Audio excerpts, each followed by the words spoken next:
The Mill at Alder Brook, episodes 5 to 8. The Mill at Alder Brook, episode 5. Warm light in the bakehouse. Tessa left the mill by the kitchen door and crossed the narrow path into the garden. The evening had not yet begun to darken, though the light had softened over Alder Brook. It lay warm on the upper boards of the mill and turned the leaves in the orchard a muted green. Behind her, the wheel rested in its room below the main floor. The small trial of flour it had produced was covered in a bowl between her hands. She carried the bowl carefully, not because it was full, but because there was no reason to spill any of it. The cloth over the top lifted a little in the breeze and settled again beneath her fingers. Under the cloth was enough flour for a modest loaf, pale and slightly warm when she had first gathered it, now cool after waiting in the mill kitchen. Beyond the kitchen garden, the bakehouse stood with its door closed. It was a small, plain building of timber and brick, near enough to the orchard that one low branch seemed to lean toward its roof. The oven chimney rose dark above the shingles. No smoke had passed through it for some time. Mina Holt was waiting beside the bakehouse door. She had set a shallow basket on the ground near her feet. A folded apron, 2 clean cloths, and a wooden scraper rested inside it. She greeted Tessa with a small lift of one hand, then looked toward the covered bowl. "That's the trial flour. All of it," Tessa said. "It'll be plenty." Tessa stopped beside her. For a moment they looked back across the garden toward the mill. Its windows held the last clear light. The brook could be heard beyond it, steady beneath the softer sounds of leaves and grass. Mina turned to the bakehouse door. "Shall we see how it's kept?" Tessa shifted the bowl to one arm and lifted the latch. The door resisted only slightly where its lower edge met the sill. Then it opened inward with a dry wooden sound. Cool air came from the room, carrying the mineral smell of old brick, the faint sweetness of flour left in the seams of timber, and the clean, dry scent of stored firewood. Tessa remained at the threshold until her eyes adjusted. The room was simple. 2 benches ran along opposite walls. Open shelves stood above the longer one. The brick oven occupied the far corner, its iron door closed and its hearth swept. A low stack of split wood rested beside it, with thinner pieces gathered loosely in a wooden box. A few bowls stood upside down on a shelf. A long-handled oven peel leaned where the brick met the wall. Nothing seemed out of place. The bakehouse had merely been resting. Tessa stepped inside and set the flour on the nearer bench. A fine layer of dust showed where the bowl displaced it. Mina followed with the basket and left the door wide enough for the evening air to pass through. The floor gave one quiet creak beneath them and then became still. Mina ran 2 fingers over the edge of the bench. Mostly closed room dust. "That's what I hoped." Tessa uncovered the bowl. The flour had remained level during the walk. In the softer light of the bakehouse, it looked almost gray. But when she moved the bowl nearer the door, its pale, warm color returned. Mina pinched a little between her finger and thumb. She rubbed it once, then let it fall back. "There's some texture left in it. The stones were only turning slowly. That won't hurt a small loaf." Tessa replaced the cloth. Testing the flour would come later.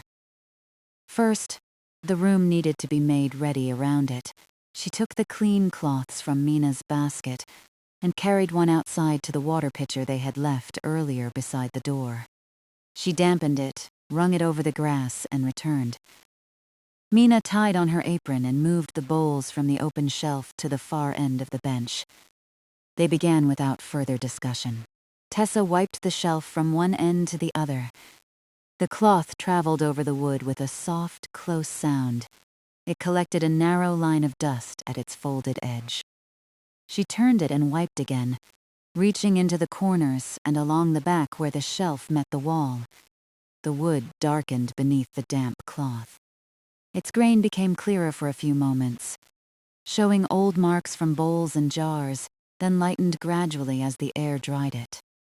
Across the room, Mina used the scraper to lift a few small patches of flour from the longer bench.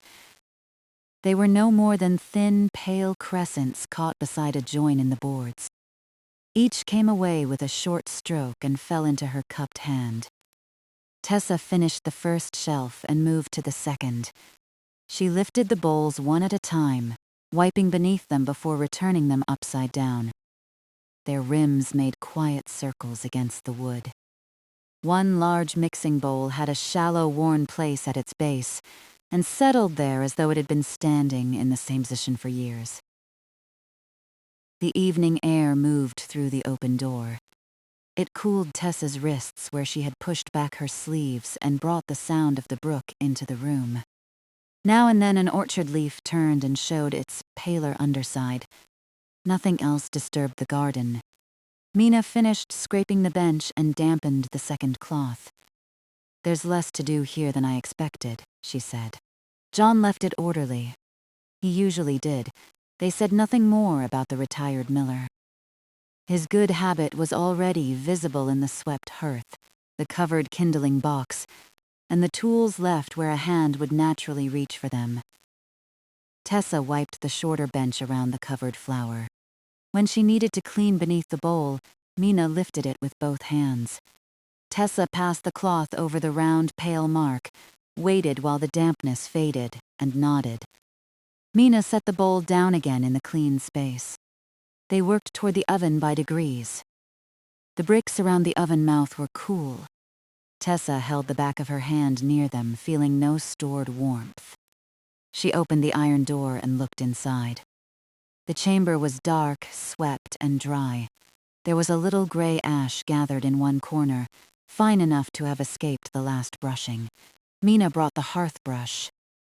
Tessa stood aside while she drew the ash forward in slow strokes. The bristles whispered over brick. A faint dry scent rose and disappeared through the open door. Mina gathered the ash onto the small shovel and carried it to the covered metal pail near the entrance. Tessa crouched beside the wood stack. The pieces were dry, though they had been placed unevenly when the bakehouse was last closed. Some had slid forward. One rested across the others instead of with them. She removed it and began to rebuild the stack, placing the larger pieces below and the lighter ones above. Each piece felt smooth where it had split cleanly and rough along the bark. The wood made hollow, satisfying sounds as it settled. Tessa kept the cut ends facing outward so their size could be seen at a glance. She left a clear space between the stack and the brick, and another between the stack and the walking path. Mina returned the empty shovel to its hook. Then she knelt beside the kindling box and sorted the thinner pieces. The driest slips went together on one side. A few curled shavings were gathered into a shallow basket. Nothing was thrown away. Even the shortest pieces would serve when they began warming the oven. They did not mean to bring it to baking heat at once. Old brick was better treated gently after a rest. A little fire would take the chill away. Another, added later, would warm the deeper brick. There would be time to mix the dough between those stages and time to let it rest while the oven settled. Tessa stood and brushed a fleck of bark from her palm. "That should be enough wood for tonight," Mina said, "and some left ready for the next use." Mina looked at the stack. "More than some." It was a small observation, almost a joke, and Tessa smiled. They moved the cleaned bowls back to the long bench. Mina placed the large mixing bowl in the center. Beside it, she set the scraper and one folded cloth. Tessa found a small crock for salt and put it near the bowl, though she left its lid closed. The water pitcher remained outside in the cool air until it was needed. There was comfort in seeing the bench take on an ordinary arrangement. A few minutes earlier, it had been an unused surface in a closed room. Now each thing suggested the next simple action. Mina crossed to the doorway and looked out. Good drying weather. The light had lowered over the kitchen garden. The mill's shadow stretched toward the first rows of plants, while the upper leaves of the orchard still held the sun. Somewhere beyond the mill wall, Alder Brook past the wheelroom and continued downstream. Tessa joined her at the door. From here, the mill and bakehouse seemed to belong to one quiet circuit of work. Grain had been stored in the loft, carried down, and passed between the stones during the wheel trial. The small bowl on the bench held the result. Now it had crossed the garden to the room where flour could become something warm and useful. There was no need to prove more than that tonight. A small loaf would show how the flour took water and how it rested. The bakehouse would be opened, cleaned, and gradually warmed. If the dough wanted more time, it would be given more time. Nothing in the evening asked for haste. Tessa returned to the oven and checked the iron door once more. Its latch moved freely. The vent above it was clear. She looked up toward the chimney line, then around the room, following the familiar practical order. Open passage, clear hearth, dry wood, water within reach. Mina brought the pitcher inside and placed it near the door, away from the workbench but close enough to reach. Then she set the metal ash pail outside on the bare patch beside the step. The bakehouse was ready for its first warmth. Tessa chose 2 narrow pieces of kindling and laid them across the clean hearth with space between them. Mina added a few dry shavings, arranging them loosely so air could pass through.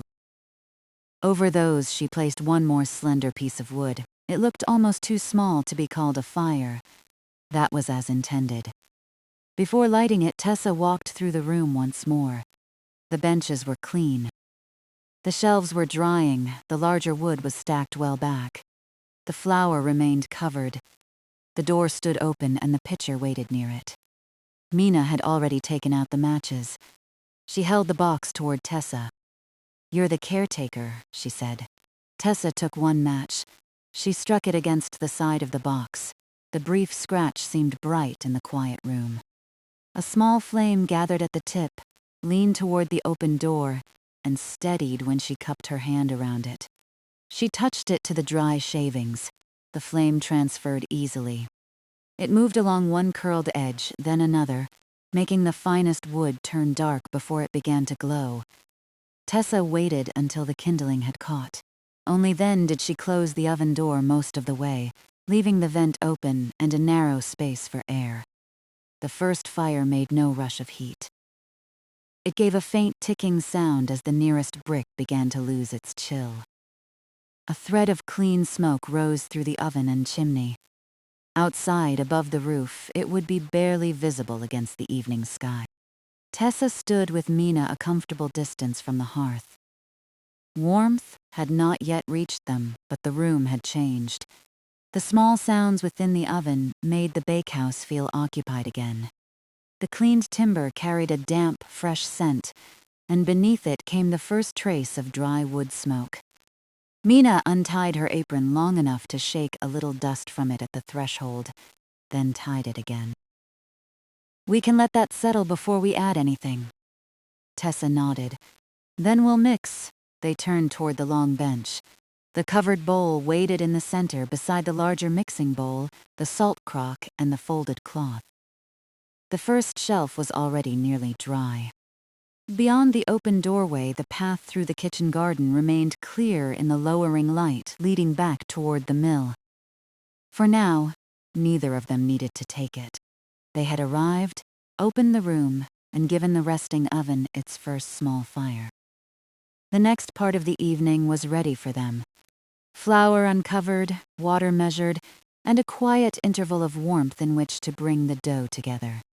Tessa lifted the cloth from the bowl of trial flour and folded it beside the larger mixing bowl. The flour had settled into a smooth, pale layer. Seen closely, it was not quite as fine as flour from a full milling. A few darker flecks remained, and the grains caught lightly against the wooden scoop when Mina drew it through the bowl. Nothing about it was troublesome. It was simply flour made while the wheel and stones were moving slowly. Enough for 1 small loaf, and enough to show how the bakehouse worked after its rest.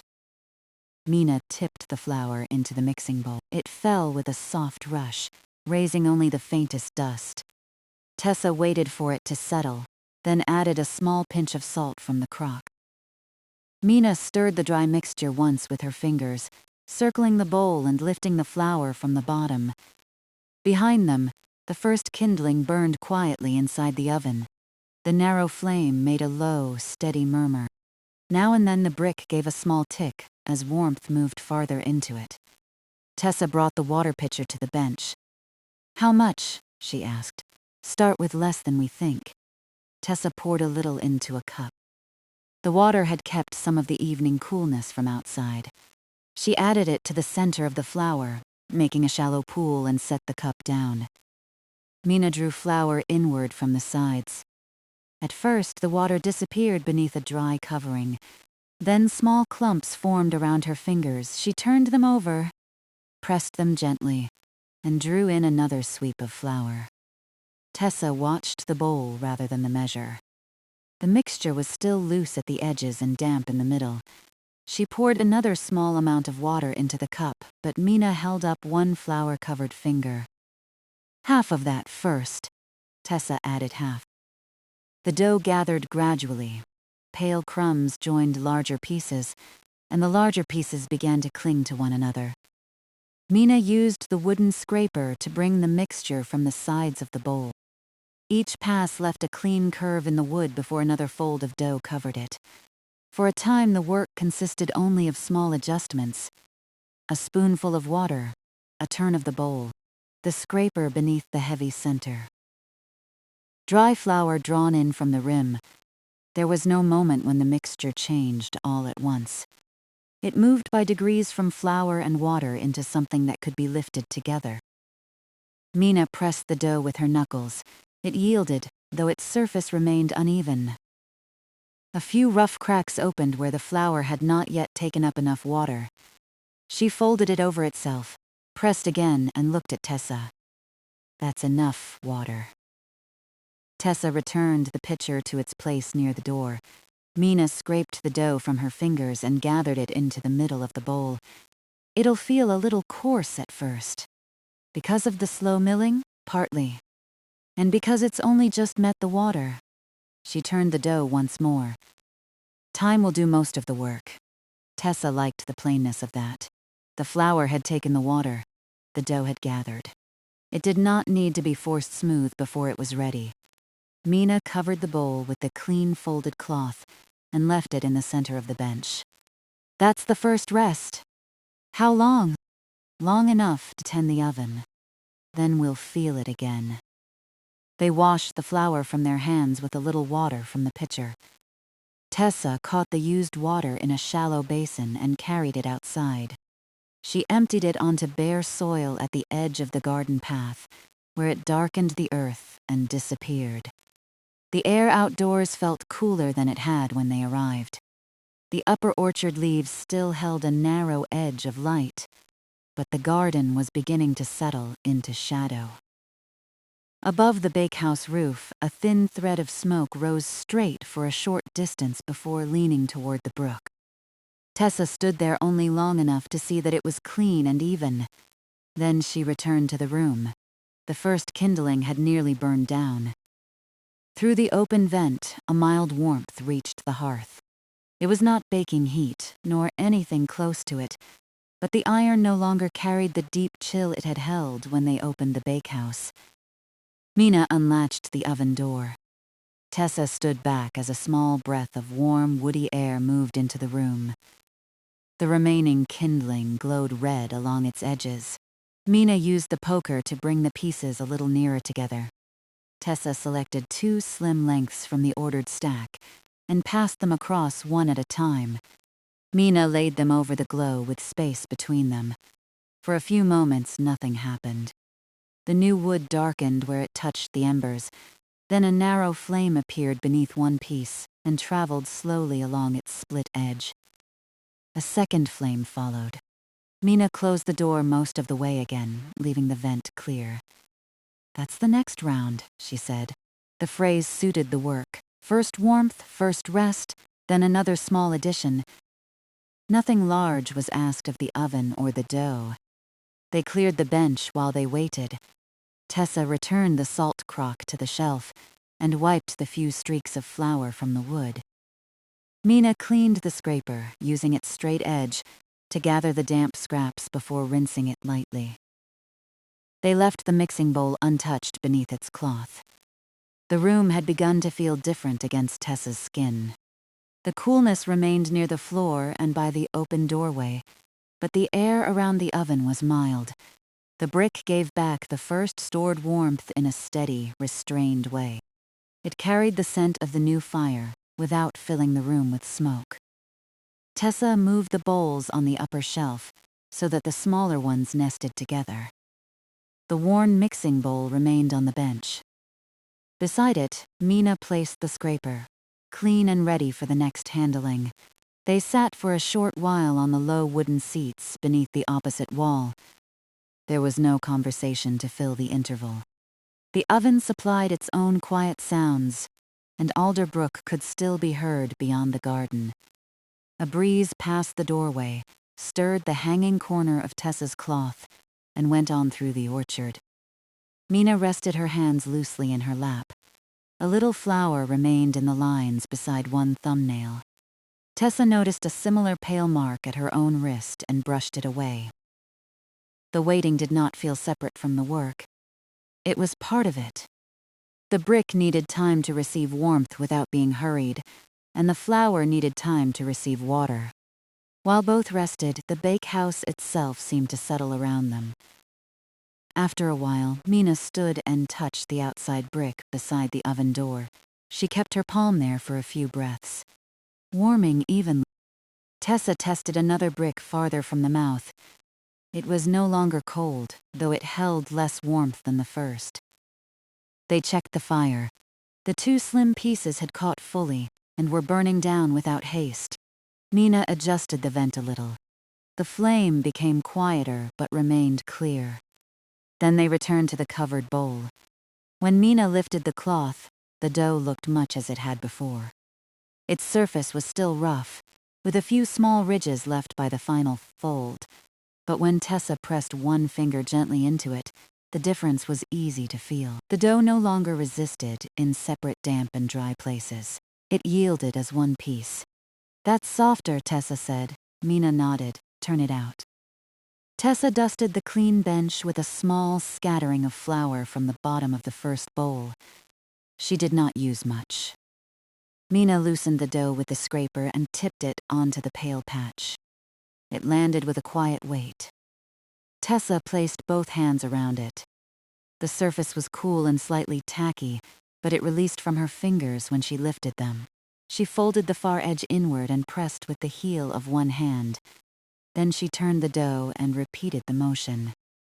Mina watched the first few folds. "Don't ask it to become smooth all at once." Tessa eased the pressure of her hands. She folded, pressed, and turned again. The dough began to change beneath her palms. Its uneven edges drew inward. The rough outer layer softened, and the small cracks became shallower. Darker flecks from the trial flour moved across the surface as it turned, appearing and disappearing with each fold. There was a comfortable rhythm in it. Draw the edge in, press forward, turn the dough a little, begin again. The bench made a low sound beneath each stroke. Flour dust gathered in a thin crescent near Tessa's right hand. Mina swept it back toward the dough with two fingers when it spread too far. After several turns, Tessa paused. The dough held its shape, but its surface tightened when she tried to fold it again. She pressed once more and felt it draw back beneath her palm. Mina touched the top lightly. "There it is. Too dry? No. Too much working? Not much. It's asking for another rest." Tessa looked at the small, loaf-sized piece on the bench. It was firmer than it had been in the bowl, though not hard. The surface was smoother at the center, and still a little rough near the seam. Mina turned it over and tucked the edges beneath with short movements of both hands. "The flour's drinking slowly," she said. "That's all. There was nothing to repair. No more water was needed, and no extra flour had to be worked in. The dough had come together properly. It simply needed a longer, quiet interval before shaping." Tessa cleaned the mixing bowl with the scraper. Mina placed the rounded dough back inside, seam downward, and covered it again. How much longer this time? Tessa asked. Long enough for the oven to take one more small piece of wood. After that, we'll see. They left the bowl on the bench, away from the direct warmth, but no longer in the coolest part of the room. Tessa gathered the loose flour from the work surface into her palm. There was barely a spoonful. She returned what was clean to the small trial bowl and wiped the remaining trace away with the damp cloth. Mina opened the oven. Warmth reached them more clearly now. It touched Tessa's face and hands, gentle but unmistakable. The latest wood had settled into glowing pieces, with a few low flames moving between them. The brick above the oven mouth had begun to hold the warmth as well. Tessa chose one small split length from the upper part of the stack. This one? Mina looked at its thickness. That'll do. Tessa placed it carefully on the embers with the poker. The wood rested at a slight angle, allowing air beneath it. Its bark gave one soft crack as the heat reached it. They closed the door again. The second rest had begun, and the next warmth was gathering. Outside, the clear evening light had thinned to a soft band beyond the orchard. Inside, the bakehouse remained orderly. Wood stacked with its ends showing, bowls clean on the shelves, water by the door, and the covered dough resting on the long bench. Tessa stood beside Mina and listened to the low fire take hold. The first round had told them what they needed to know. The trial flour would make a loaf. It needed patience, not correction. The oven was warming evenly. One modest fire after another, and the old brick had accepted the heat without complaint. There was time now to let both dough and oven continue in their own quiet way. When they next uncovered the bowl, the dough would be ready to shape, and the bakehouse would be ready to receive the deeper warmth needed for baking. Until then, everything required of the evening was already in its proper place. The covered dough remained on the long bench, while the new piece of wood settled over the embers. For a little while, Tessa and Mina did nothing, except let the bakehouse hold its warmth. The fire made a low sound behind the iron door. It was quieter than the brook beyond the garden, and closer than the leaves moving around the orchard. Between those sounds, the room seemed to breathe in an easy, ordinary way. Tessa stood near the bench with one hand resting on its clean edge. The wood beneath her palm was no longer quite cool. Warmth had traveled outward from the oven, not enough to heat the whole room, but enough to soften the chill that had gathered during the bakehouse's long rest. Mina touched the brick beside the oven mouth again. Then she moved her hand higher and tested another place. It's reaching farther now, she said. Tessa tried the brick on the other side. The surface was gently warm near the iron frame and cooler toward the corner. There was no sharp division between the two. The warmth simply faded across the brick. They left it to continue. On the bench, the cloth over the bowl had risen very slightly at the center, where the rounded dough sat beneath it. The change was so small that Tessa could not be sure whether the cloth had moved, or whether she was only seeing it differently in the warmer light. Mina noticed her looking. Ready to feel it? Tessa lifted the cloth. The dough had not grown greatly. It remained a modest round in the bottom of the worn bowl, pale except for its scattered darker flecks, yet the surface had softened. The rough seam that had shown before was less distinct, and the whole piece appeared to have settled outward by a small amount. Tessa pressed one fingertip near the edge. The dough yielded easily. This time it did not tighten at once beneath her hand. The shallow mark remained for a moment and then began to fill. There, Mina said. Tessa pressed again more lightly. It stopped pulling back. It's rested enough to listen. The words were simple, and Mina said them without making more of them than she meant. Tessa understood. Earlier, each fold had drawn a firm answer from the dough. Now it could be moved without being urged. She scattered a very thin veil of flour across the cleaned bench. There was little left in the trial bowl, and little was needed. Mina loosened the dough with the scraper, turning the bowl as she worked, until the rounded piece released and came down onto the bench with a soft, close sound. Tessa set the empty bowl aside. The dough felt different immediately. Its surface remained cool, though the room around it had warmed.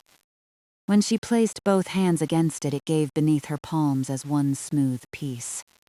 The coarser grains were still present, but they no longer felt separate from the rest. She folded the far side inward. The dough bent without opening along the edge. Tessa pressed gently, turned it, and folded again. No dry crack appeared. Nothing clung stubbornly to the bench. The dough lifted cleanly after each motion, leaving only a faint, dull mark that vanished when she passed her hand across the wood. Mina watched for several turns and then nodded. That's all it wanted. More waiting.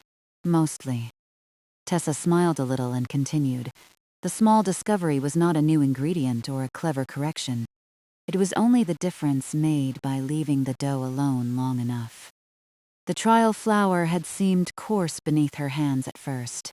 It had drawn tight and resisted further folding. Given a quiet interval, it had become supple without any rescue at all. That was useful to know. When the mill turned for a full sack later in the week, the flour would be more evenly ground than this trial bowl had been. Even so, its first feel would not tell the whole story. Water needed time to travel through it. A dough that felt rough at one moment might feel settled at the next, provided no one hurried to alter it. Tessa turned the dough once more. The scattered, darker flecks now made small curved paths across its surface. She drew the outer edges underneath, turning the piece between her hands while keeping the upper surface gently taut. The shape became rounder with each small movement. Not too tight, Mina said. Tessa eased her hands. Like that, like that. The finished round was not perfectly smooth. It had the honest texture of the flour from which it had been made, with a few shallow dimples and a faint line underneath where the edges met. But it held together well. When Tessa took her hands away, it remained in place. Mina brought the cleaned mixing bowl back to the center of the bench. Tessa dusted its bottom with the last loose pinch of flour. Together they lifted the shaped dough and placed it inside with the joined edges beneath. Tessa covered it again. The cloth settled over the round more evenly than before. That's another rest, she said. A shorter one this time. They both looked toward the oven. The added piece of wood had burned down enough to leave a deeper bed of embers. When Mina opened the iron door, steady warmth moved across the room. It reached the bench and Tessa's sleeves, carrying the dry scent of split wood and warmed brick. There was no smoke in the bakehouse. The chimney drew cleanly, and the remaining flame leaned inward toward the passage above the oven. Mina used the poker to spread the embers across a wider part of the hearth. Their glow showed in the dark chamber, red at the center and softer at the edges. Tessa brought 2 pieces of wood from the stack. They were a little thicker than the ones used before, though still modest enough for the gradual fire. Mina considered them. One now, she said. Keep the other ready. Tessa laid the first piece across the warmest embers. She set it so that it rested securely, with a narrow opening beneath. The split face began to darken. A thread of flame appeared along one corner, went out and returned a few moments later. They waited until it held. Mina adjusted the vent and closed the door partway. The stronger fire gave a fuller sound than the earlier rounds, but it remained contained and calm. Tessa returned the unused piece to the top of the wood stack, rather than leaving it on the floor. Its place was easy to remember, cut end facing outward. The room now had enough warmth for the next stages of the work. They did not yet need the full heat for baking. The oven would continue to gather warmth while the shaped dough rested. Later, the embers could be moved and the chamber allowed to settle into an even baking heat. Mina took the oven peel from the corner. It had been clean when they arrived, but a faint film of closed-room dust lay along the upper face. Tessa dampened a fresh fold of cloth and wiped the broad wooden blade. The grain darkened under the moisture. She cleaned the handle as far as she could reach, then handed the cloth to Mina, who held the peel while Tessa finished the other side. They leaned it near the open door to dry. Next, Mina brought down a small flatboard from the upper shelf. It was just wide enough for the loaf and worn smooth at the center. Tessa wiped it as well, paying attention to the edges and the shallow groove where flour had once gathered. The board joined the peel near the doorway. As the cleaned wood dried, they made a place for the loaf to wait after baking. Mina chose one of the clean cloths from her basket and folded it over the shorter bench. Tessa set a low wooden rack on top. Its narrow slats were smooth and evenly spaced, raising a loaf just enough for air to pass underneath. Nothing more was required there. The simple arrangement made the rest of the evening easy to see. The dough would finish resting in its bowl. It would be placed on the small board, then carried to the oven with the peel.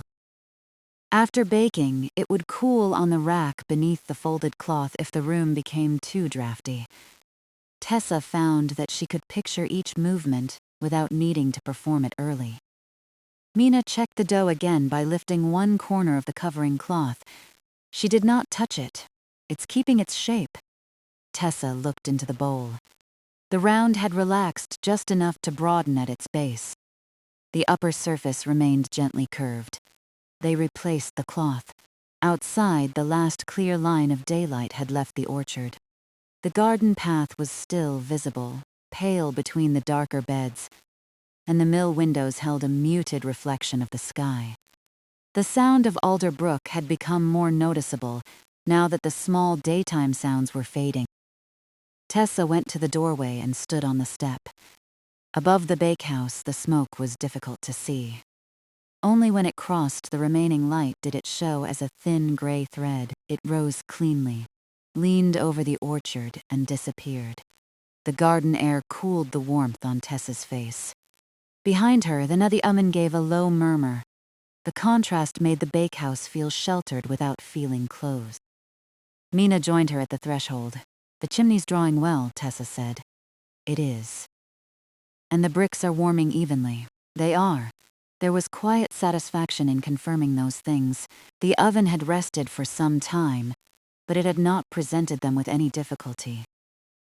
Its iron door moved freely, its vent was clear, and the old brick had accepted each small fire in turn. The bakehouse had needed care, not repair. They went inside again, leaving the door open by the same narrow amount. Tessa poured a little water into the basin and rinsed the scraper. Mina dried it with the corner of her apron and returned it beside the mixing bowl. A trace of dough remained on the bench where the shaping had taken place. Tessa loosened it with the edge of the scraper, rolled the tiny piece between her fingers, and placed it with the other scraps to be cleared later. Then she wiped the surface with a barely damp cloth. The bench dried quickly in the warm room. They took their seats beneath the opposite wall once more. The waiting had changed in character. Earlier, they had waited to learn whether the flour would take the water properly. Now that question had been answered. The dough was formed and shaped. The oven was warm through more of its brick. The next interval was not uncertain. It was simply part of moving from one settled condition to another. Tessa watched the light from the narrow oven opening rest across the floorboards. It was not a bright beam, only a low amber shape near the hearth. When the flame shifted, the edge of the light moved with it. Mina sat with her hands folded loosely. Her apron carried a faint pale mark where she had dried the scraper. Neither of them spoke for several minutes. The brook went on below the mill. An orchard branch stirred against another with a dry brushing sound. Somewhere in the oven, the new wood settled and released a single soft crack. Tessa thought of the bowl of flour as it had crossed the garden in her hands. It had been only the small result of the wheel trial, not enough to fill a bin or test a day's milling. Yet, it had already shown them several useful things. It held a little texture from the slowly turning stones. It took water gradually. It became firm when handled before it was ready, then softened during rest. It could be shaped without adding anything more. Each fact was modest, but together they made the flour familiar. Mina rose after a while and checked the oven brick. This time she kept her hand farther from the iron frame. The warmth had reached there as well. Nearly ready for the last warming round, she said. Tessa stood beside the covered bowl. And this? Mina uncovered it. The dough had risen only a little, as expected from such a small loaf and such a short interval. More important was the way it held the rounded form. The surface looked rested rather than tight. When Mina pressed the side gently, the dough yielded and returned slowly. "Ready for the board," she said. Tessa brought the flat board from near the doorway. It was dry now. She dusted it with the faintest remaining flour from the trial bowl, tapping the board once so the dust spread in a thin, even layer. Mina loosened the dough along the bowl with the scraper, careful not to disturb its shape more than necessary. Tessa placed one hand beneath the bowl's edge. Together they turned the dough onto the board. It settled with its joined side underneath. The loaf was small enough to fit comfortably at the center, with clear wood showing all around it. Tessa adjusted it with 2 light touches. No further shaping was needed. Mina covered the loaf with the cloth again, letting the fabric fall loosely so it would not press against the surface. Then she picked up the second piece of wood from the stack. Tessa opened the oven door. The chamber glowed over a broad bed of embers, and the surrounding brick gave back a deep, even warmth. Mina placed the final piece carefully across the center. A flame caught along its split edge and strengthened without hurry. They left the vent clear and the iron door partly closed. The shaped loaf waited on its board. The peel was clean and dry beside the hearth. The cooling rack stood ready on the shorter bench. Nothing remained unsettled from the mixing, and nothing had been added to correct what patience had already put right. Tessa folded the empty bowl cloth and set the bowl on the clean shelf. For the next quiet interval, the fire would finish warming the oven, and the loaf would rest in its final shape. After that, they would clear the hearth, judge the settled heat, and slide the small loaf inside. The final piece of wood burned quietly across the broad bed of embers. Tessa and Mina left the shaped loaf beneath its cloth and allowed the oven to finish warming. There was no need to check either one every few moments. The brick was holding heat evenly now, and the dough had already shown that it did best when given an undisturbed interval. They sat on the low wooden seats across from the hearth. The open doorway admitted a narrow current of cool air from the garden. It moved near the floor, while the warmth from the oven gathered higher in the room. Between the two, the bakehouse had found a comfortable balance. Tessa could feel the difference when she stretched one foot toward the hearth and then drew it back. The fire gave a soft, enclosed murmur. Beyond it, Alder Brook continued past the mill with its low evening sound. Mina looked toward the covered loaf. "This part is mostly waiting. We've done quite a lot of that. It's good work when it's needed." Tessa rested her hands loosely on her knees. The flour had required a longer rest than they might have expected from such a small amount, but the extra time had not delayed anything. It had passed alongside the warming of the oven. One quiet need had fitted within another. After a while, the sound inside the oven changed. The last piece of wood had settled lower, and the flames no longer moved along its whole length. A deep red glow remained beneath it. Mina rose. Tessa joined her at the hearth. She lifted the iron latch, and Mina opened the door slowly. Warm air came forward in a steady breath, carrying the dry scent of embers and hot brick. The chamber was ready to be cleared. Tessa brought the metal pail in from the bare patch beside the step and set it on the brick floor near the oven, well away from the wood stack. Mina took up the poker. She drew the largest glowing pieces toward the oven mouth, working one at a time and making no hurried movement. Tessa held the small shovel ready. The first ember landed on it with a faint hiss of ash. Its center remained red, while a soft gray coating formed along the outer edge. Tessa lowered it into the metal pail. Mina brought forward another, and then another. They worked in an easy sequence. Draw forward, lift, lower into the pail. Wait for the loose ash to settle. The oven chamber gradually darkened as the brightest embers were removed. Heat still filled it, stored in the brick rather than carried by open flame. A few smaller coals remained near the back. Mina reached them with the poker and guided them forward until Tessa could gather them as well.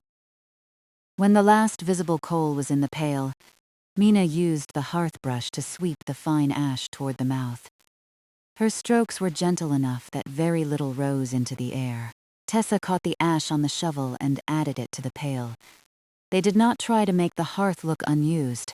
A thin gray trace remained over the brick, even and dry. That was expected. What mattered was that no live ember had been left where the loaf would rest. Tessa carried the pail outside and placed its lid over it. The metal remained on the bare ground beside the step, where it could cool safely through the evening. When she returned, Mina was standing near the open oven with one hand held well away from the chamber. "Still strong," she said. Tessa felt the heat from the same distance. It reached her palm at once. Too strong? For the loaf just now.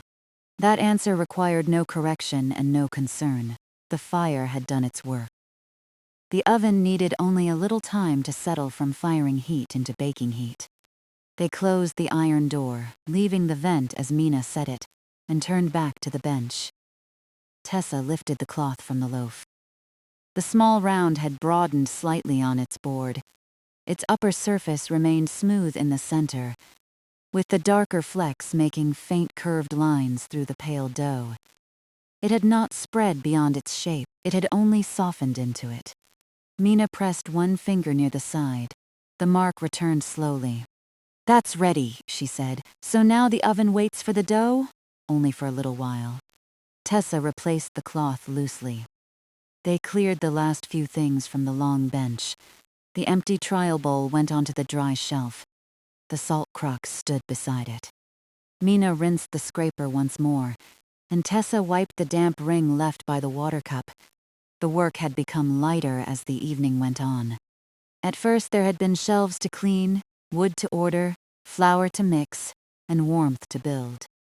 Now the loaf was shaped, the chamber was heated, and the tools had already begun returning to their places. Tessa took the clean peel from beside the doorway. The broad wooden blade had dried completely. She ran her palm across it and felt no raised grain, only the smooth wear of long use. Mina opened the oven after the short interval. The first strong breath of heat had softened. Warmth still reached them clearly, but it no longer pressed outward with the same force. The brick gave back what it had gathered in a calm, even way. Mina studied the hearth and the upper curve of the chamber. Then she nodded. "That'll take it gently." Tessa set the peel beside the loaf board. Mina removed the covering cloth. Together they looked at the small loaf for a moment. It did not need further shaping. Handling it again would only disturb the rest it had been given. Tessa held the board steady while Mina eased the scraper beneath one edge of the dough. It had released cleanly from the light dusting of flour. Mina guided it toward the peel, and Tessa tipped the board by the smallest amount. The loaf slid onto the center of the wooden blade. It sat there neatly, still rounded, with the joined edges beneath. Tessa adjusted the peel so its weight rested comfortably in both hands. Mina stepped aside from the oven mouth. Tessa brought the peel forward. The heat warmed her hands around the handle. She moved the blade into the chamber until the loaf stood over a clear place near the center of the hearth. One short forward movement, then a gentle drawback, left the dough on the warm brick. The loaf settled without folding or leaning. Tessa withdrew the peel, and Mina closed the iron door. That was all. The small loaf was inside. The oven held a settled heat around it. Nothing more needed to be added, turned, or repaired. Tessa leaned the peel in its usual place at the meeting of brick and wall. Mina folded the loaf cloth and set it beside the cooling rack. They returned to their seats. The baking gave them less to watch than the fire had. No flame showed at the vent. No wood shifted or cracked. The oven stood closed and warm, its work taking place within the brick chamber. For some time they listened to the room. The brook remained steady in the distance. Leaves moved lightly beyond the door. The floorboard beneath Tessa's heel gave one quiet creak when she changed her position. A warm smell began to appear, so faint at first that it seemed to belong to the old flour in the bench seams. Then it grew clearer. Damp grain was losing its raw scent. The dough was becoming bread. Mina breathed in gently. It's taking the heat well. Tessa noticed the scent gathering near the oven and moving toward the doorway. It was modest, suited to the size of the loaf, but it changed the whole bakehouse. The room no longer smelled mainly of cool brick and dry wood. Warm flour had joined those scents and softened them. They let the loaf bake without opening the door. Tessa considered the shelf above the long bench. The bowls were nested. The salt crock was closed, and there was space enough for the few things the bakehouse would need on milling day. Later, she could label the shelf ends so each place remained clear even when the room was busier. That was gentle work for after the loaf had cooled, when the oven no longer needed their attention. For now, she kept her attention on the warmth and the passing time. Mina stood once to test the outer brick. Tessa checked the closed vent and found it as they had left it. Neither spoke. The steady condition of the oven was answer enough. The smell of bread deepened. It reached the open door and mingled with the cooler garden air. Tessa imagined it passing only a little way along the path, toward the kitchen beds and the low orchard branch near the roof. By the time she returned to the mill later, some trace of it might follow on her apron and sleeves. Mina waited until the scent had become rounded and lightly toasted before she opened the oven. Warm air moved into the room. In the dim chamber, the loaf showed a soft brown across its upper curve. One shallow line had opened naturally near the side. It was not a tear that required attention, only the place where the loaf had made room as it baked. Tessa brought the peel. Mina looked closely at the nearer edge, and then at the color beneath it, a little longer. The oven door closed again. They resumed their seats. That final interval was brief, though neither measured it aloud. Tessa watched the amber edge of light beneath the iron door. Mina folded and unfolded one corner of her apron, smoothing it flat against her knee. When the oven opened again, the loaf's color had deepened by one quiet shade. Tessa slid the peel beneath it. The loaf had released from the hearth, its base firm enough to lift without catching. She drew it toward the oven mouth and carried it across the small room. Mina held the cooling rack steady. Tessa lowered the peel and eased the loaf onto the wooden slats. A faint dry sound came from the crust as it met the cooler air. The loaf was small and plainly shaped. Its top was brown, its sides a little paler, and the darker flecks from the trial flour remained visible beneath the baked surface. Warmth rose from it in a gentle current. Mina bent near enough to listen, though she did not touch it. The crust gave another tiny settling sound. "That's done," she said. Tessa set the peel back against the wall. They left the loaf uncovered at first, so the steam could pass freely around it. The rack raised it above the bench, and the open door kept the room from becoming close. Nothing needed to be cut while it was hot. Cooling was part of the test, just as resting had been part of the dough. Mina closed the oven door, leaving the chamber to keep its remaining warmth. Tessa wiped the loaf board and returned it to the upper shelf. Mina cleaned the last dust from the scraper and put it beside the mixing bowl. Their movements had grown quieter still, reduced to one object at a time. The loaf cooled on the rack between them. Its scent continued to fill the bakehouse, warm grain over old timber and brick. Tessa rested one hand near it, feeling the mild heat without touching the crust. The trial flour had completed its simple journey. It had come from the slowly turned stones, crossed the kitchen garden in a covered bowl, taken water by degrees, and softened through rest. Now it stood as a finished loaf, requiring nothing except time to cool. Mina sat down once more and Tessa joined her. They looked toward the rack rather than the oven. The active part of the baking was over. The heat was safely held behind iron and brick. The covered pail stood outside on bare ground. The wood stack remained orderly and well clear of the hearth.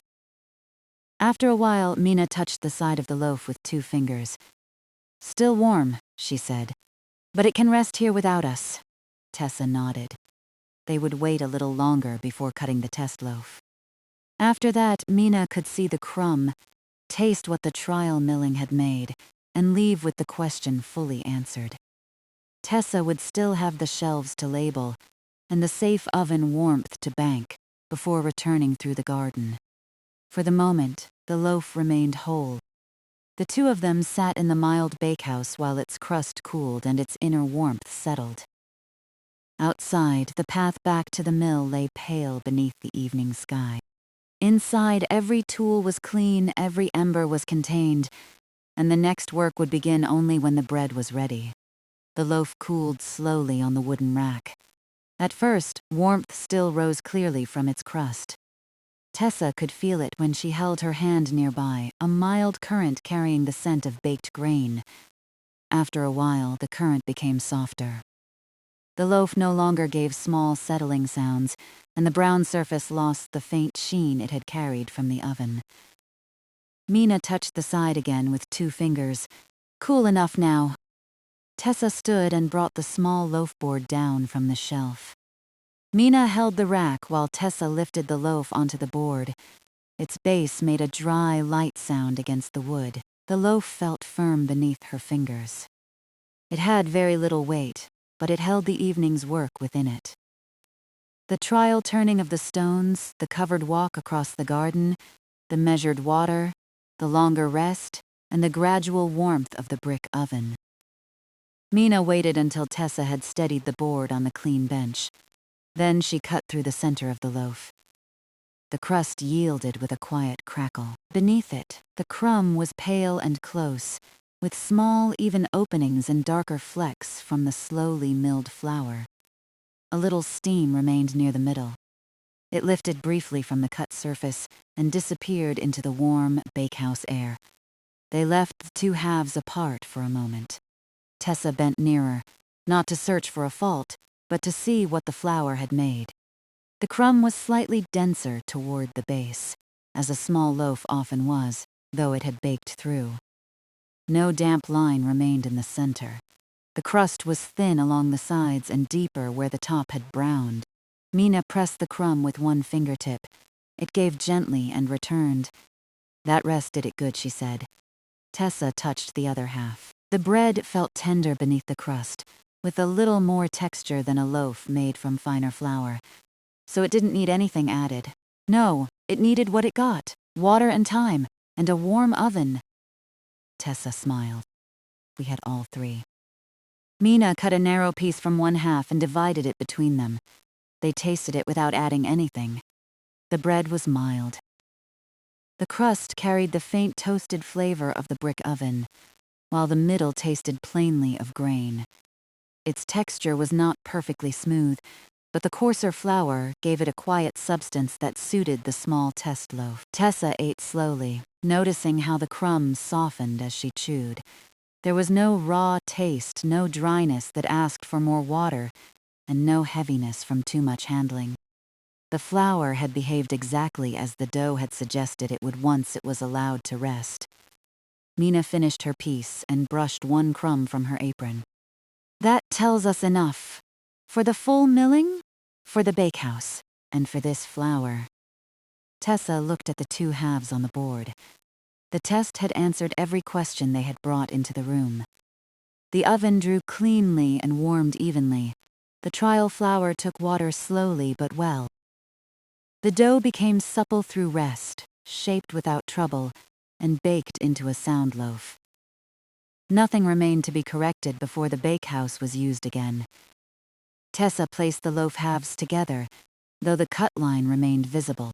Mina laid the clean loaf cloth loosely over them, leaving the sides open enough for the last warmth to escape. The oven still held a deep, quiet heat behind its iron door. Tessa crossed to it and placed her hand near the outer brick. It was warm from the lower course to the arch above the mouth. The strongest heat had passed, but the chamber would remain useful for some time. You can bank that safely now. Tessa opened the iron door a little. No ember glowed inside. The swept hearth lay dim and evenly gray. Stored warmth came forward without smoke or flame. She left the door open only long enough to confirm the chamber was clear, then closed it again. Mina adjusted the vent until only a narrow passage remained. The oven would lose its heat gradually rather than holding the room at baking warmth. Tessa made sure the latch sat properly, neither loose nor forced tight. Outside the doorway, the covered ash pail remained on the bare patch of ground. Tessa went to it and held her hand above the lid without touching the metal. It still carried some warmth, though much less than before. It can stay there until morning, Mina said from the doorway. Tessa nodded. The pail was covered, away from the timber wall, and clear of the garden path. There was no reason to move it while any warmth remained.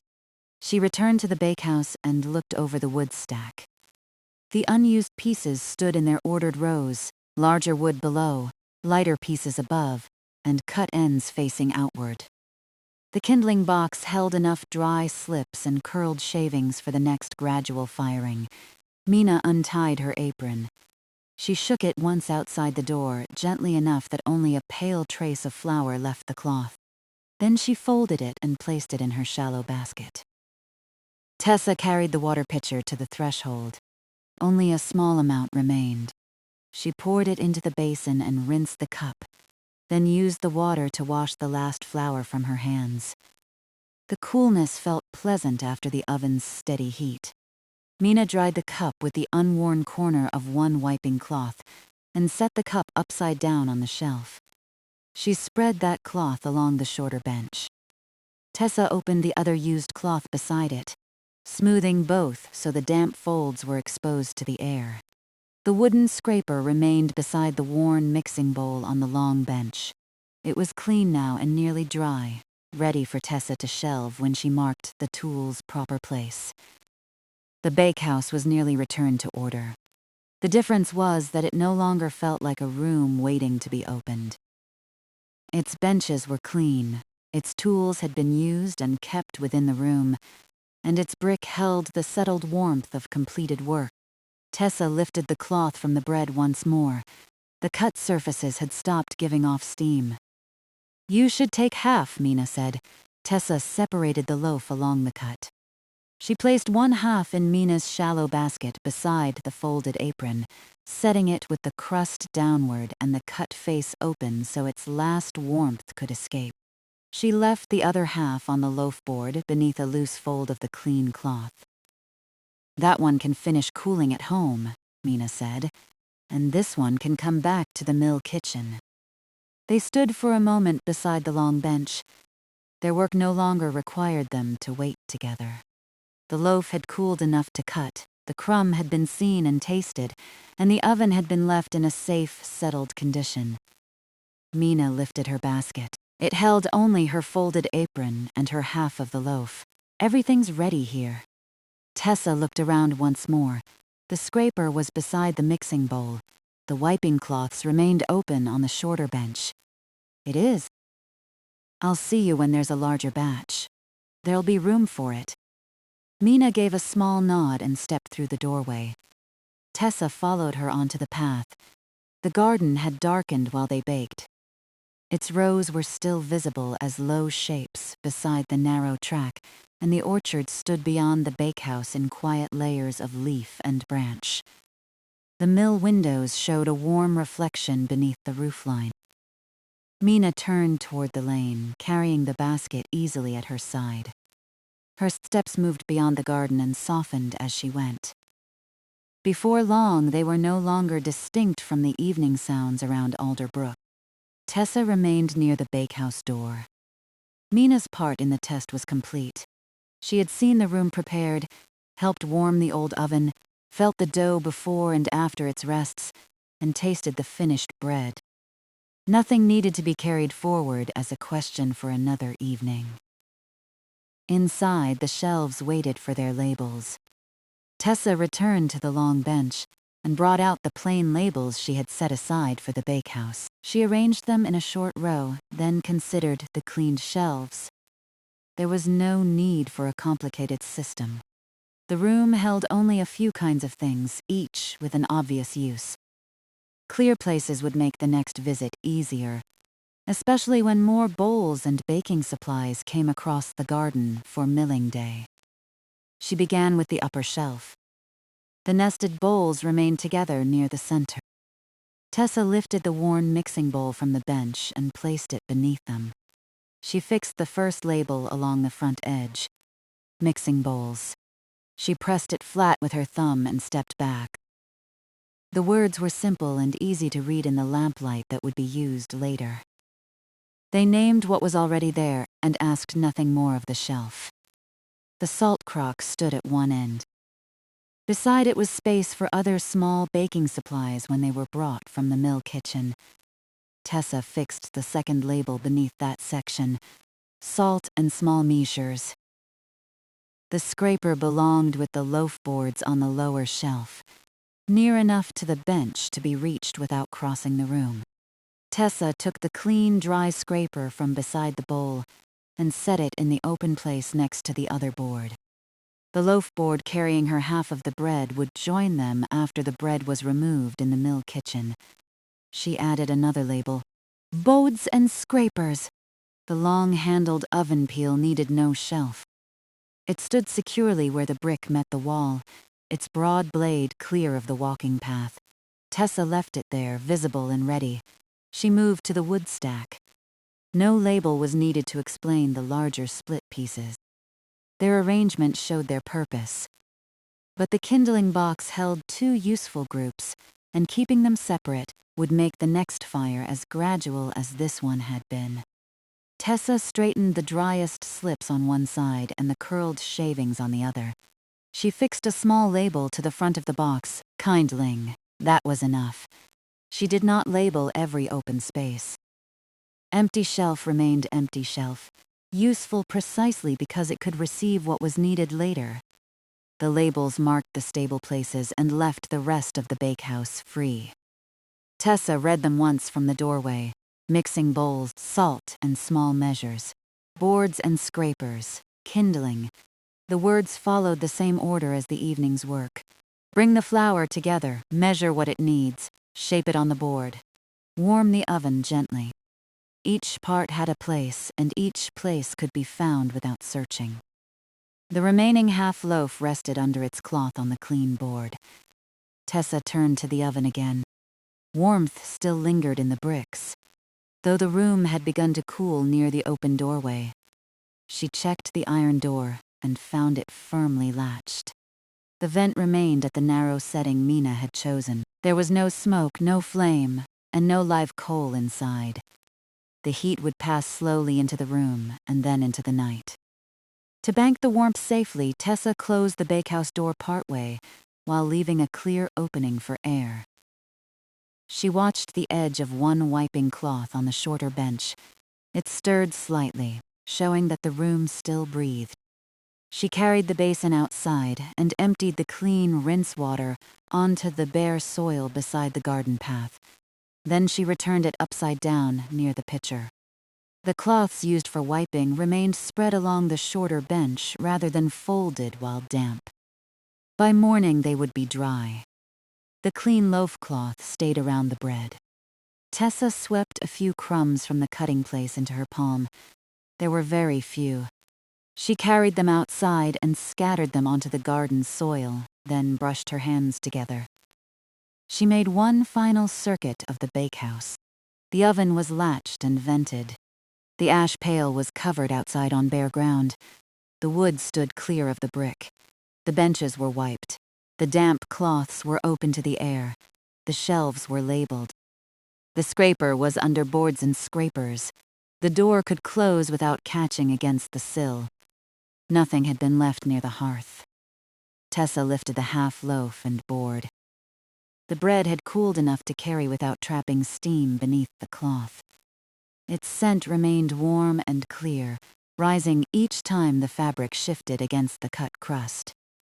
She stepped outside and drew the bakehouse door nearly closed behind her. For a moment she held it there and listened. The room made no sound beyond the slight settling of warmed timber. The oven's heat was safely contained in brick. Cool evening air continued through the narrow opening at the door. Tessa left the latch unset for now so the room could finish airing while the warmth faded. She would close it fully before the night was over. The return path to the mill was short, and the bakehouse stood plainly in view beyond the kitchen garden. She carried the loaf along the narrow path. The soil at the edges had cooled. Leaves in the orchard moved lightly behind her, and the brook's steady sound grew clearer as she approached the mill.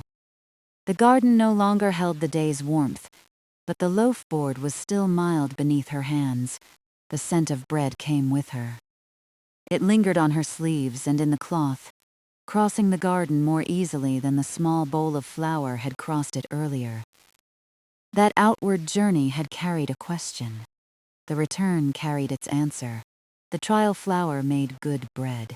Its texture asked for patience, and patience was enough. The bakehouse oven warmed evenly when fired in small stages. Its shelves were clean and marked. Its scraper, cloths, wood, and remaining warmth had all been left in their proper places.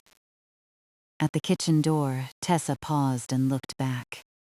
The bakehouse rested beyond the garden, its dark roof beneath the orchard branch. No smoke showed above the chimney now. The doorway remained slightly open, just as she had left it, and the path between it and the mill was clear. Tessa entered the mill kitchen. The familiar warmth of the main building met her. She placed the loaf board on the table and folded the cloth back enough for the bread to finish cooling. A quiet scent of toasted grains spread through the kitchen, joining the warm wood and the faint trace of flour that belonged to the mill. Behind her, the garden path remained available for one final closing walk. Ahead of her, the kitchen offered a settled place to wait while the bakehouse released the last of its stored warmth. Tessa drew out a chair and sat beside the small loaf. For now, every question of the baking had been answered, every active fire was gone, and the return path lay calm between two orderly rooms. Tessa sat beside the half-loaf while the last warmth faded from its cut face. The mill kitchen was quiet around her. Warm wood held the mild scent of the day, and a faint trace of flour remained in the seams of the table. The bread added its own deeper note, toasted at the crust and soft with grain beneath it. Each time the cloth shifted, that scent rose again and moved through the room. Beyond the kitchen door, the garden lay between the mill and the bakehouse.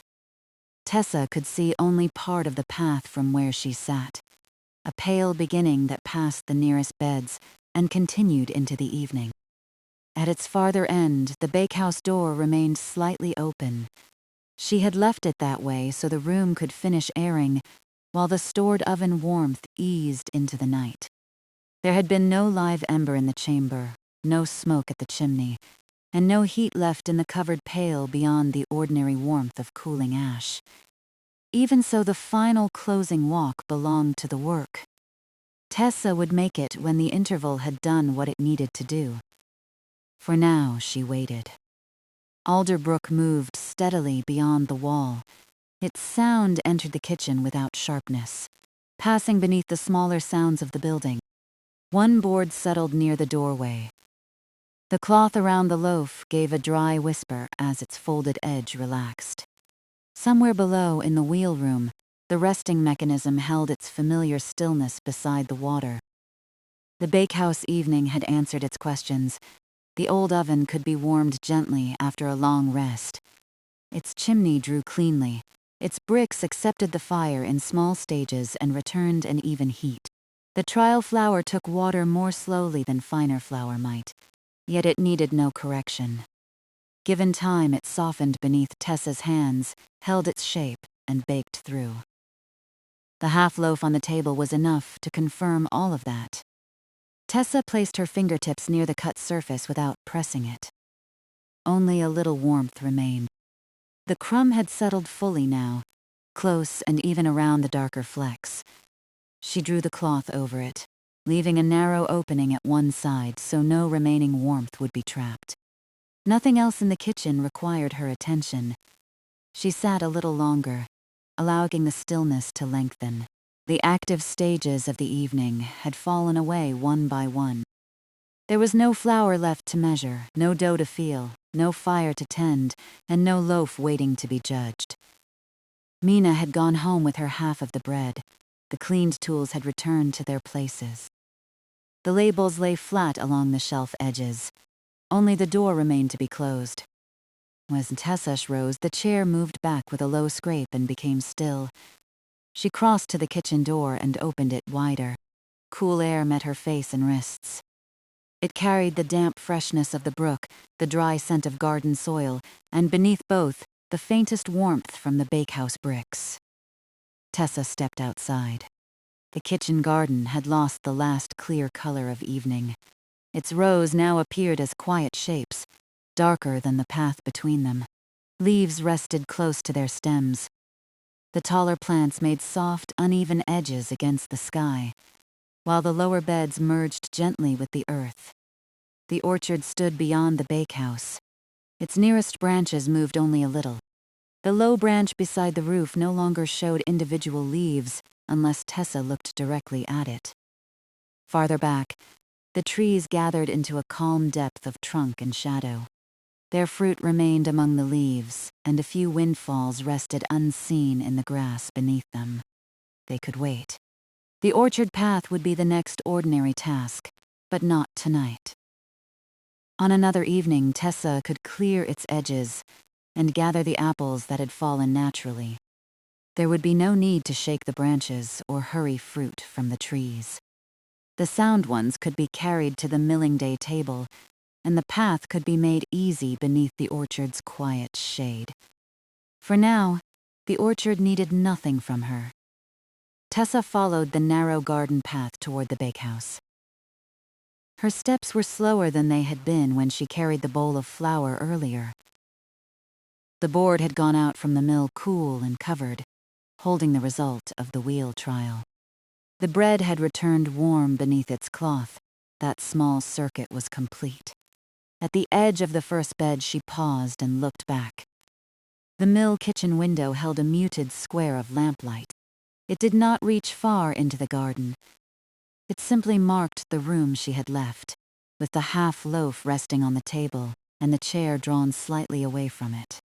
Above and beyond the kitchen, the larger mill stood dark and settled, its rooms arranged as they had been before she crossed the garden. Tessa continued. Near the bakehouse, the air felt a little warmer. The difference was slight, no more than the breath of heat that had passed through the narrow opening at the door. It carried the scent of brick and baked flour into the cooler garden. She placed one hand against the door. The timber was mild near the inner edge and cool toward the outer boards.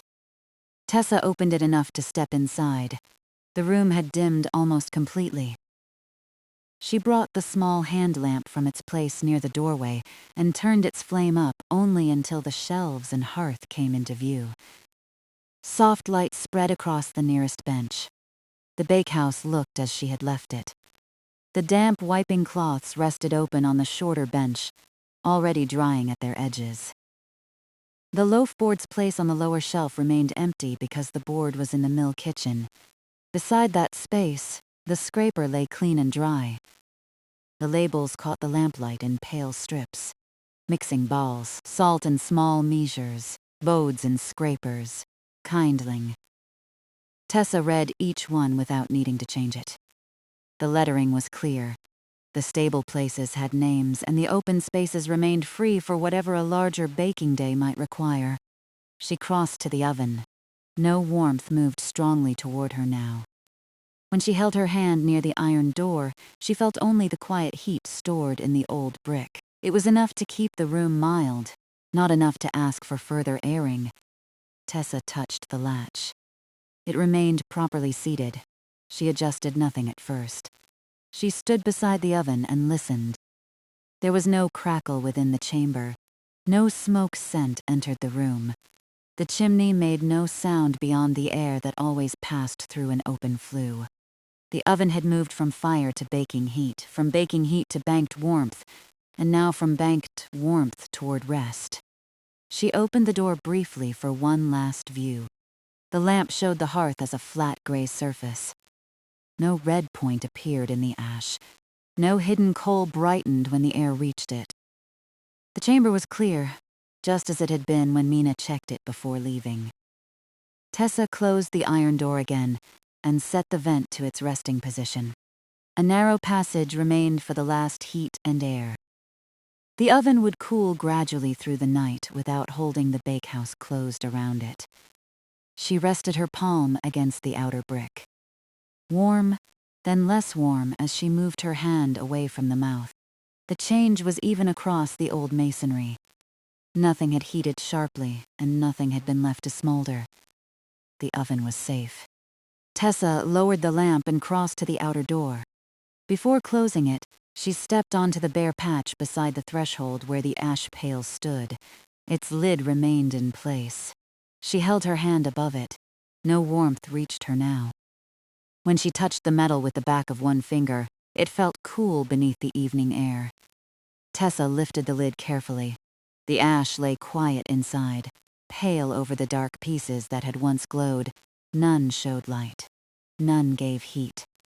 She replaced the lid and made sure it sat evenly around the rim. The pail could remain on the bare ground until morning. Then the cold ash could be dealt with in daylight. Tonight it was contained, covered, and clear of both timber and path. She looked up toward the chimney.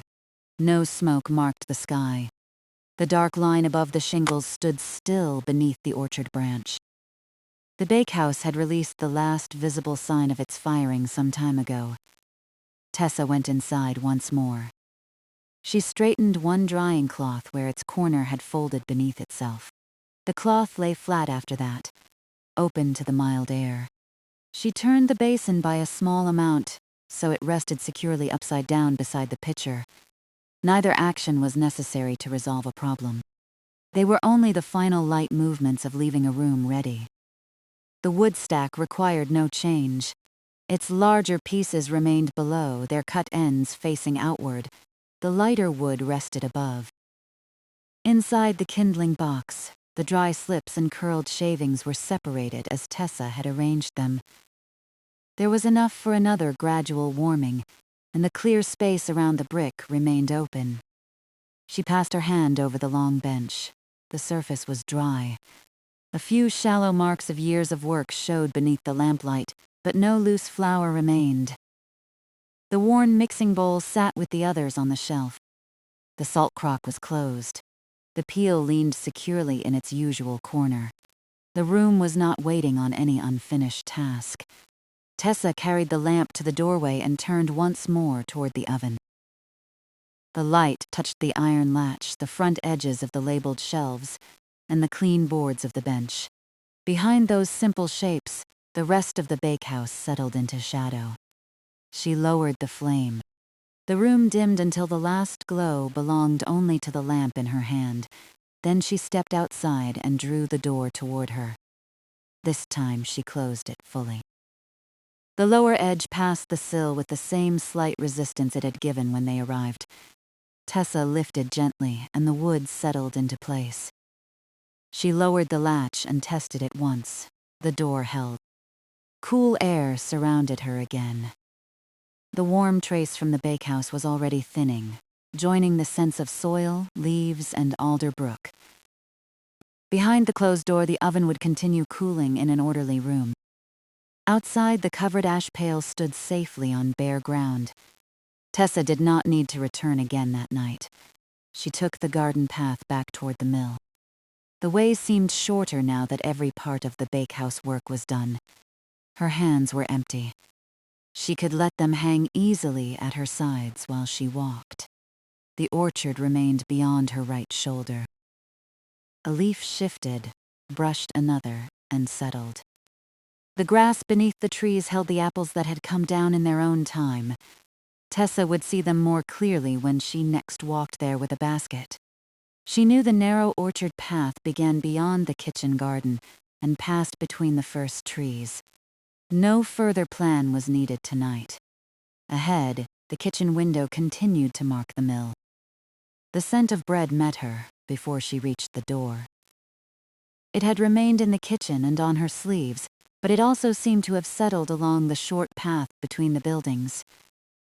Flour had crossed one way. Bread had crossed the other. Warmth had followed both journeys, and now rested quietly in the places where the work had been done. Tessa entered the kitchen and closed the door behind her. The room felt warmer after the garden, though no new fire had been made. She returned the hand lamp to its place and adjusted the flame until it gave a low, steady light across the table. The half-loaf waited beneath the cloth. Tessa lifted the board and moved it to the cooler end of the table, away from the lamp. She folded the cloth loosely around the bread, protecting the cut face while leaving the crust room to remain dry. In the morning, the loaf would be fully cool. It could be eaten without ceremony, a small, useful result from the trial flour. No further test was hidden within it. Its crumb had already been seen, its flavor tasted, and its needs understood. Tessa washed her hands at the basin. The water was cool. It removed the last faint trace of ash from one fingertip and the flour that remained near the base of her thumb. She dried her hands on the kitchen cloth, hung it straight, and emptied nothing more. Then she made a quiet round of the kitchen. The loaf was covered. The lamp was steady. The outer door was closed. Through the window, the bakehouse showed only as a dark, familiar shape beyond the garden. Its door no longer made a pale opening. Its chimney stood clear against the dim sky. Tessa looked toward it for a few breaths. There was comfort in the absence of any sign that needed attention. No smoke, no moving light, no open door. The building had been warmed, used, cleaned, labeled, and closed. It had returned to rest without returning to neglect. She drew the chair closer to the table and sat again. This waiting was different from the earlier intervals. It served no dough and no oven. It was not a pause before another action. The evening's task had ended. Tessa could hear Alder Brook more clearly now that night had settled over the garden. Its sound passed the mill in one continuous low movement. The wheel remained quiet beside it after the earlier trial, and the rooms above held the grain loft's simple order. The bakehouse beyond the garden held the fading warmth of the small loaf. Nothing in those sounds suggested haste. Tessa folded her hands on the table. The day's work could be remembered in a few plain stages. A closed bakehouse had opened. Dust had been wiped from the benches. Wood had been stacked. Small fires had warmed the oven by degrees. Trial flour had taken water, tightened briefly beneath her hands, and softened when left to rest. The shaped loaf had baked in settled heat. Mina had tasted it, taken her half, and gone home. Tessa had marked the shelves, checked the chamber, cooled the ash, and latched the outer door. Each stage had ended before the next began. Now there was only the loaf, the clean room across the garden, and the mild bread scent that had followed Tessa back into the mill. The lamp flame moved once, when a small current passed beneath the kitchen door. It leaned, straightened, and became still. Tessa watched its light rest across the table boards. The cloth over the bread made a soft shape at the edge of the glow. Outside, the orchard kept its own slower order. The branches held what had not yet fallen. The grass received what had. The narrow path waited beneath them, needing only ordinary tending. When Tessa went there next, she would take a basket and begin at the garden end. She could clear the path as she walked and gather the sound windfalls without disturbing the trees. That work belonged to another evening. Tonight, the path needed no footsteps. The apples needed no sorting in darkness. The bakehouse needed no more checking. The mill kitchen asked for nothing beyond the lowering of the lamp when Tessa was ready. She remained beside the loaf while the room grew quieter. Warm wood, bread, a faint trace of flour, and the distant dampness of the brook made one settled air around her. The garden lay calm between the kitchen and the latched bakehouse.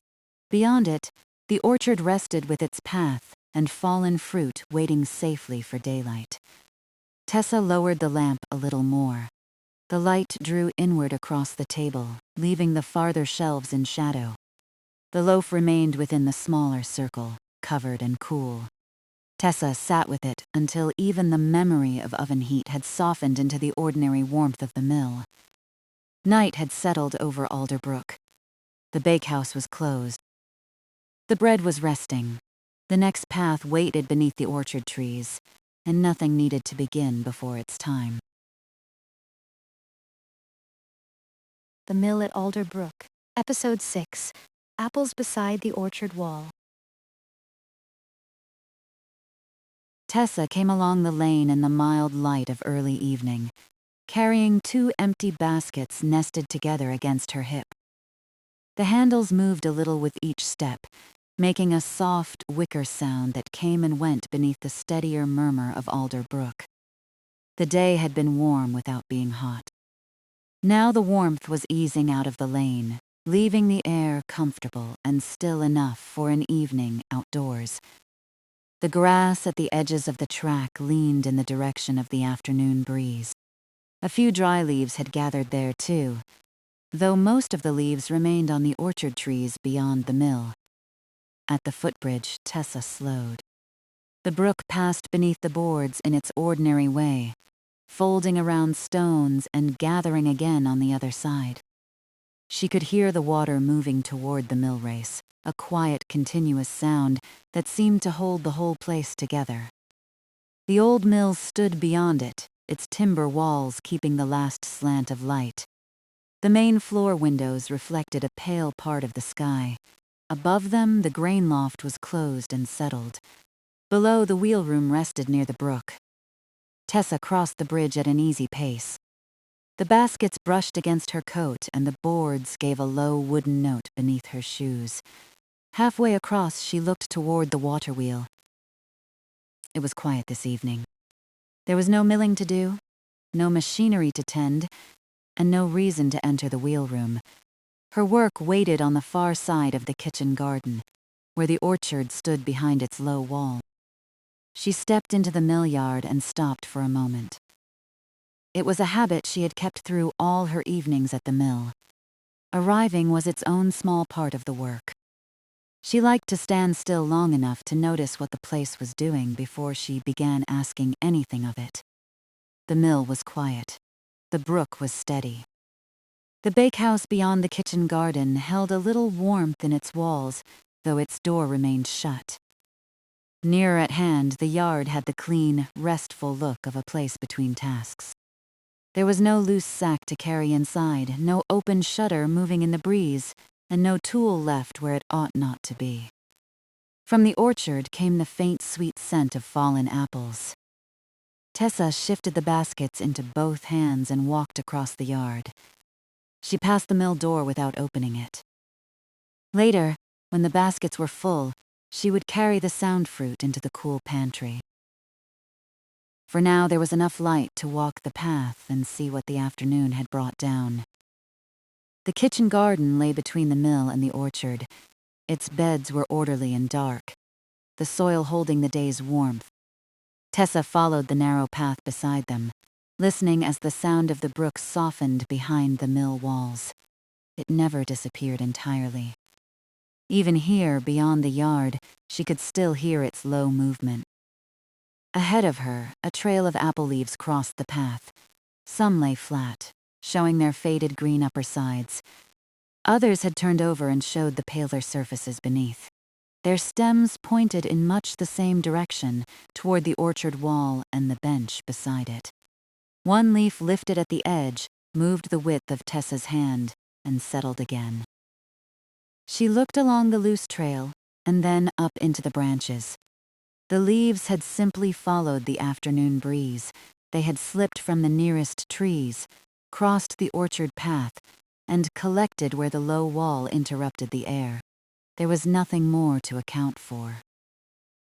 By evening, even the breeze had almost spent itself.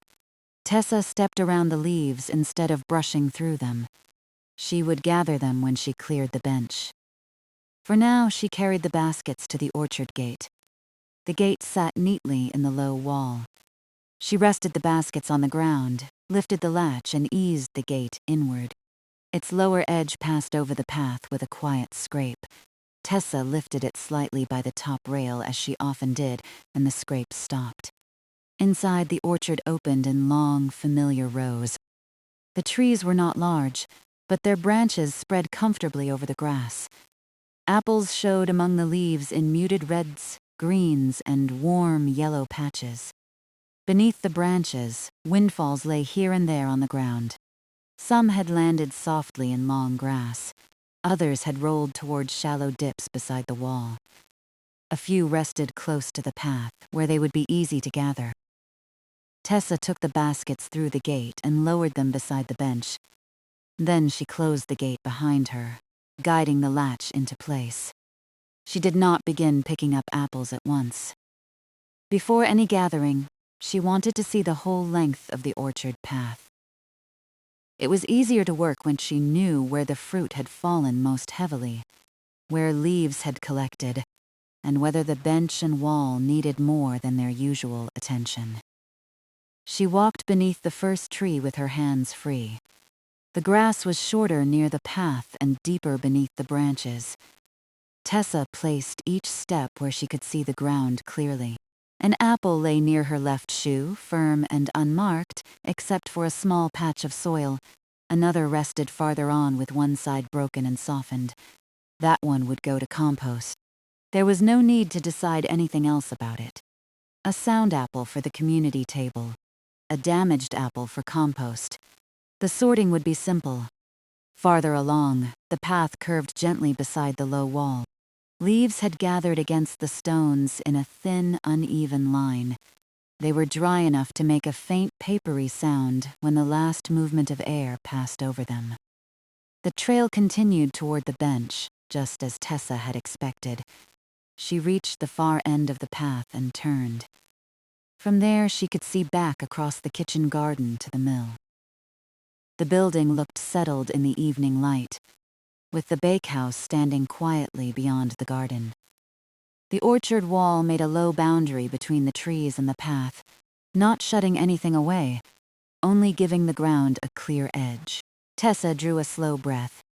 The air smelled of grass, apple skin, dry leaves, and the faint mineral coolness of water. She walked back beside the wall. As she went, she looked over the top course of stones. Most sat exactly as they should. Their uneven surfaces caught the light differently, some still warm and bright, others already gray with shade. Near the middle, one small stone stood a little higher than the stones around it. Tessa placed her palm against it and pressed. It shifted only slightly, then sat firm. She tested it once more with her fingertips. It did not move. That was all the wall required for now. She would check the rest more closely when she worked along it. But there was no fallen section and nothing that needed rebuilding. The orchard path remained clear from end to end. Back at the bench, Tessa stood over the two baskets. They were broad, shallow gathering baskets, easy to carry when the fruit was spread in a single layer. She lifted the smaller one from the larger and placed them side by side on the grass.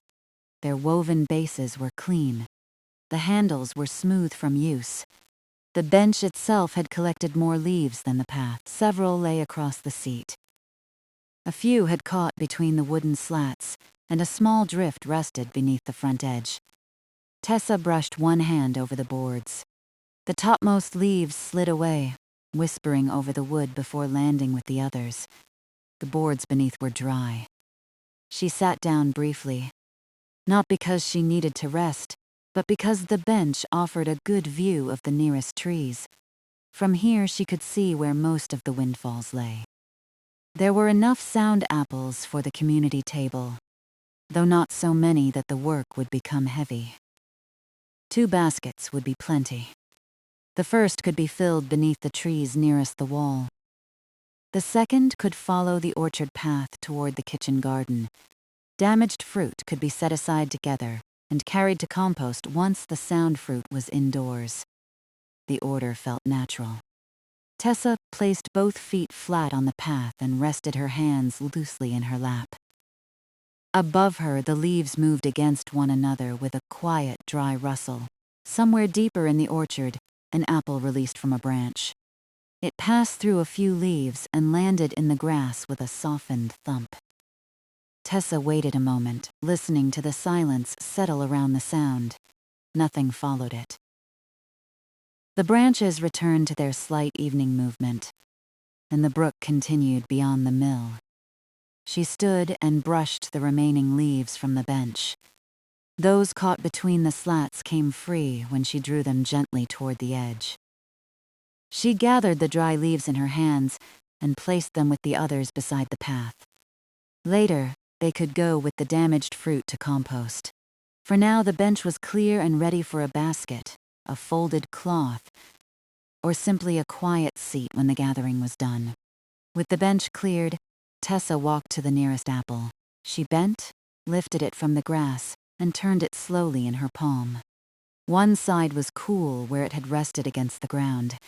The other still held a trace of the afternoon's warmth. Its skin was firm. There was a shallow mark near the stem, but no split, no deep bruise, and no softness beneath her thumb. It was sound. She laid it in the first basket. The apples settled against the woven base without rolling. Tessa adjusted it so the stem faced inward, leaving space for the next one. There would be no need to pack the fruit tightly. A loose, even layer would carry well, and keep the apples from pressing against one another. She picked up a second apple. This one had broken open where it struck a stone. Its scent was sweeter and stronger, but the exposed flesh had already darkened. Tessa placed it on the grass beside the wall, beginning the small group for compost. The 2 choices, made one after the other, set the rhythm of the evening. She lifted another apple, turned it, and placed it in the basket. Then another, which joined the damaged fruit. She moved only through the small patch nearest the bench, taking care not to range farther down the path before she had finished her first look at the ground. Soon 5 sound apples rested in the basket. 3 damaged ones lay together by the wall. The grass around the bench was clear enough to walk without watching every step. Tessa straightened and looked up. The light had lowered, but there was still a long, mild stretch of evening ahead. She could gather without haste, pause when she wished, and carry the baskets one at a time if they grew heavy. When the sound apples were in the cool pantry, the damaged fruit would go to compost. After sunset, there would be time for a small pot of apple tea and a seat by the kitchen window. For now, only the first basket had begun to fill. Tessa moved it from the grass to the cleared bench, where it stood level and easy to reach. She set the second basket at the near end of the orchard path. Then she walked back toward the gate, looking once more over the ground she would cover. The leaves marked the old direction of the afternoon breeze. The low wall was steady. The bench was clear. The apples waited beneath the trees, each one ready for the same simple decision. At the gate, Tessa turned and began her slow walk into the orchard, with the empty basket in one hand and the evening open before her. Tessa began near the gate, where the orchard path widened before passing beneath the first row of branches. The empty basket hung from one hand. Its woven base touched the side of her coat now and then, light enough to carry without thought. She stopped beside the first windfall. The apple had come to rest at the edge of the path, where the shorter grass met the deeper growth beneath the tree. She bent, lifted it, and turned it beneath the remaining light. The skin was green with a broad wash of muted red. A little dry soil clung near the base, but the fruit was firm all around. Tessa rubbed away the soil with her thumb and placed the apple in the basket. It settled with a small hollow sound against the wicker. A second apple lay several steps farther on. This one had fallen into softer grass. Its stem was still attached, with half a leaf caught beneath it. Tessa removed the leaf and looked carefully at the place where the apple had rested. There was no split in the skin and no darkened patch. When she pressed it lightly, it held firm. It joined the first. She went on at the same unhurried pace, looking down beneath one branch and then the next. The ground decided much of her route. There was no need to walk in a straight line. She moved from the path into the grass, around the low reach of a branch, and back toward the wall whenever a pale or red boar curve showed among the green blades. Each apple received the same quiet attention. She lifted it. She turned it once or twice. She checked the stem and the lower end, then felt gently for any softness hidden on the shaded side. The sound ones went into the basket. The damaged ones remained together for compost. At first, Tessa carried each damaged apple back to the small group she had begun beside the wall. After the third such journey, she chose a nearer place beneath the tree. A clear patch of grass where the fruit would be easy to see and would not be confused with anything still waiting to be sorted. She set 2 split apples there, along with one that had softened almost entirely on the side that faced the earth. Later, she could gather those into one load. For now, the separate group kept the first round simple. The orchard floor was uneven in the mild, ordinary way of ground beneath old trees. Roots lifted the soil in shallow lines. Fallen leaves covered some of the hollows. Here and there, the grass had been flattened by an apple that had rolled after landing. Tessa watched where she put her feet. She stepped over fruit before bending to collect it, and kept the basket close enough that she never had to reach across it. As the first layer grew, she turned the apples so they rested easily against one another without pressing. The weight gathered slowly. At the next tree, several apples had fallen close together. One rested against a root. 2 more lay in a shallow bed of leaves, and another had rolled nearly to the low wall. Tessa placed the basket on level ground before examining them. The apple by the root had taken the harder landing. A narrow split crossed one side, and the flesh beneath it had begun to brown. She set it in the compost group. The 2 among the leaves were sound. She brushed them clean with the edge of her hand and placed them in the basket, leaving a little space between their stems. The apple by the wall had only a faint flat mark on its lower side. Tessa held it in both hands for a moment, testing the skin with her thumbs. Firm, it went in as well.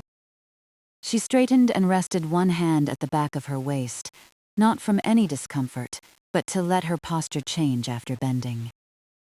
Above her, the tree held more fruit among its leaves. The apples still on the branches could remain there. This evening was for windfalls, for the fruit the orchard had already released. A leaf turned slowly as it came down. It brushed one branch, crossed a strip of open air, and landed near Tessa's shoe. Its pale underside showed for a moment. Then the faintest movement in the orchard turned it over. Leaving the darker green side uppermost, Tessa picked it up by the stem. The leaf was dry at the edges and supple nearer the center. She carried it to the thin line beside the wall and laid it with the others. The afternoon breeze had already done most of the gathering. It had moved the loose leaves in one direction until the stones and bench had stopped them. The pattern was simple and complete. When Tessa returned to the tree, the basket waited where she had left it. Its apples held the last warmth of the day in patches of yellow, green, and red. She lifted the handles and felt the new weight settle into her palm. Not heavy yet, only comfortably changed. She continued along the inside of the wall.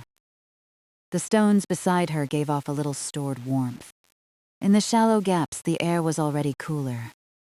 Tessa let the fingers of her free hand pass over the top course as she walked, feeling rough surfaces, rounded edges, and the occasional fine line of moss where one stone met another. The small stone she had pressed earlier remained steady. She tested it again as she passed. Using no more than the pressure of 2 fingers, it did not shift. The rest of the nearby stone sat firmly too. There was nothing further to mend. The wall needed only the passing check of a caretaker who knew its ordinary shape. Beyond it, the kitchen garden lay in deepening shade. The mill stood farther back, its upper windows losing their reflection of the sky. The brook could not be seen from this part of the orchard, but its sound reached Tessa in a softened form. It seemed to move behind the timber walls and beneath the small noises of grass, leaves, and wicker. She found another sound apple close to the path, then one with a deep bruise, then 2 more that had landed in long grass and remained unmarked. The work formed an easy sequence. Bend and lift, turn and feel. Place the sound fruit in the basket. Set the damaged fruit apart. Stand and take a few quiet steps before beginning again. Nothing required a quick decision. A shallow mark could be examined in the light. A dusty apple could be brushed clean enough to show the skin beneath. If Tessa was uncertain, she could hold the fruit a little longer, turning it until every side had passed beneath her hand. Most choices were clear at once. One apple, warm yellow with a green patch near the stem, looked entirely sound until she noticed a small hole low on one side. The damage was old and neat, no wider than the end of a thin twig. Tessa pressed gently around it. The flesh beneath had softened. "For compost," she said. Her voice was quiet and matter-of-fact. The orchard accepted the words without returning anything but the slight stirring of its leaves. She placed the apple with the damaged fruit. The next one was smaller than the rest, round and firm, with an even red color where the evening light touched it. Tessa turned it once and set it in the basket. For the table, there was no need to speak again. The 2 brief decisions had named the whole task.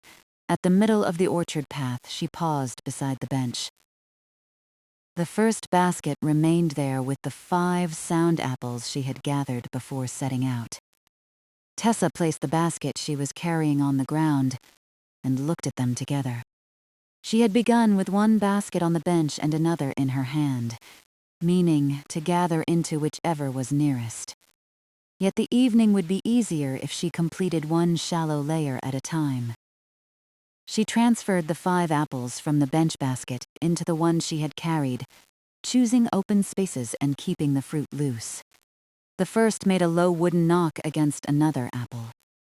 Tessa adjusted it by the stem.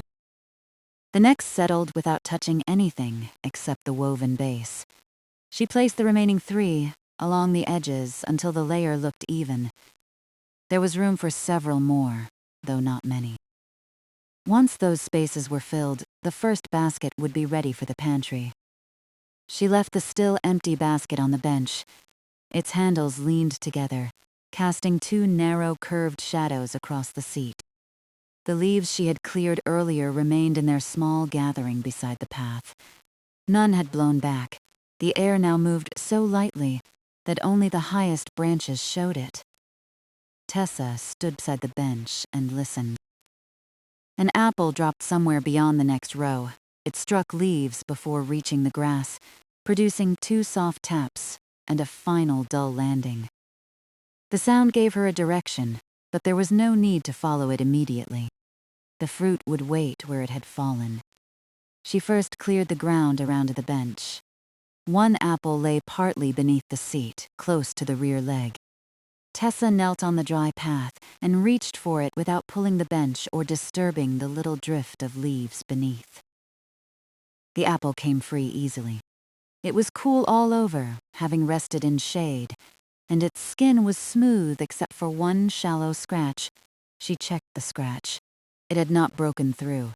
The apple filled a space near the center of the basket. Another lay near the wall. This one had split deeply and released a fresh, sweet scent into the air. Tessa placed it with the damaged group. A third had come to rest beside the front leg of the bench. It was sound and almost perfectly round. When Tessa added it to the basket, only 3 open places remained. She lifted the basket onto the bench. The wood gave a small creak beneath the weight, then held it level. From there, the colors of the fruit looked softer in the fading light. None of the apples rose above the rim. None sat beneath another. Each had its own secure place. Tessa could have carried it inside then, with the layer not quite complete, but the nearest tree still held several windfalls beneath it. She chose to finish the round before leaving the orchard. She walked without a basket for a short distance, her hands free. The change made her more aware of the evening air against her palms and of the cool grass brushing the sides of her shoes. She followed the path to the place where she had heard the recent apple fall. It lay on a cushion of leaves. A short twig, shaken loose at the same time, rested nearby. Tessa moved the twig to the base of the wall, then lifted the apple. Its skin was firm and the stem end was clean. The grass and leaves had softened its landing. She carried it back to the bench and placed it in the first open space. On her next walk beneath the tree, she found 2 apples close to each other. The larger had a broad brown bruise and went to compost. The smaller was sound. It filled a second space in the basket. That left room for 1. Tessa did not select the last apple merely because it was near. She continued the same careful sorting she had used from the beginning. A fruit with broken skin stayed in the compost group. Another, resting close to the trunk, had softened beneath its own weight and joined it. The third apple was firm. It had fallen beside a root and rolled into a shallow hollow filled with grass. Its skin carried a red stripe from stem to base. Tessa brushed away 2 narrow blades that clung to it, examined the place where it had rested, and pressed lightly around the whole fruit. Sound all the way around. She returned with it in both hands. At the bench, she lowered the apple into the final space. It nestled between 2 others without forcing either one aside. Tessa turned the stem toward the center and moved 1 neighboring apple the width of a finger. The arrangement became loose and level again. The first basket was full enough. She stood for a moment with her hands resting on either side of it. The wicker felt dry and slightly rough beneath her palms. The apples gave off a mild, clean scent, less sweet than the damaged fruit and fresher, with something of leaves and cool grass in it. Tessa looked back over the ground she had covered. From the gate to the middle of the path, the windfalls had been sorted. The grass was clear except for the small groups set apart for compost. The leaves still formed their low line beside the wall. The stones were steady. The bench, though occupied now by the basket, remained free of loose leaves. The first round had done exactly what it needed to do. There was still fruit farther along the orchard path, but that belonged to the second basket. Tessa would return for it after carrying this one indoors. Dividing the work kept the baskets light enough to handle comfortably and gave each part of the evening a clear beginning and end. She took the handles in one hand, then changed to both hands before lifting. The basket rose evenly from the bench. Its weight was modest, yet full enough to make the handles firm beneath her fingers. The apples shifted once, producing a soft cluster of small sounds, and then settled into their places. Tessa carried the basket toward the gate. She walked slowly so the fruit would not roll against the sides. At the low branch, she turned slightly and passed beneath it. At the shallow rise of a root, she shortened her step. The basket remained level between her hands. Near the gate, she paused and looked back. The empty basket stood on the cleared bench, ready for the next round. Beyond it, the unsorted part of the orchard rested in the last mild light. There were no questions waiting there. only more apples to lift and examine in the same familiar way. Tessa set the full basket down inside the gate, opened the latch, and raised the wooden frame enough to keep its lower edge from scraping the path. She carried the basket through, closed the gate, and guided the latch back into place. The trail of leaves lay ahead of her, pointing across the path toward the wall where the afternoon breeze had left it. Tessa stepped beside the leaves and followed the kitchen garden toward the mill. With every pace, the brook grew a little clearer. The pantry waited cool and quiet inside. She would set the first basket there, give the apples space to rest, and then come back for the second round while the orchard still held the evening light. Inside the mill, the air changed at once. The mild evening warmth remained behind Tessa in the yard, while the passage ahead held the cooler stillness of thick walls and shaded rooms. She carried the full basket with both hands, keeping it level as she crossed the threshold. The apples moved softly against the wicker, then became quiet again. Tessa paused long enough to let her eyes adjust. The main floor was dim but familiar.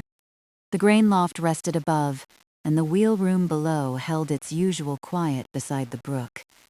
She did not need either room this evening. Her path led toward the cool pantry, past the worn boards and the closed kitchen door. The sound of Alder Brook reached her through the mill walls. It was lower here than it had been near the footbridge, but steady enough to follow from one end of the building to the other. Beneath it, Tessa heard the small sounds of her own steps and the occasional faint creak of the basket handles. She carried the apples into the pantry. The room held a clean scent of stone, wood, and empty shelves. Its shaded window admitted a narrow band of evening light. Tessa set the basket on a low wooden table beneath it, lowering one side and then the other so the fruit would not shift. The wicker base touched the table with a quiet scrape. She released the handles and looked over the apples. They had traveled well. The shallow layer remained loose, and even with no fruit pressed beneath another. A few blades of grass clung to one apple near the rim. Tessa removed them and brushed a speck of soil from another with the side of her thumb. The cool pantry would hold the fruit comfortably until the second basket arrived. Later, she could cover both baskets with light cloths and leave the apples to rest. For now, there was no need to move them again. Tessa opened the inner shutter a little wider. The last outdoor light spread across the table, showing muted red stripes, green skin, and warm yellow patches. None of the apples shone brightly in the dim room. Their colors seemed deeper here, as though the cool air had settled over them. She touched the nearest apple with 2 fingers. Its sun-warmed side had already begun to cool. The first round was complete. Tessa left the basket where it stood and returned through the mill. Her hands felt light after carrying the fruit. At the outer door, she stepped back into the mild air and stood for a moment on the threshold. The kitchen garden lay ahead in deepening shade. Beyond it, the orchard trees still held light in their upper leaves. The low wall drew a clear line beside the path, and the bench could just be seen through the gate with the second basket waiting on its seat. Nothing had changed while she was indoors. The trail of apple leaves still crossed the path in the direction of the afternoon breeze. A few lay beside the garden beds, and the rest had gathered where the wall interrupted their movement. They had not scattered farther. The air was now too quiet for that. Tessa followed the path back to the orchard. At the gate, she lifted the latch, raised the frame slightly, and carried it inward without letting its lower edge scrape. She stepped through, closed it, and guided the latch into place. The empty basket stood on the bench exactly as she had left it. Tessa lifted it by one handle. Before beginning the second round, she walked to the small groups of damaged fruit she had set apart beneath the trees. Their sweeter scent had become a little stronger as the evening cooled. She would leave them where they were until all the sound fruit had been gathered. That would keep the two parts of the task separate. The second basket could be filled, carried indoors, and settled beside the first. Then the damaged apples and the leaves near the bench could go together to compost. The order was plain. She returned to the middle of the path and continued beyond the ground she had already cleared. This part of the orchard lay slightly farther from the kitchen garden. The grass grew longer near the wall, and the trees cast wider patches of shade. Tessa moved slowly, looking for the round shape of fruit beneath leaves and between shallow roots. The first apple she found was sound. It had landed in a thick patch of grass and come to rest stem upward. She turned it in her hand, checked the shaded side, and placed it in the basket. The second had a soft brown place near its base. Tessa carried it back a few steps and set it in a new compost group where the grass was short. Then she returned to the path and continued beneath the branches. The ground here held fewer windfalls than the first half of the orchard. Some trees had released only 1 or 2 apples. Others had dropped none at all. Tessa did not search beneath every blade of grass. She followed what she could see, looking from one clear patch to the next. A small red apple lay against the wall. Its color made it easy to notice among the gray stones, though a curled leaf covered nearly half of it. Tessa lifted the leaf first and added it to the thin line along the wall. Then she picked up the apple. One side was firm and clean. The other had a shallow hollow where it had rested against a stone. Tessa pressed around the mark, turning the fruit slowly. The skin had not broken, and the flesh beneath remained firm. She placed it in the basket. A few steps farther on, the grass dipped beside the path. Dry leaves had gathered in the hollow, their edges overlapping in a loose brown and faded green layer. Tessa could see the upper curve of another apple among them. She set the basket down. When she moved the first leaf, she found that the apple was not alone.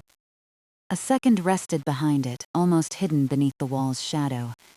Then, as she drew away another handful of leaves, she saw a third.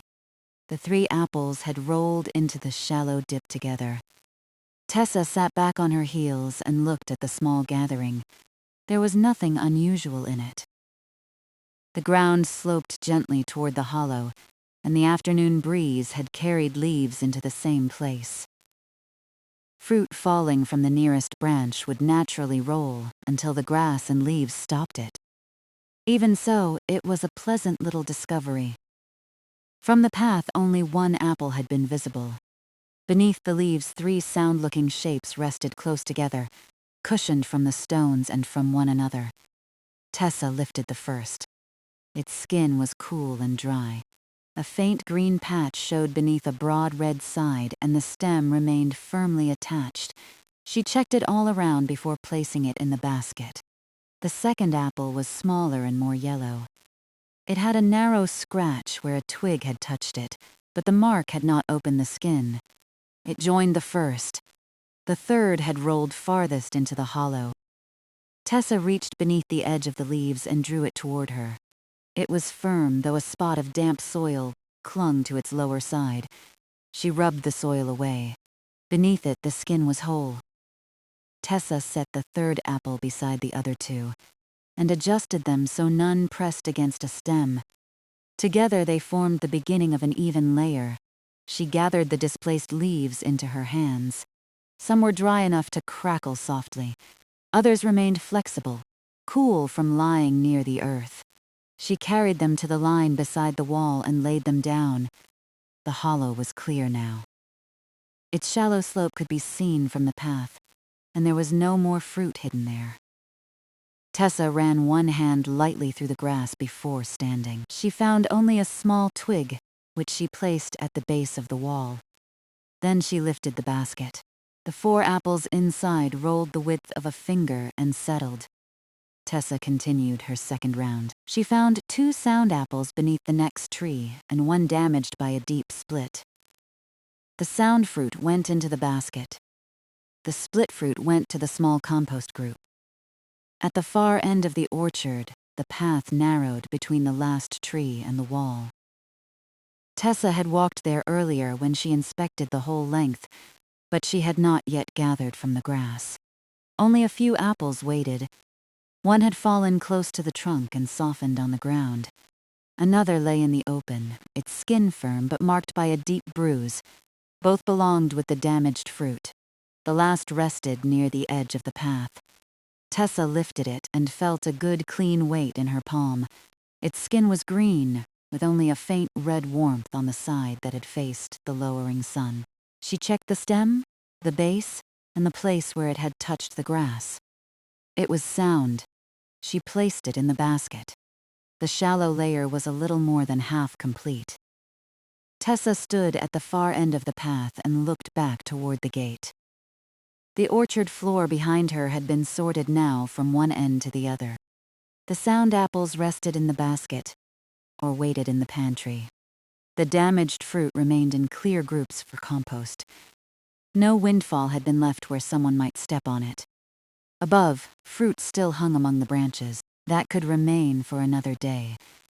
Her task was not to empty the trees or gather more than the orchard had offered. It was only to collect the sound windfalls and leave the path orderly. She walked back slowly.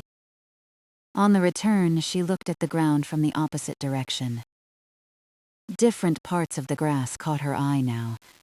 A green apple she had missed before showed beneath the low edge of a branch. It had blended with the grass when seen from the other side. Tessa set down the basket and picked it up. The apple was firm except for a small soft place close to the stem. She tested it once, then placed it with the compost fruit. A little farther on, a yellow apple lay behind a lifted root. Tessa had passed within 2 steps of it during the outward round, but the root had hidden its lower half. This one was sound. She added it to the basket. There was room for several more, though the orchard now seemed nearly clear. Tessa did not mind if the second basket remained lighter than the first. The fruit did not need to fill every space. It needed only to rest without rolling too freely on the walk indoors. Near the middle tree, she found another pair in deep grass. One had broken open. The other had landed beside it without damage. Their scents were different when she lifted them. The broken apples smelled sweet and strong. The sound ones smelled faintly of cool skin and leaves. She sorted them accordingly. At the bench, Tessa placed the basket on the cleared seat and examined the layer. 10 sound apples rested inside. They were spaced well, but there was enough open wicker between them that they might shift during the walk to the mill. She looked beneath the nearest trees once more. The ground had already been cleared during the first round. Only the small compost groups remained. The leaves beside the wall lay where she had placed them. No new apple had fallen. There was no reason to search for more. Instead, Tessa adjusted the fruit. She moved 2 apples closer to the center and turned another, so its stem rested in an open space. She set the smallest apple between 2 larger ones where it would be supported without being squeezed. When she lifted the basket a little and tilted it no more than the angle of a careful step, nothing rolled. That was enough. The second basket did not need to match the first in weight or number. The orchard had given an uneven amount beneath each tree, and the baskets could reflect that. Tessa sat beside it on the bench. The wood was dry and slightly cooler than before. Without leaves across the seat, there was room for her at one end and the basket at the other. She rested her hands in her lap and looked down the path she had just walked. The small hollow near the wall was visible now. Its leaves had been gathered, its 3 hidden apples found and sorted, and its slope explained simply by the ground. Nothing remained concealed there. It was only a quiet part of the orchard path, clear again beneath the evening light. Alder Brook sounded beyond the mill. The upper branches moved once, lightly, though no breeze reached the bench. Then they became still. Tessa stayed seated for another moment, letting the completed round settle into the evening. The second basket was ready for the pantry. After that, She would return with a smaller carrying pail for the damaged fruit. The loose leaves could be gathered at the same time. Compost would take both, and the orchard path would be left clear.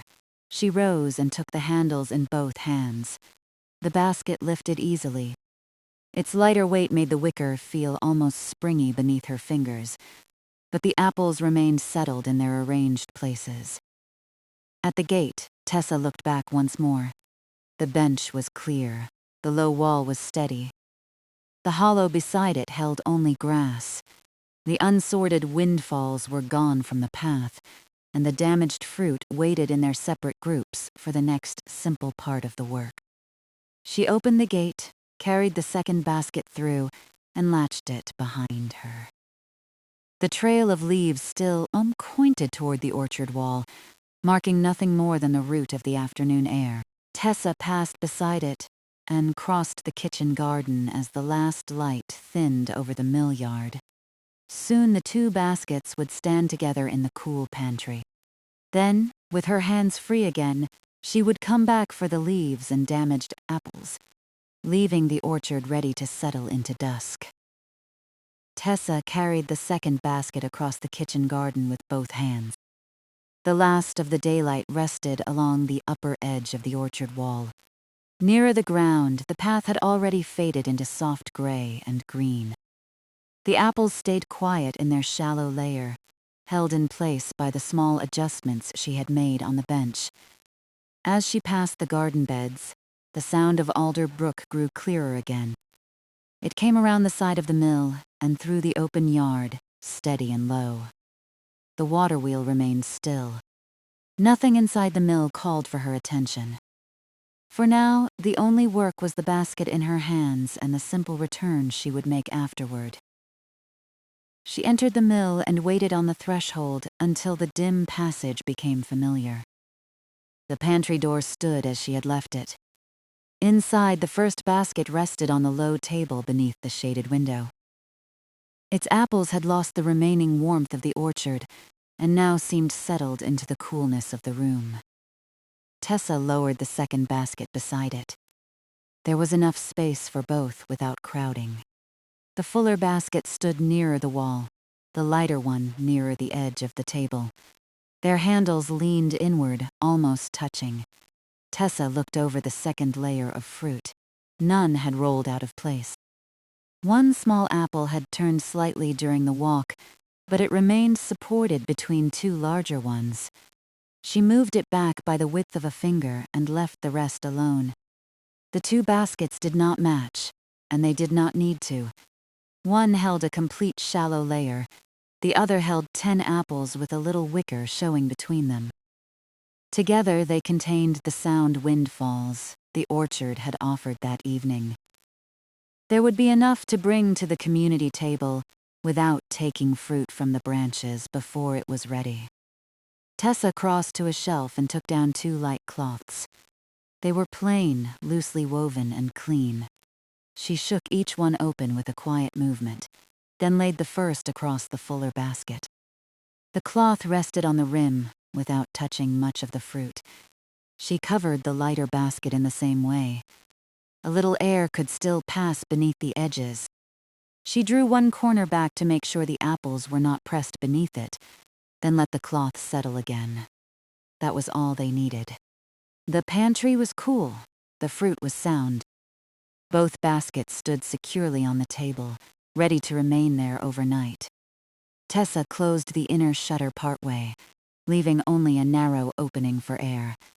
The last strip of daylight thinned across the cloths and the wooden tabletop. She stood in the doorway for a moment. The pantry had taken on the quiet order of a completed task. Nothing remained to count or rearrange. Tomorrow the apples would still be where she had placed them, cool and rested beneath their covers. Tessa left the door nearly closed and walked back toward the outer passage. Near the kitchen, she found the small carrying pail she had meant to use for the damaged fruit. It was light enough to hold in one hand and broad enough at the top for the apples to be placed without dropping them. She took it by the handle and stepped outdoors again. Evening had deepened while she was inside. The mill yard held no direct light now, though the sky above it remained pale. The bakehouse beyond the garden was quiet. The orchard branches showed against the softer sky, their leaves gathering into broad, still shapes. Tessa followed the path back. The trail of leaves was easier to see from this direction. It crossed the path in a loose line and ended where the low wall had stopped it. Some leaves were green, some yellowing at the edges, and some already dry. They had come from the orchard in the afternoon breeze and had gone no farther. At the gate, Tessa set down the pail. She lifted the latch, raised the frame slightly, and opened it without scraping the ground. Then she carried the pail through and closed the gate behind her. The orchard had become very quiet. No apple fell while she stood there. The high branches barely moved. Beneath them, the sorted grass looked open and undisturbed. The sound fruit was gone, and the damaged apples waited in the small groups she had made during her 2 rounds. Tessa began with the group nearest the bench. She placed the pail on the grass and lifted the first damaged apple with both hands. Its broken side had darkened a little more, and the sweet scent was stronger than before. She lowered it into the pail rather than letting it fall. A second apple had softened almost through. Tessa supported it underneath as she moved it, keeping the damaged side upward. It settled beside the first. The third was firm in places but deeply bruised where it had struck the ground. It went in as well. These apples were no longer right for the community table, but they had not become useless. In compost, they would return to the garden in another form, along with the leaves and the soft remains of other ordinary seasons. Tessa carried the pail to the next group beneath the first tree. The handle swung gently against the rim until she set it down. She gathered the split apples one at a time. Some were small enough to hold in one hand. Others required both hands, because the softened skin might give way if she gripped them too firmly. She worked carefully, though there was nothing delicate or difficult about it. Lift, support, lower. The pail gained weight without becoming heavy. When the group was gone, Tessa brushed aside the grass where the fruit had rested. One damp hollow remained beneath a softened apple. It would dry by morning. She straightened the grass lightly with her fingertips and moved on. The next compost group waited near the middle of the path. It held the yellow apple with the small old hole near one side, the fruit with the broad bruise, and 2 apples whose skins had broken on roots or stones. Tessa remembered each decision without needing to reconsider it. The small hole had softness beneath it. The bruise was deep. The broken skins had already opened to the air. Each apple belonged exactly where she had set it. She lowered them into the pail and carried them toward the far end of the orchard. The damaged fruit there was more spread out, but every piece remained easy to see. Nothing had rolled away. Nothing had been mixed with the sound fruit. Tessa collected the apple from beside the trunk, then the bruised one from the open grass. She found the green apple with the soft place near its stem and placed it on top, where it would not be pressed beneath the others. At the last tree, she stopped and looked along the ground. The orchard floor was clear from the wall to the path. A few leaves remained under the branches, but they belonged there and caused no obstruction. The windfalls had all been examined. The sound fruit rested in the pantry. The damaged fruit rested in the pail. There was no unfinished sorting hidden by the dusk. Tessa lifted the pail in both hands for the walk back. She carried it level, passing beneath the low branch and around the shallow roots. At the bench, she set it down again. The loose leaves were the final part of the orchard work. She began with the small gathering beside the bench. Some leaves had come from the seat and the spaces between its slats. Others had gathered beneath the front edge. Tessa drew them together with both hands, making a soft, dry mound. She did not try to collect every leaf in the orchard. Leaves beneath the trees could remain where they had fallen. They softened the ground and belonged to the slow work of the season. She gathered only those lying across the path, pressed against the bench, or caught in the narrow strip where someone's feet would pass. The distinction was easy to keep. A leaf in the grass could stay. A leaf across the walking place could join the compost. Tessa carried the first double handful to the pail and laid it over the damaged apples. The leaves formed a light cover, their broad surfaces resting across the uneven fruit. She returned to the wall. The thin line of leaves followed the stones from the bench toward the gate. Tessa worked along it slowly, gathering a little at a time. The rough wall had caught some by their stems. Others rested flat against the path. She freed them without disturbing the stones. At the small raised stone she had tested earlier, she paused. It remained firm beneath her fingertips. The leaves around it came away easily, revealing the narrow seam between one stone and the next. Tessa ran her hand once over the top. Warmth had nearly left the wall now. The upper surfaces felt cool, and the hollows between stones were cooler still. Nothing shifted beneath her hand. She continued gathering. Each handful made the path a little clearer. The old trail shortened from the orchard end toward the gate, until only a few scattered leaves remained. One lay pale side upward near the bench leg. Another had curled around a blade of grass at the edge of the path. A third rested close to the gate, its stem still pointing toward the wall. Tessa picked them up in turn. The breeze had explained the whole pattern. It had moved through the orchard during the afternoon, loosened a few leaves, and carried them until the wall and bench interrupted their path. Now the breeze was gone, and the leaves were on their way to compost. Nothing else needed to be made of them. Tessa placed the last 3 leaves in the pail. The path looked open without looking swept bare. A few small fragments remained between the stones, and a single leaf rested well off the walking place beneath the bench. She left it there. The bench seat was clear, the wall steady, and the gate free of anything that might catch beneath it. She sat down. The pail stood at her feet, filled with damaged apples and covered loosely with leaves. Its handle rested against one side. Tessa placed her hands in her lap and looked through the trees. In the fading light, the apples still on the branches were harder to see. Now and then a muted patch of color showed between leaves, then disappeared when her gaze moved on. Those apples could stay where they were. The orchard would release them in its own time. Beyond the gate, the kitchen garden had become a quiet shape between orchard and mill. The mill windows no longer reflected the sky. The building held the evening in dark timber, while the brook continued beside it with the same measured sound.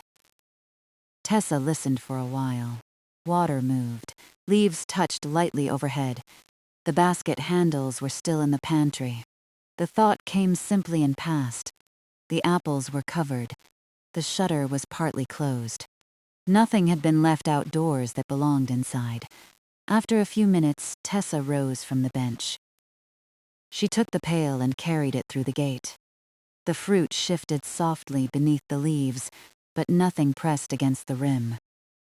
She closed the gate behind her and checked the latch once. Then she followed the cleared path beside the low wall. The compost took the damaged fruit and leaves without ceremony. Tessa tipped guiding the softened apples with one hand so they did not tumble. The leaves slid after them with a dry whisper and settled over the fruit. She gave the pail a gentle shake. One curled leaf remained against the bottom. Tessa lifted it out and laid it with the others. Then she turned the empty pail upright. The inside held a little apple scent and one faint mark from the softened fruit. She would rinse it at the mill. That was a small indoor task, no more than a minute's work. Before leaving the garden, Tessa looked back toward the orchard. The gate was closed. The path was clear. The bench stood ready beside the wall. No damaged fruit remained beneath the trees, and no full basket waited to be carried. The evening's outdoor work was complete. Tessa returned to the mill with the empty pail swinging lightly at her side. She rinsed it, wiped the rim, and left it upside down to dry. Then she checked the cool pantry once more. The two covered baskets stood together beneath the shaded window. She lifted the corner of each cloth just enough to see that the fruit remained settled. The first basket was full and even. The second was lighter, with comfortable space between the apples. Cool air moved faintly through the narrow shutter opening. Tessa lowered the cloths again. There would be no more carrying tonight. Outside the pantry, the kitchen was growing dark. Soon she would light a lamp. After sunset, she would make a small pot of apple tea and sit beside the kitchen window while the orchard settled beyond the glass. For now, she stood in the cool doorway and listened to Alder Brook. The sound passed through the old mill in a low, unbroken line. Behind her, the apples rested. Beyond the garden, the orchard path was clear. Every part of the work had reached its proper place. Tessa closed the pantry door gently and went to prepare the kitchen for the quiet hour ahead. Tessa crossed the kitchen and lit the lamp. The flame rose beneath the glass, small at first, then steady. Its light reached across the table and touched the nearby shelves, leaving the farther corners of the room in a comfortable dusk. The window above the work surface still held the last gray of evening. Beyond it, the kitchen garden and orchard had begun to lose their separate colors. She set a small pot beside the basin and filled it with fresh water. The water sounded briefly against the metal, clear and close after the lower murmur of Alder Brook. When the pot was full enough for 1 cup and a little more, Tessa carried it to the stove. She settled it over the gentle heat and placed the lid loosely on top. There was no need for a large fire. The room had kept some of the day's warmth, and the small flame beneath the pot would soon do what was needed. While the water warmed, Tessa wiped the work surface. Only a few drops remained from rinsing the carrying pail. She drew them into the cloth and wrung it once over the basin. Then she hung the cloth where it could dry and returned the pail to its usual place, upright now and clean. The kitchen was in order.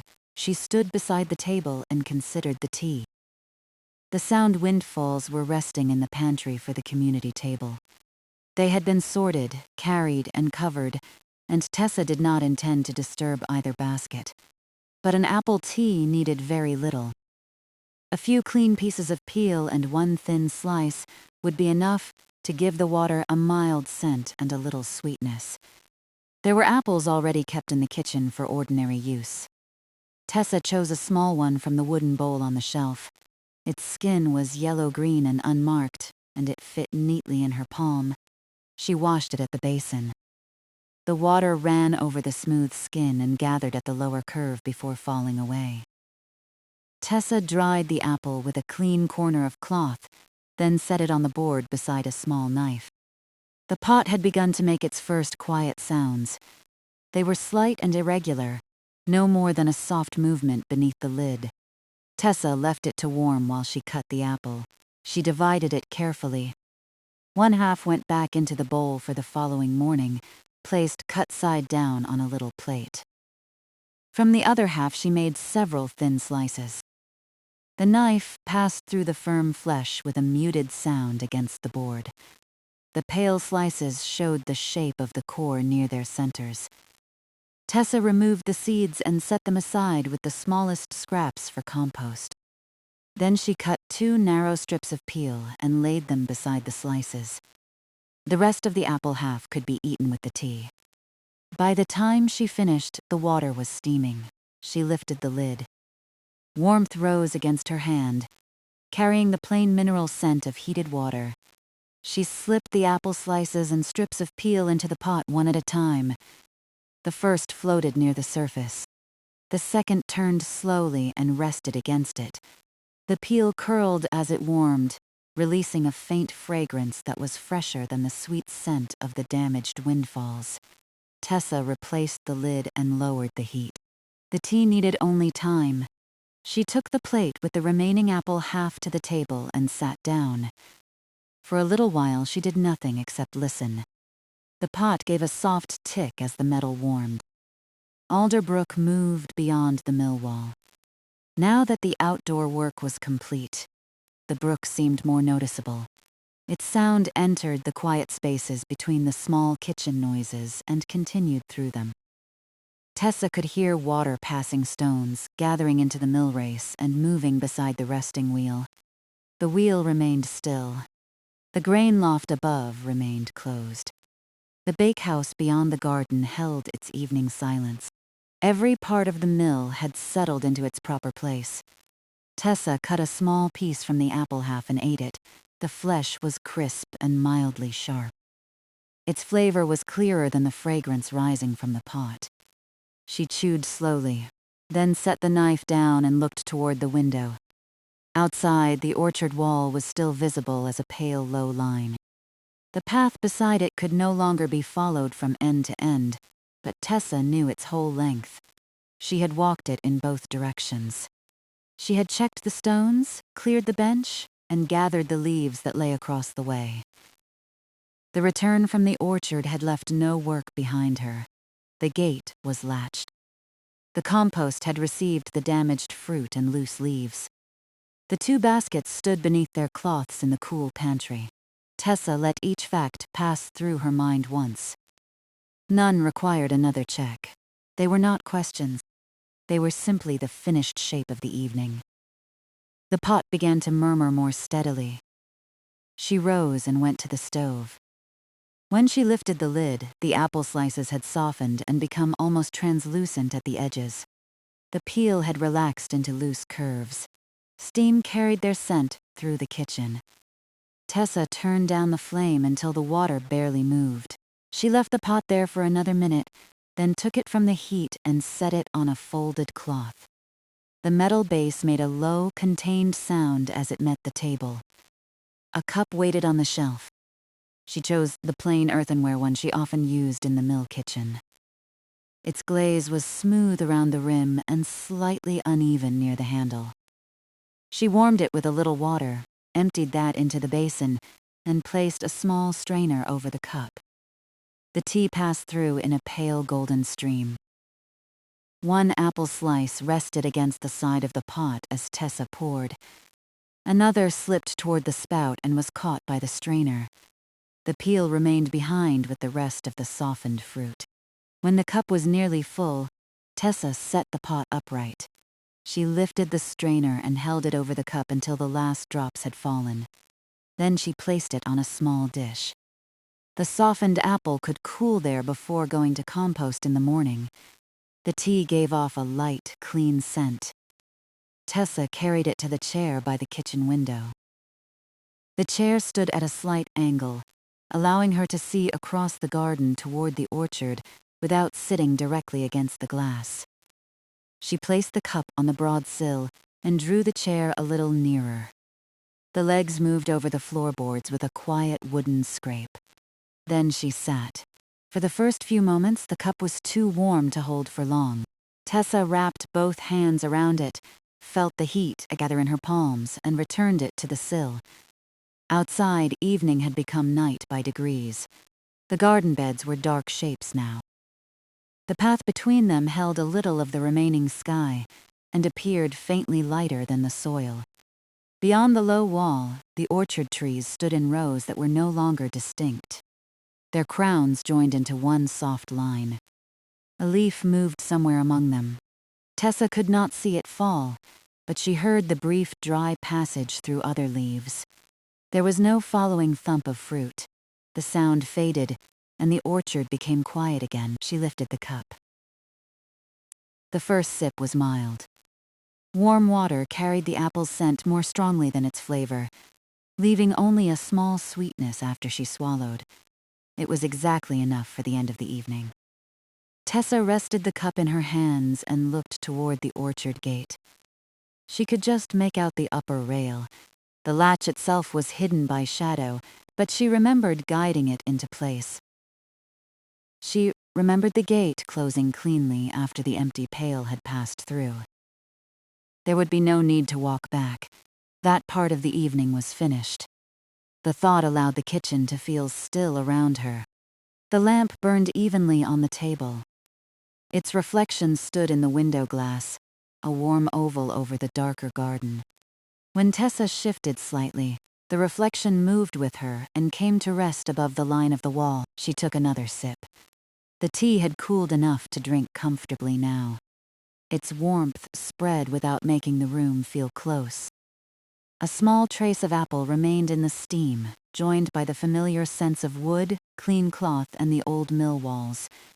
From the pantry came no sound at all. The covered baskets did not need to announce their rest. Tessa could picture them beneath the narrow opening of the shutter. The first full in a shallow layer, the second lighter, with open wicker showing between the fruit. The cloths lay loosely over both rims. Cool air passed beneath their edges. The apples would remain firm through the night. Later, they could be carried to the community table. There would be muted reds, greens, and yellow patches under daylight again, but for now their colors rested unseen. Tessa ate the last piece of the kitchen apple. She set the little plate on the sill beside the cup and brushed one crumb of apple flesh from her thumb. The other half remained covered on the shelf for morning. Nothing had been wasted, and nothing more needed preparing. The orchard settled beyond the glass. At intervals, the upper leaves touched one another. The movement was quieter than it had been in the afternoon, when the breeze carried loose leaves toward the wall. Now, the air seemed to pass only through the highest branches, too lightly to reach the path. The trail across the path was gone. Tessa had gathered it handful by handful, shortening the line until the walking place was clear. She remembered the last leaf near the gate, its stem still pointing toward the wall. It had held no message and marked no hidden route. It had shown only where the afternoon air had gone.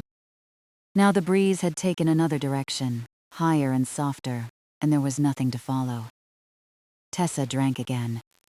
The water in the brook continued along its own familiar return path. It came beside the mill, past the resting wheel, and went on beyond the footbridge. The sound did not rise or fall enough to ask for notice.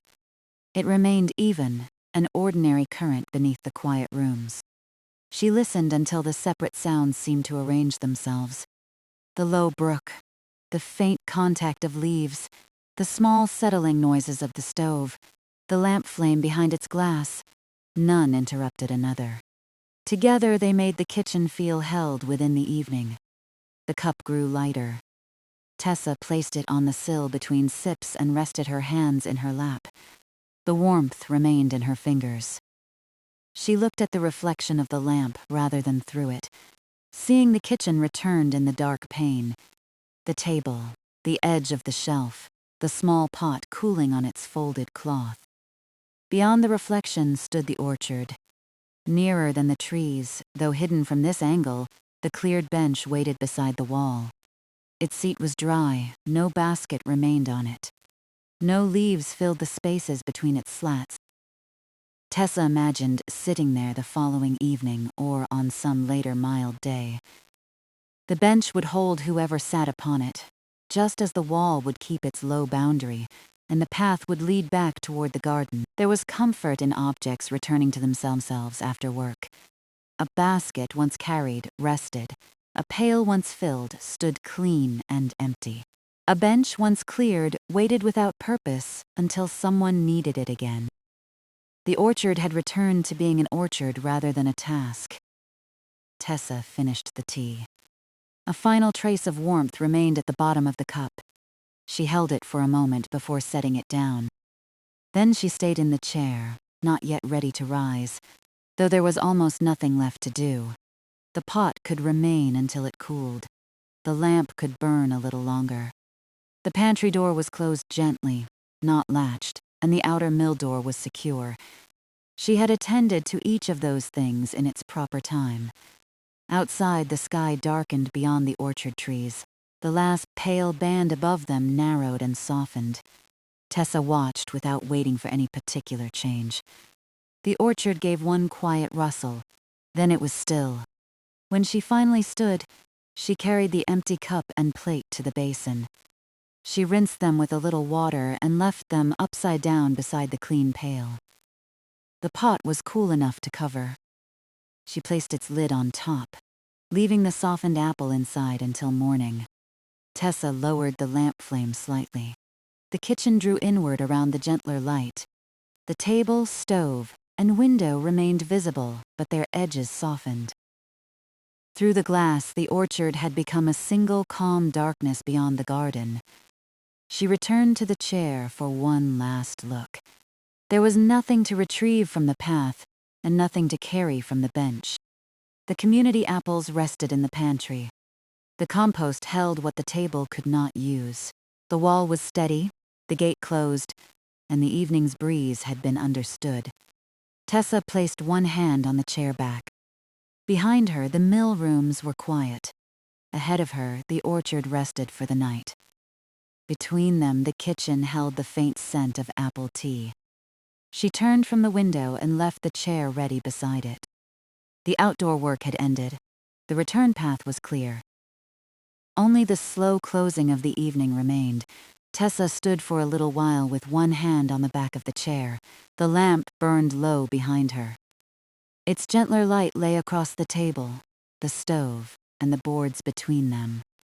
The faint scent of apple tea remained in the kitchen, though the cup had been rinsed and the small pot was covered. Beyond the window, the orchard had settled into darkness. There was no reason to look for the gate now. No reason to trace the path or find the pale line of the wall. She had seen each of them before the light went. The gate was latched, the path was clear, and the stones were steady. Darkness changed only what could be seen. It changed nothing about the work already done. Tessa drew the chair back from the window by the width of her hand. She left it ready for morning, angled toward the garden as it had been all evening. Then she crossed to the table. The lamp glass held a small oval of flame.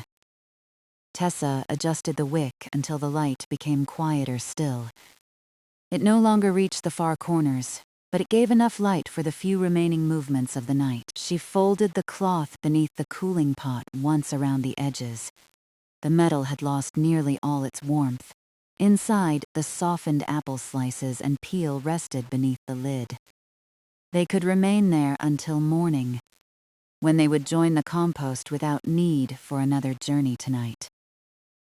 The half apple on the shelf was covered on its little plate. The clean cup and plate stood upside down beside the basin. The pail had dried and returned to its usual place. Tessa looked over them without touching anything. Each object had already reached the end of its task. The kitchen did not require further tidying. It needed only to be left as it was. She moved to the pantry door. When she opened, the cooler air met her face and hands. The narrow shutter opening admitted no useful light now. Tessa lifted it up just enough to see the low table beneath the window. Both baskets stood together.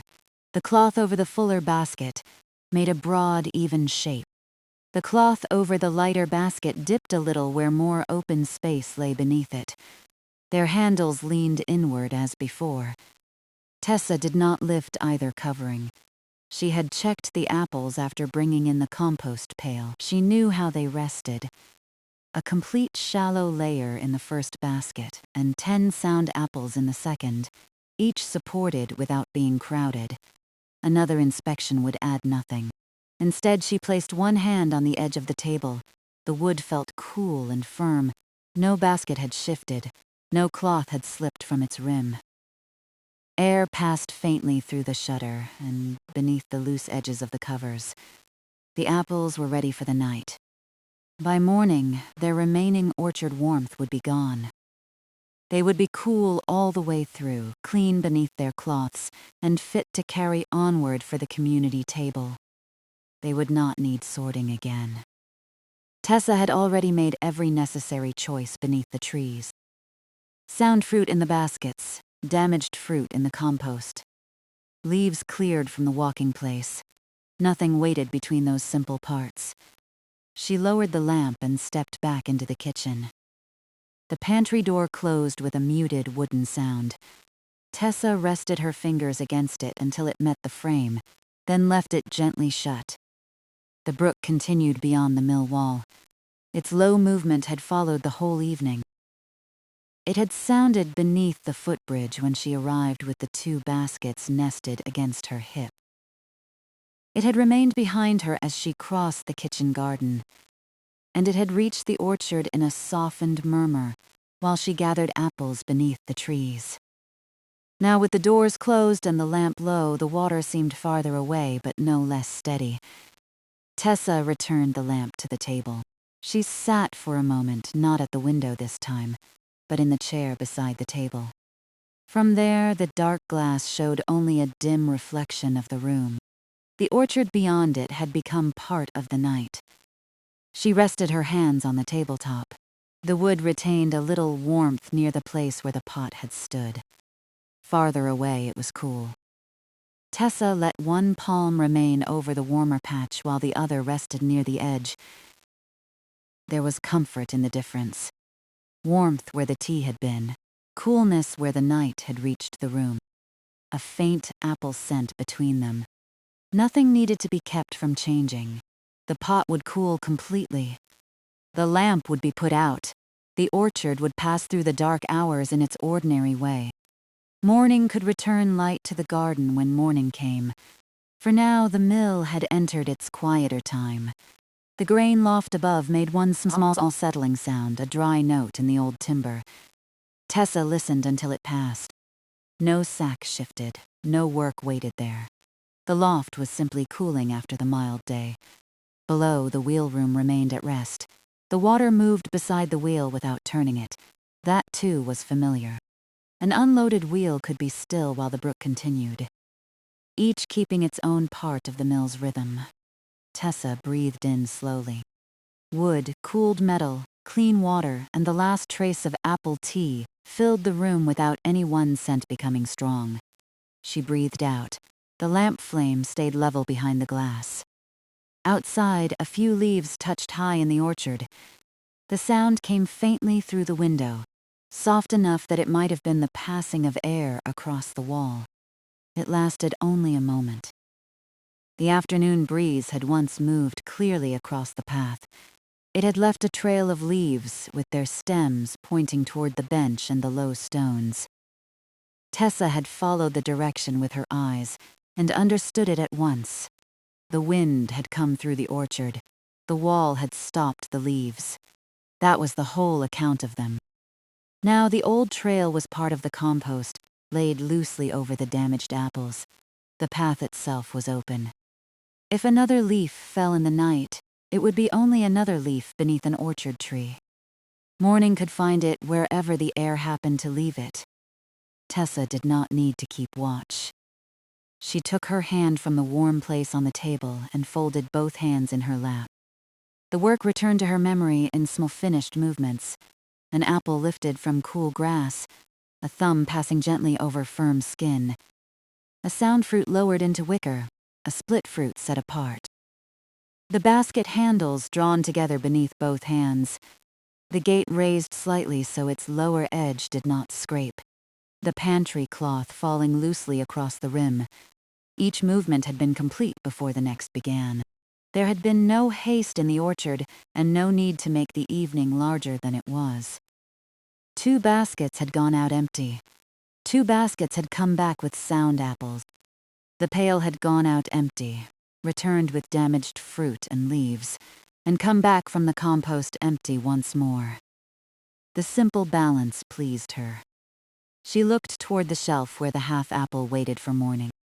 Its plate was scarcely visible beyond the lamp circle, but she knew it was covered. The other half had made the small pot of tea and provided a few crisp pieces beside it. That apple, too, had been given a plain, useful place. Tessa sat until the warmth beneath the covered pot disappeared. She could tell without touching it.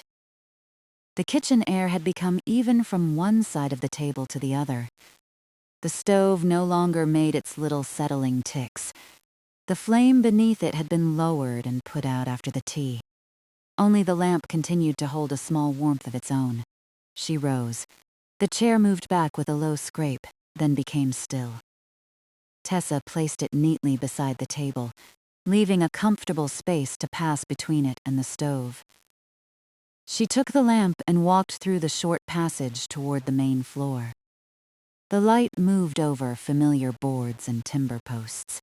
It touched the lower steps leading toward the wheel room and the stair rising to the grain loft. Both remained outside her purpose tonight. Tessa paused where the passage met the larger room. The mill smelled different here. The clean flour scent was faint but lasting, caught in old boards and in the seams of the floor. Canvas sacks rested where they belonged. The broad surfaces of the main floor held shadows between the posts. Nothing had been disturbed by the orchard work. No flour had been measured. No grain had been moved. No tool had been taken from its place. The evening had belonged to grass, fruit, leaves, stone, wicker, and the mild air beyond the garden. Now those outdoor things had settled too. Tessa carried the lamp to the outer door and touched the fastening. It was secure. She did not lift it or open the door. Her hand simply rested there long enough to feel that the wood and metal sat firmly together. She had secured it earlier, and the fastening remained exactly as she had left it. Beyond the door lay the mill yard. Beyond the yard, the footbridge crossed Alder Brook. The lane continued away through the night. Tessa could picture the route without needing to see it. No one was expected along it, and she had nowhere else to go this evening. The mill enclosed all that remained of her quiet hour. She turned back toward the kitchen. The lamplight passed once more over the worn floorboards. Her steps made soft, measured sounds. Between them, the brook held its steady line. At the kitchen window, the darkness had deepened enough to hide the lamp's reflection, unless Tessa stood close. She set the lamp on the table and went to the glass without it. The pane felt cool when she laid 2 fingers against the frame. She could distinguish the nearest edge of the garden now, but nothing beyond it required a name. The beds were dark. The wall was dark. The orchard was dark. They rested together beneath the same mild night. Somewhere among the trees, a single apple let go. Tessa heard it pass lightly through leaves and land in the grass with a soft, rounded thump. She waited. No second apple followed. No branch continued moving. The orchard returned at once to stillness. The fallen apple could remain until another ordinary round. It had landed after the path was cleared and after the gate was closed. There was no reason to collect every fruit at the instant it reached the ground. The orchard had its own slow timing. Tessa had gathered what the afternoon offered. The night could keep what fell during the night. She drew her hand from the window frame. The new windfall was not unfinished work. It was simply part of tomorrow's orchard, resting beneath the tree where it had landed. It introduced no question, and asked for no lamplit journey across the garden. Tessa returned to the table and sat again. This time she did not review the pantry or the door. She allowed the room to remain quiet without measuring it against a list. The lamp gave light. The brook moved. The orchard rested. She rested with it.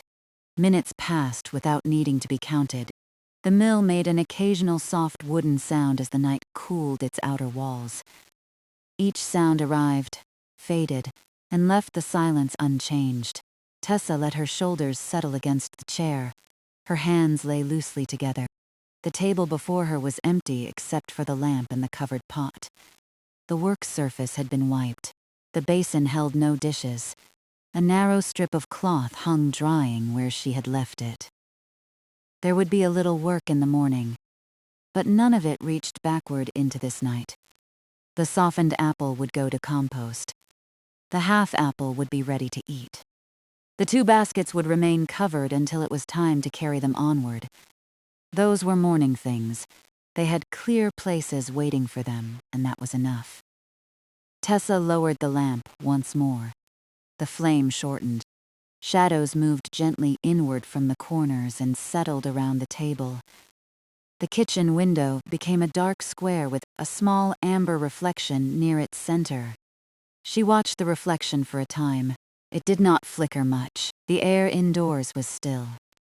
Its edges stayed rounded and warm, hovering over the unseen garden. Beyond that small reflected light, the bench stood empty beside the wall. The seat had been cleared. The spaces between the slats were open. Its boards were cooling beneath the night air. Tessa remembered the modest creak it had given under the first full basket. She remembered sitting at one end while the lighter basket waited at the other. The bench had supported fruit, wicker, and a few quiet pauses.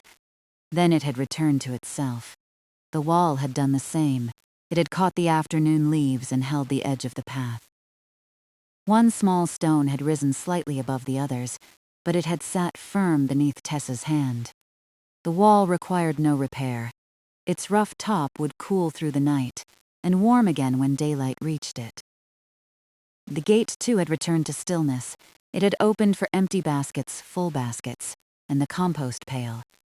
Each time Tessa had lifted it enough to pass cleanly over the ground. Each time the latch had settled back into place. Now it stood closed between garden and orchard, not as a barrier against anything, but as the familiar end of the path. Tessa's breathing slowed with the repeated thoughts. Bench clear, wall steady. Gate closed. Apples covered. The words did not form a checklist anymore.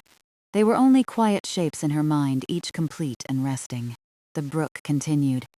Water passed the wheelroom and moved beneath the footbridge. It carried no news from upstream and no demand from the mill.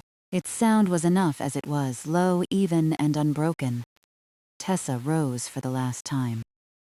She moved the covered pot from the table to the cooler part of the stove, where it could remain safely until morning. She checked that the little plate on the shelf fully covered the half-apple, then left it untouched. At the basin, the cup and plate had drained dry. She turned them upright and set them on the shelf. The movements were small and final. She returned the chair to its place by the window. Its legs found the marks they usually occupied on the boards. The seat faced the garden at a comfortable angle, ready for daylight, another cup, or nothing at all. Tessa took up the lamp. At the kitchen doorway, she looked back.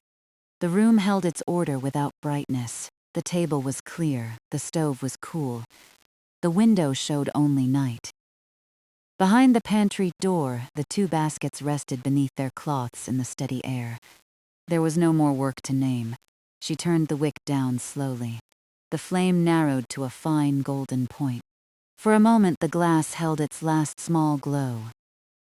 Then Tessa lowered it the final measure and the light went out. Darkness settled gently into the kitchen. It was not complete darkness.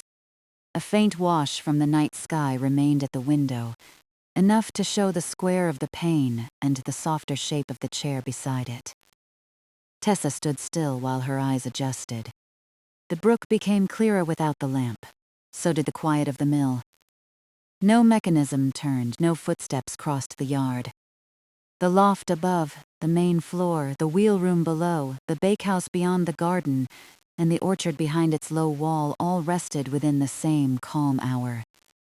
Tessa placed the cooled lamp securely on the table. She moved through the passage at an easy pace, guided by familiarity and the faint night light at the windows. The boards were firm beneath her feet. The outer door remained secure. The pantry remained cool. Nothing called her back. At the foot of the stairs, she paused and listened once more. Water, timber, a distant leaf, then stillness again. The orchard would remain outside until morning. The apples would remain in their baskets. The damaged fruit and gathered leaves would settle into compost. Everything had somewhere to rest. Tessa continued upstairs, leaving the main floor quiet behind her. Below, Alder Brook moved steadily beside the old wheel. Beyond the kitchen window, night lay mildly over the cleared path, the empty bench, and the firm low wall. One new windfall rested in the grass beneath its tree, ready to belong to another day. Nothing more was needed from the evening. Night had settled, and the mill settled with it. The Mill at Alder Brook, Episode 7. the first sack of flour. Tessa heard Alder Brook before she reached the footbridge. Its sound came through the evening air in one low, even band, softened by grass along the banks and by the leaves that hung over the water. As she walked down the last part of the lane, the brook grew clearer. Water slipped beneath the bridge boards, entered the familiar bend beside the mill, and continued toward the wheelroom without haste. She stopped at the near end of the bridge and rested one hand on the rail. The evening was mild. The warmth of the day still lingered in the wood beneath her palm, though cooler air had begun to collect over the water. Behind the mill, the upper branches of the orchard held a little light. Beyond the kitchen garden, the bakehouse stood closed and quiet. The narrow path toward the mill race was visible for a short distance before it faded into the shade upstream. Tessa looked across the yard. Nothing appeared changed since her last visit. The mill stood as it had at the end of the previous evening, with its windows closed and its broad door secured. The water followed the ordinary path she had restored earlier in the week. There was enough of it for the low-speed run, and no more was needed. The full sack of grain was already inside, dry and ready. The clean bins waited on the main floor. Tonight, for the first time that week, the mill would carry a full sack through every stage. The thought felt substantial but not difficult. Each part had already been tested. The grain loft was clean. The storage places were in order. The wheel had been turned slowly without a load until its old mechanism settled into alignment. A small measure of flour had gone to the bakehouse and behaved as it should beneath Mina's hands. Tonight's work was not a leap into something unknown. It was the same sequence, allowed to continue longer. Tessa crossed the bridge. Her steps made 3 soft knocks on the boards and then returned to the firmer sound of the yard. Near the mill wall, the packed ground was dry. A faint coolness came from the brook and moved around her ankles. She stood for a moment beside the door, listening. The wheel was still. The water continued past the building with a smooth, quiet pressure. Somewhere inside, timber gave a small settling sound as the last warmth left it. Tessa took out the key, opened the lock and lifted the latch. The door moved inward with its usual weight. The main floor received the evening light in long, level strips. It lay across the boards, caught the rounded sides of canvas sacks, and reached the clean bins arranged near the weighing place. The room smelled of warm wood, grain, and the fine trace of flour that belonged to the mill even after a careful sweeping. Tessa left the door open and stepped inside. She did not light the lamps at once. There was enough daylight for her first round, and she liked to see the room as it had rested during the day. Nothing had been disturbed. The sack chosen for the milling run stood upright on its pallet. Its tied mouth remained folded neatly beneath the cord. The other grain sacks kept their places with open space between them for air and easy lifting. She pressed her palm against the chosen sack. The canvas felt rough and dry. Beneath it, the grain shifted with a faint, close whisper, then settled again. There was no dampness in the cloth, and no unusual warmth within. She checked the lower seam, ran her fingers along the stitching, and found it firm. The sack contained a full measure, but it did not need to be moved all at once. Tessa and Mina would divide the handling between them and let the grain enter the mill at the steady rate the mechanism preferred. Low and slow, Mina had called it during their earlier test. The words were plain and they suited the work. Tessa crossed to the bins. Their lids rested loosely on top, ready to be lifted away when the flour began to come through. She removed each lid in turn and looked inside. The interiors were clean and pale, their corners brushed free of old dust. Beside them lay the scale, a stack of labels, a pencil, and the small book in which she would record the weights. She touched the balance of the scale with one finger. The beam moved, hesitated, and returned to level. On the labels, she would write the same useful things she had planned before: the grain, the weight, and the evening of the milling. There was room for a brief note if one bin held flour from before or after an adjustment.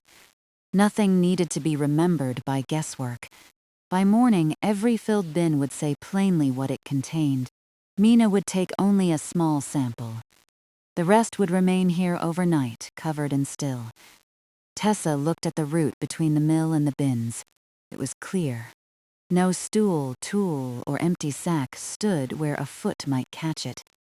She shifted the pencil slightly away from the edge of the table, then went to open the nearest window. The latch lifted easily. Cooler air entered, bringing the smell of water and damp grass. It moved through the flour-dry room without raising the dust on the boards. Tessa climbed the stairs to the grain loft. The air grew warmer as she went. At the top, she paused and allowed her eyes to adjust. The loft held the soft brown color of old boards in evening shade. Empty storage spaces remained swept and orderly.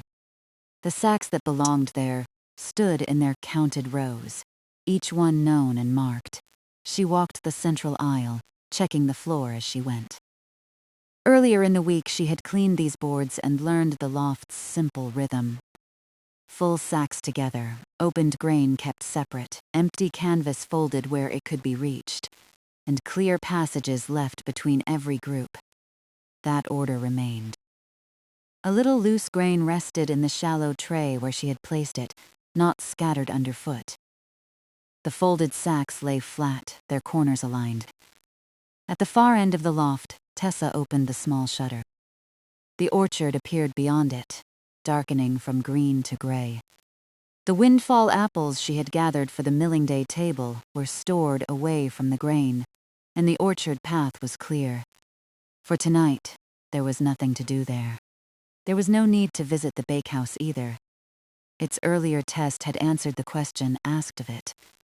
The flour had mixed well, rested well, and baked as ordinary flour should. Tessa closed the shutter until only a narrow gap remained for air. On her way down, she placed her hand on the stair rail and felt the smooth places worn into it. The mill's useful surfaces had a quiet history of touch.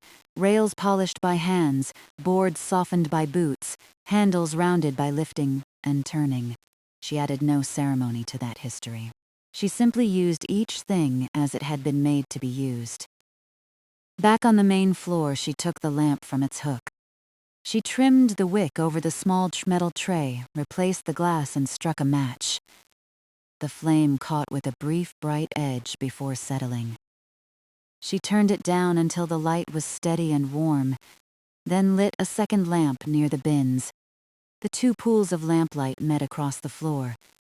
They showed the sacks clearly without making the room feel bright. Flour dust lay in the seams between boards, pale and quiet. The clean stone casing waited near the center of the work.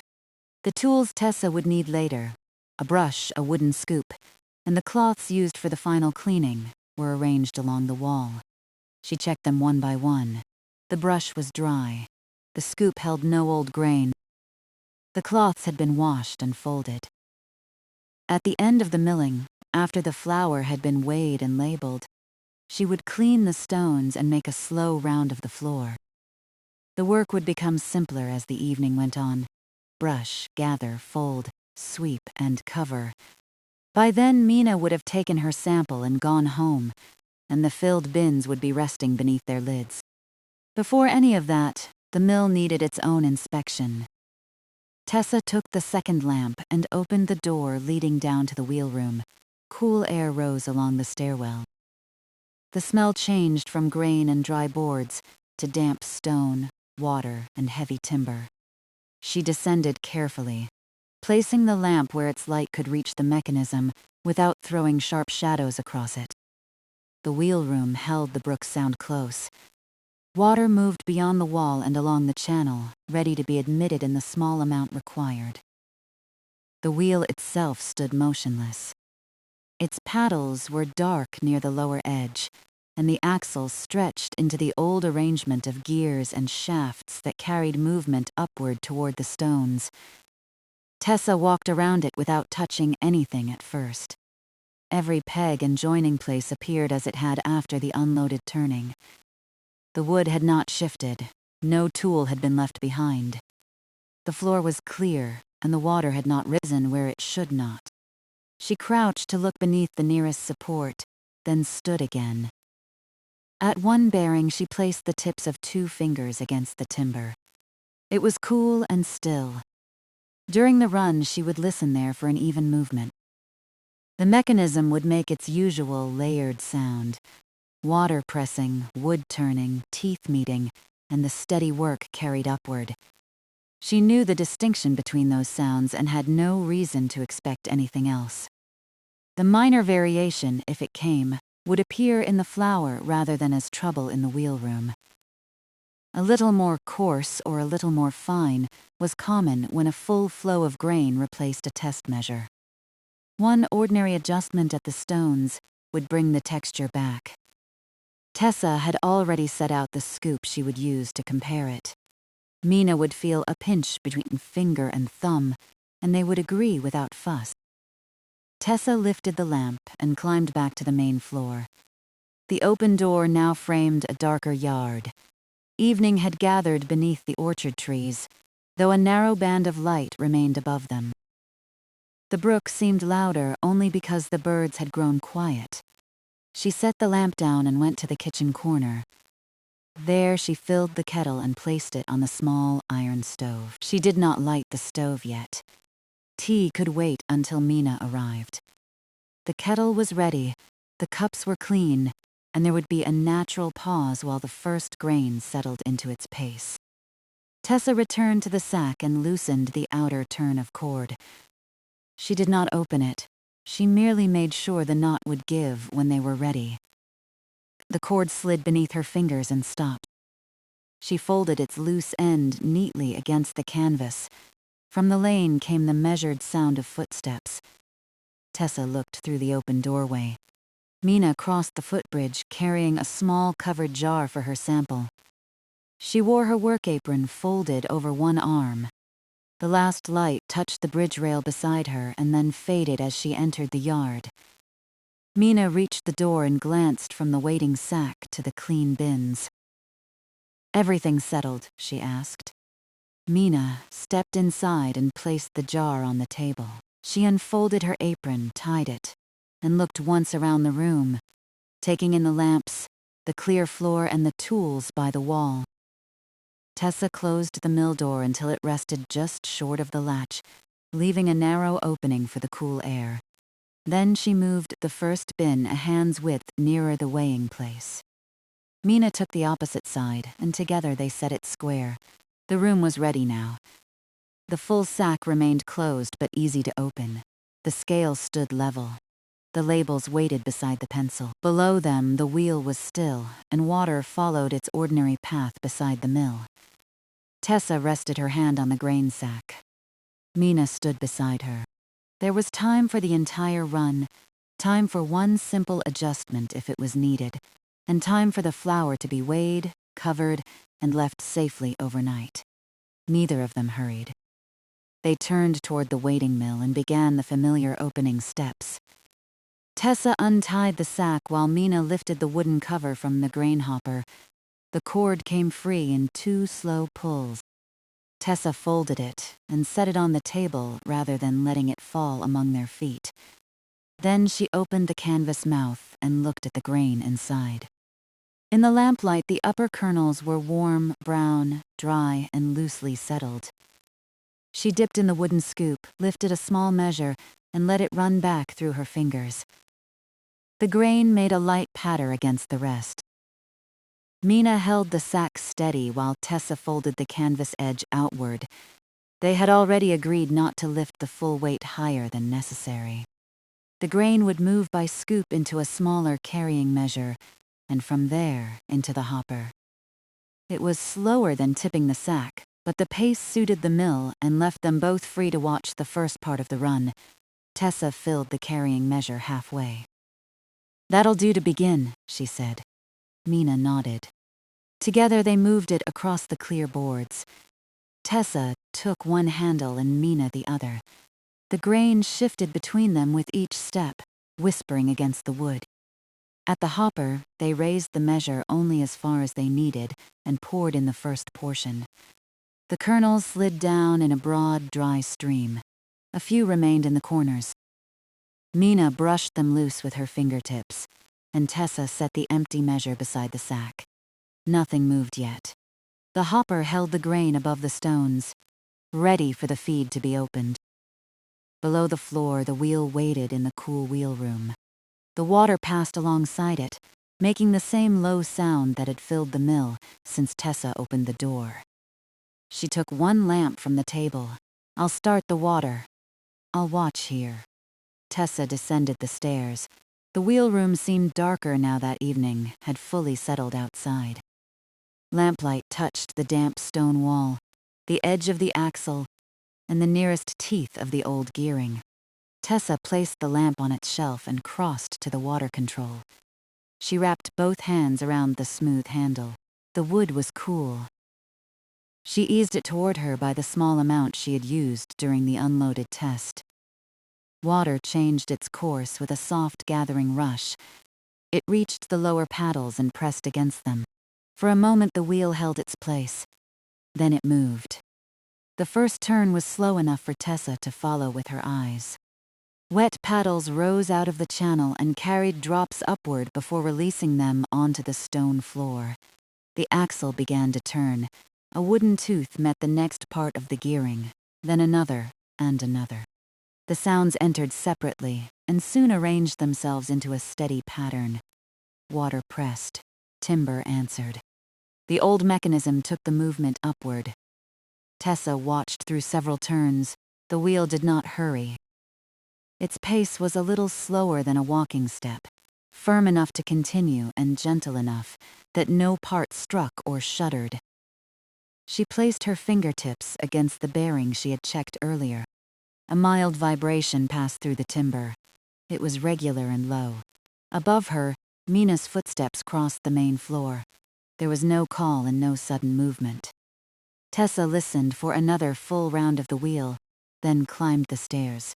The sound changed as she rose. In the wheel room, each meeting of wood and water had been distinct. On the main floor, the same work came through the boards as a broad, quiet turning. The stone casing held a light hum. The grain in the hopper remained still because Mina had not yet opened the feed. Tessa set the lamp down. Mina stood beside the hopper, with one hand near the small wooden gate. "Even?" she asked. "Even?" Tessa went to the flour outlet and placed the first shallow tray beneath it. The clean bins would be used after the flour had shown them its settled texture. The tray could catch the opening handfuls, which sometimes carried the last traces loosened from an empty passage, even after careful brushing. She looked across at Mina. Mina eased the feed gate open. A narrow thread of grain began to descend. At first, only a few kernels entered the stones. Their faint clicking was audible between the larger sounds of the mechanism. Then the stream steadied and the separate clicks disappeared into a soft, continuous rustle. The mill's tone deepened. It was not loud. The stones did not grind with a harsh edge, and the floor did not shake. The working sound filled the room in layers. The low wheel below, the measured gearing between, the dry grain at the hopper, and the close murmur from within the stone casing. Tessa kept her hand near the feed but did not touch it. Mina watched the grain settle into the opening. Its surface lowered by so little that the change could be seen only by comparing it with the wooden sides. For several moments, nothing appeared at the outlet. That pause belonged to the distance through the mill. The first grain had to pass between the stones and travel along the flour path before it could reach the waiting tray. Tessa stood beside it, listening. A pale line formed at the mouth of the chute. It gathered, slipped forward, and fell. The first flour landed with almost no sound. A second soft fall followed it. Then the line became continuous, laying a narrow ridge across the tray. The flour was warm cream in the lamplight, neither bright white nor as brown as the grain that had entered above. Mina drew a little closer. Tessa allowed the first covering to collect. The flour came steadily, though not yet at its final rate. A faint haze rose no higher than the chute before settling again. She touched the edge of the tray to be certain it sat squarely. The ridge widened. Each new layer softened the shape beneath it until the surface looked smooth from a distance, marked only by a shallow fold where the stream landed. "There it is," Mina said. Tessa smiled. "There it is." They did not speak again for a while. Mina watched the hopper. Tessa watched the outlet. Between them, the mill carried the grain through stages they had already tested, but the longer run gave each stage time to find its ordinary rhythm. The feed settled first. A small hollow formed above the opening, with kernels slipping down its sides at an even rate. Mina nudged the grain once with the short wooden paddle, not forcing it downward, only leveling the surface so it would continue to fall freely. At the outlet, the stream of flour broadened by the width of a finger. Tessa waited until the first tray held enough for inspection. Then she closed its cover lightly and replaced it with a second shallow tray. The change took only a moment. Mina reduced the feed slightly while Tessa made it, then returned it to the same narrow opening. The mill's sound remained unchanged. Tessa carried the first tray to the work table. She did not intend to weigh or label this opening flour with the main run. It was clean, but it belonged to the start, when the empty passages had first filled. She marked a small paper with the words "opening round" and placed it beside the tray. Mina came over while the second tray continued to receive flour. Tessa took a pinch from the center of the first ridge.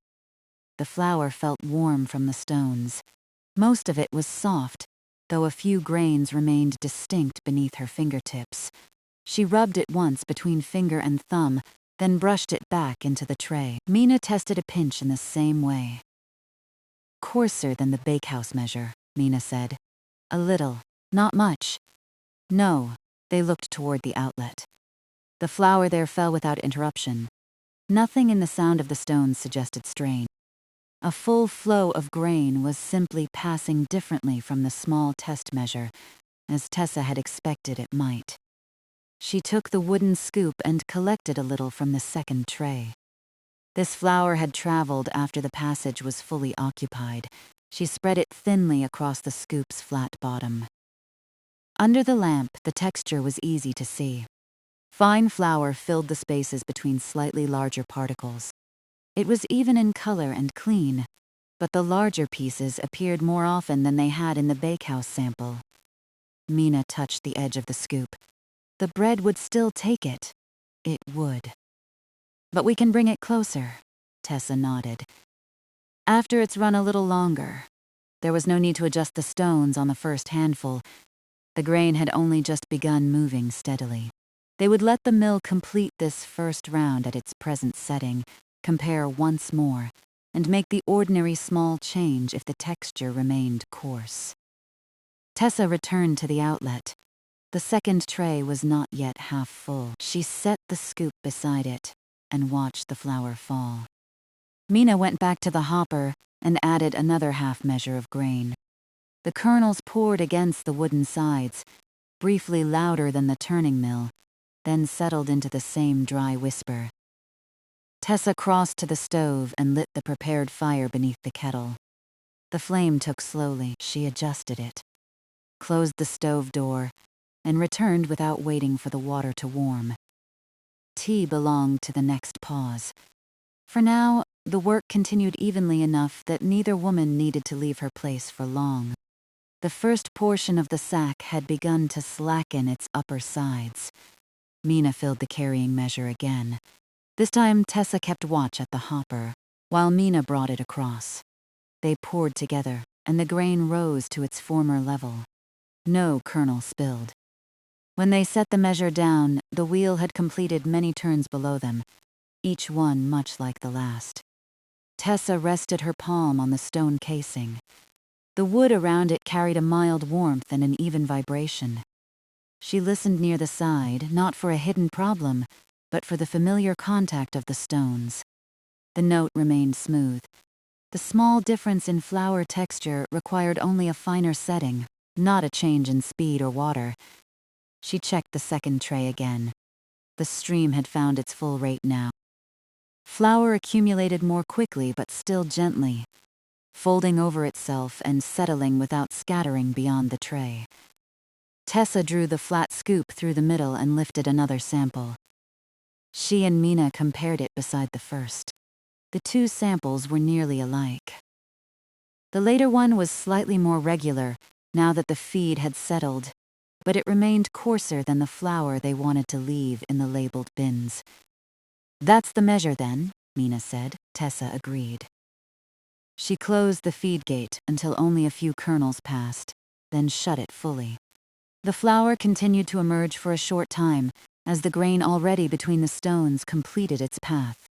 The stream narrowed to a ribbon, then to separate soft falls. Below, the wheel kept turning. With the feed closed, the sound from the stones grew lighter. Tessa covered the second tray and marked it first round. She placed it beside the opening tray, keeping both separate from the empty bins. Nothing would be mixed until they had made the adjustment and checked the next flour. The labels made the distinction plain, and the two trays held only a small part of the sack. Mina looked into the hopper. Enough grain remained there for the next stage, resting safely above the closed gate. Tessa went to the stone setting. The adjustment required no dismantling and no force. It was the same simple change she had prepared for before Mina arrived. A slight movement to bring the working faces closer while keeping the low, steady speed. She placed one hand on the setting handle and the other against the marked wooden guide. The current position was easy to see in the lamplight. Tessa moved the handle by one small division, no farther. Wood pressed gently against wood. She stopped, checked the mark, and left it there. Mina watched the outlet. "Just one?" she asked. "One will be enough to test." Tessa returned to the casing and listened. With no grain passing, the stones continued in their lighter voice. The setting had changed their note only slightly, smoothing it rather than sharpening it. The wheel below maintained the same pace. The water needed no alteration. For a minute, they let the mill turn empty of grain between the adjusted stones. Tessa used the time to sweep the few kernels that had found their way onto the hopper ledge. She returned them to the top, then wiped the ledge with her palm. Mina moved the first round trays farther from the edge of the table and checked their paper markers. The kettle began to murmur on the stove. Warm lamplight lay over the open sack, the waiting bins, and the fine pale dust around the flour outlet. Outside, Alder Brook continued through the dark yard. The mill door remained open by its narrow space, admitting a thread of cool evening air. Tessa placed a clean tray beneath the chute. The first round was complete. It had answered the only question it raised. The mechanism was steady, the grain fed well, and the flour was clean. Its texture needed one ordinary correction, and that correction had been made. She stood beside the hopper while Mina took her place near the new tray. At Tessa's hand, the grain waited above the gate. At Mina's, the outlet was clear. The marked first round flour rested safely on the table, separate and covered. Tessa opened the feed again, this time to the same low width as before. A narrow stream of kernels descended toward the stones. The mill's working note slowly returned, even and unhurried, and they settled in to watch the finer flour begin. The grain passed through the opened gate in a narrow, even stream. For a few moments, the clean tray beneath the chute remained empty. The stones had to receive the grain again, carry it between their working faces, and send the flour along the passage. Tessa watched the outlet while Mina kept her eyes on the hopper. The mill's fuller voice returned by degrees.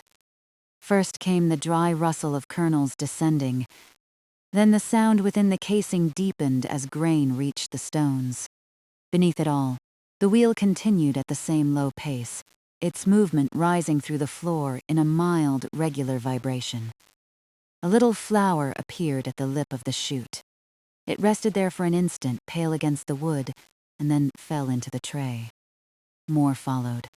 The first narrow line became a soft ribbon, laying one fold over another. Tessa let it gather. The adjustment had been small, and the change in the flower would be small as well. There was no use trying to judge it from a dusting. She waited until the tray held a shallow ridge, then drew the flat wooden scoop through the center. The flower moved lightly over the scoop. It still held the warmth of the stones. Tessa carried it to the lamp. Mina closed the feed by a fraction, enough to keep the hopper steady while she came to the table. Together, they looked at the flower spread across the flat wood. The color had not changed. It remained warm cream, with the grain's natural shade carried through it. The difference lay in the surface. The larger particles that had shown clearly in the first round were fewer now. Fine flour filled the scoop more evenly without becoming so fine that it packed against itself. Tessa pressed one finger into it. The flour yielded and kept the shallow line of her touch. She lifted a pinch and rubbed it between her thumb and forefinger. It felt softer than the first round flour. There was still a little grain to it, enough to give the flour body, but the rougher edge was gone. Mina tested it after her. She rubbed the pinch once, then opened her fingers and looked at the pale trace left on them. "That's closer," she said. Tessa nodded. "It is." They compared it with the sample from the first round. Tessa drew a small amount from beneath the cover and placed it at the other end of the scoop. Side by side, the difference was plain without being large. The first flower showed more separate flecks. The adjusted flour lay in a smoother, more even bed. Mina touched each sample in turn. "The second will take water more evenly, and rest more evenly. It's the one." Tessa looked toward the mill. Its sound had not changed while they made the comparison. The wheel turned below, the stones worked without strain, and the narrow stream from the chute continued to fall into the tray. "One division was enough," she said. Mina brushed the flour from her fingers into the adjusted sample. No need to ask it for more. There was the small discovery of the evening then, and it was an ordinary one.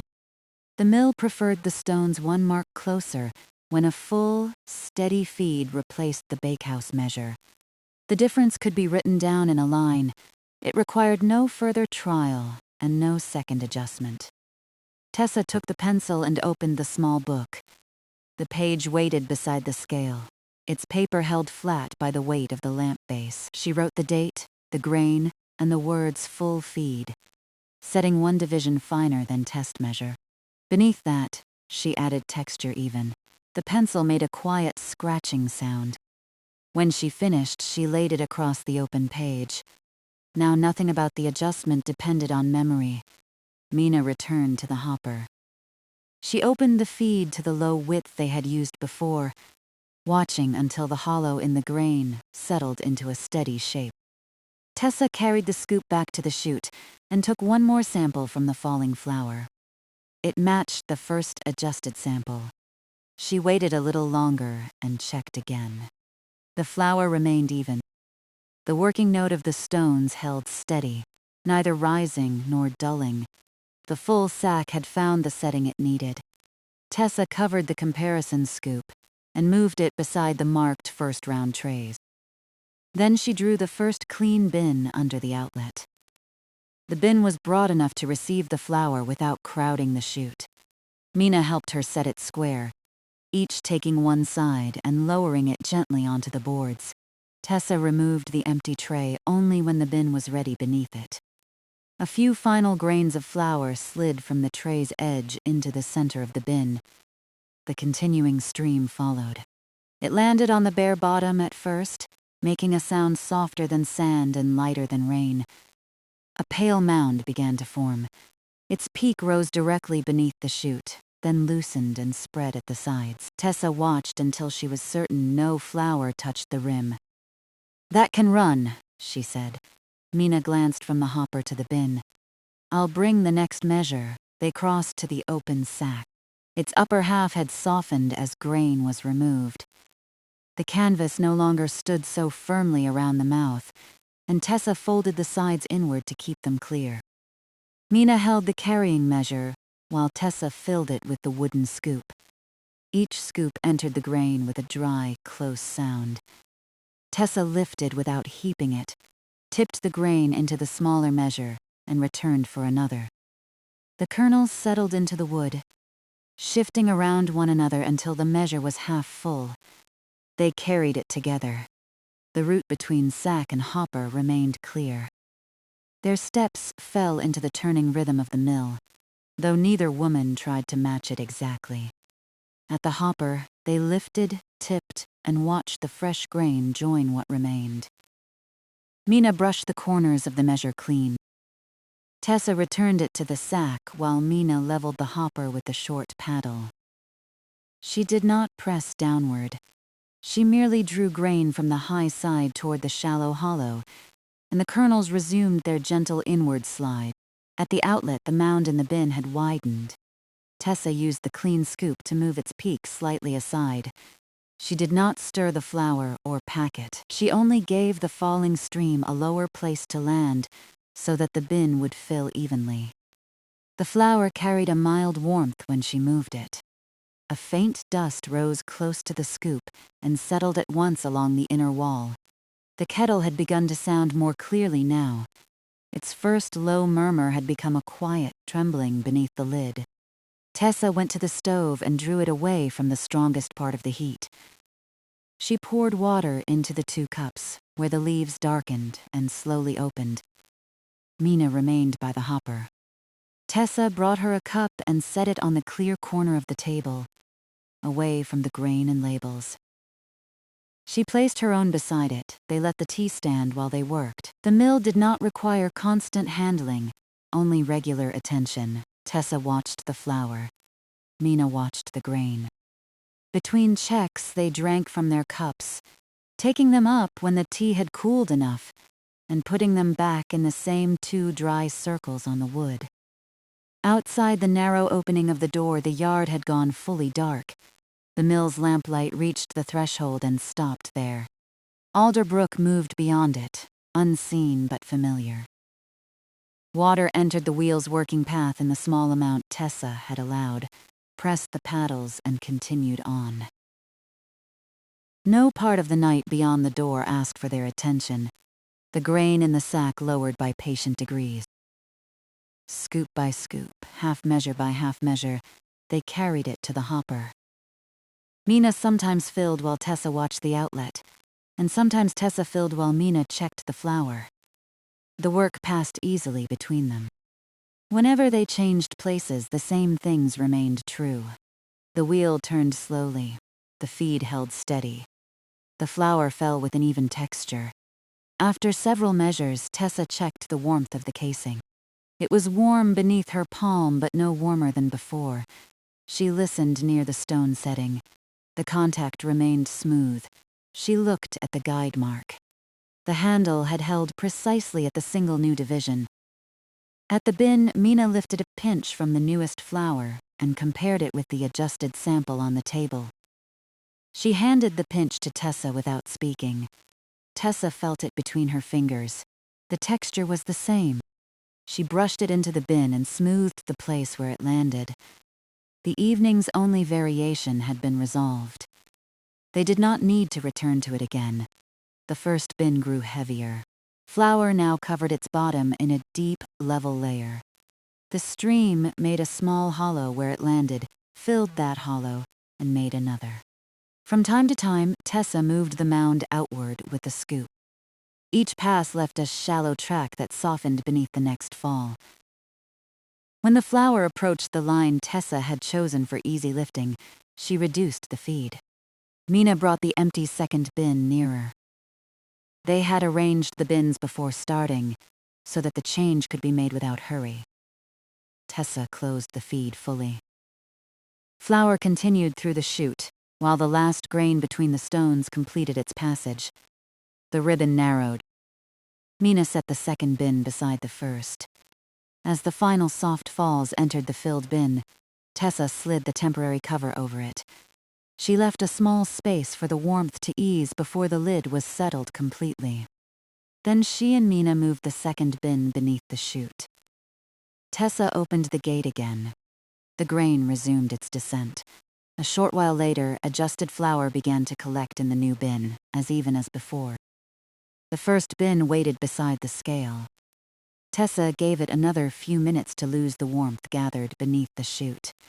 Then she closed its lid loosely and checked that its outer surfaces were clean. No flour had spilled down the sides.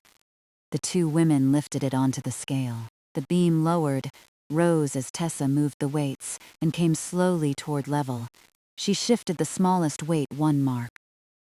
The beam trembled and settled.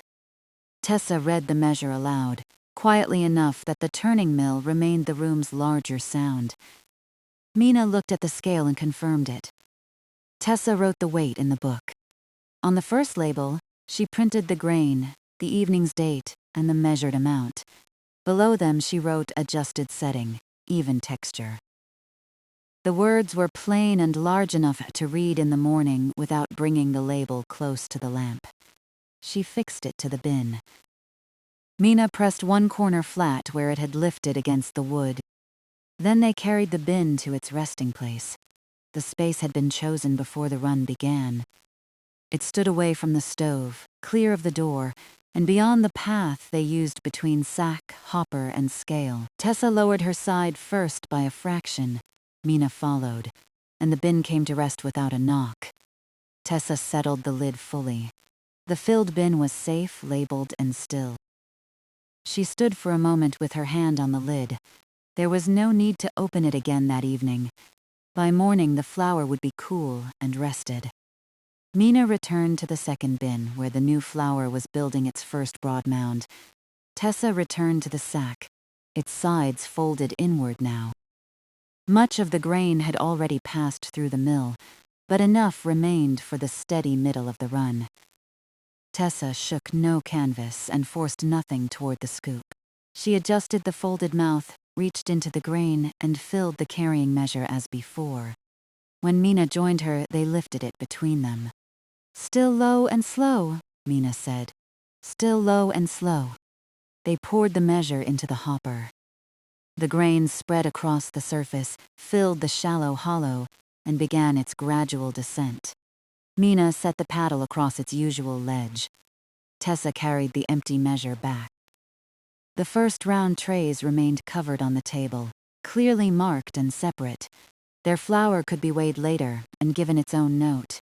It was clean and usable, simply coarser than the main run. Nothing needed to be discarded, and nothing needed to be hidden within a larger bin. Beside them, the open book held the evening's answer in one short line. Tessa took up her tea.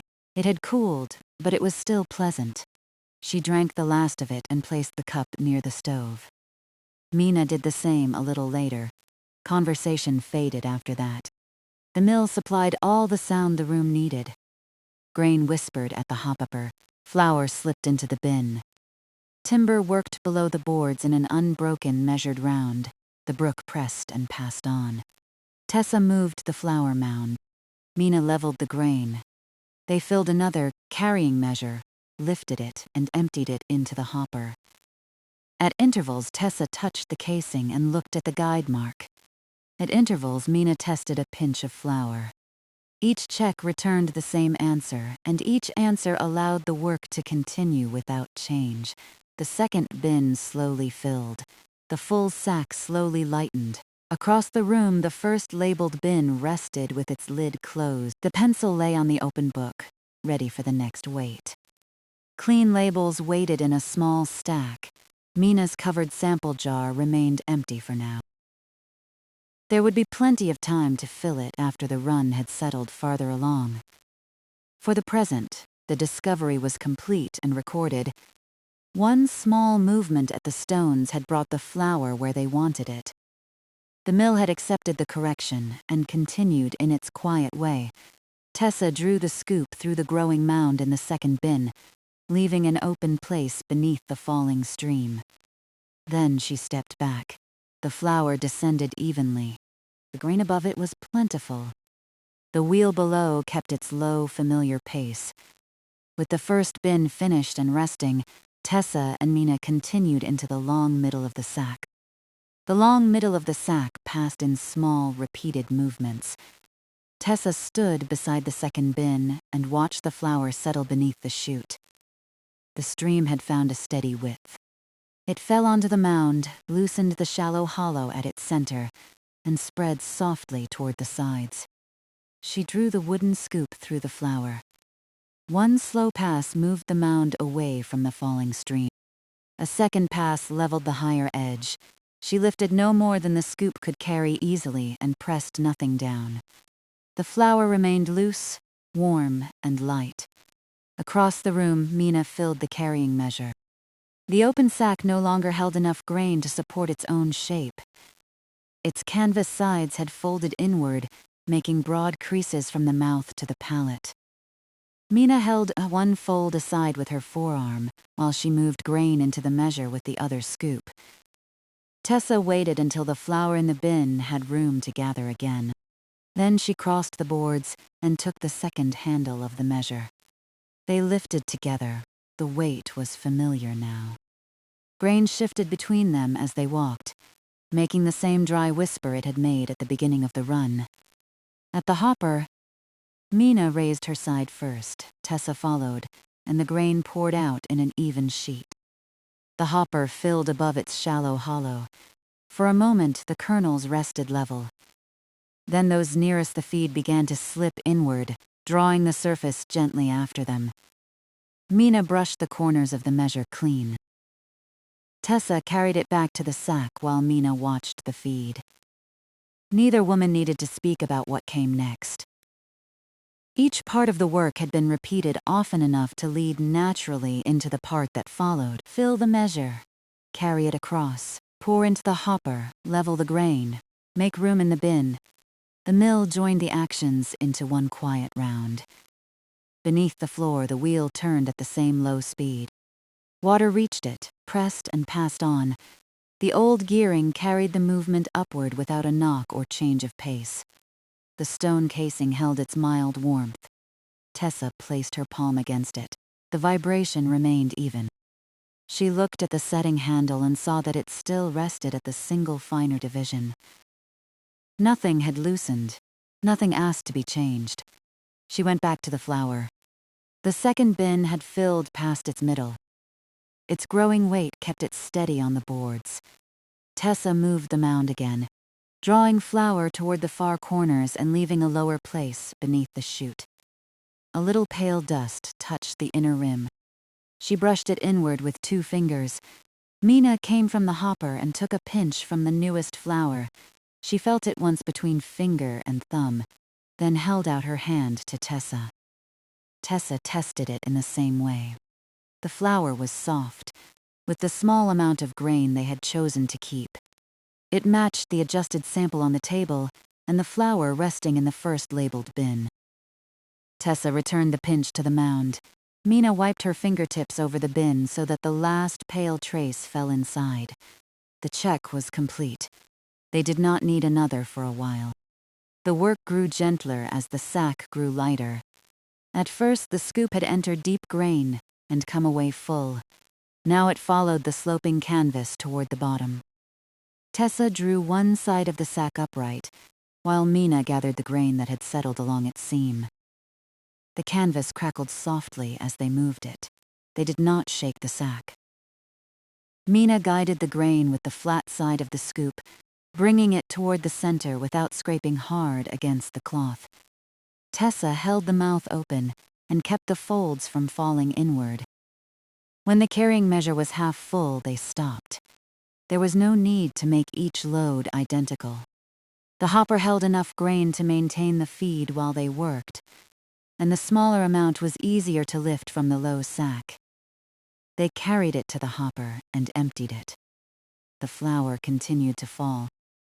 The broad mound in the second bin rose slowly. Tessa watched its height against the inner wall. When it reached the same easy lifting line as the first bin, She placed the scoop on the table. "I'll close the feed," she said. Mina moved, the next empty bin nearer. Tessa eased the gate shut. The hollow in the grain stopped moving. Within the casing, the mill continued to work through what had already entered. Flour still came from the chute, first at its settled width, and then more narrowly. Tessa waited beside the second bin. The ribbon became a soft thread. The thread separated into small falls. When only a dusting remained at the lip of the chute, she slid the temporary cover over the bin, leaving the same narrow space she had left on the first. Mina brought the next bin square beneath the outlet. They checked its position together. It stood clear of the rim, with the center directly below the chute. Tessa reopened the feed. The grain resumed its quiet descent. The mill's working note deepened again, and after the familiar pause, a pale line appeared at the chute. Flour began to collect in the third bin. Tessa and Mina lifted the second bin onto the scale. The beam lowered under its weight. Tessa moved the larger weight, then the smaller one. The beam rose, trembled, and settled near level. She moved the smallest weight one mark and waited. The beam became still. Tessa read the amount. Mina checked it. The weight stood close to that of the first bin, differing only by the small amount expected when a bin was filled by sight rather than measure. Tessa entered it in the book. She wrote the same grain and evening on the next label. Beneath them, she noted the adjusted setting and even texture.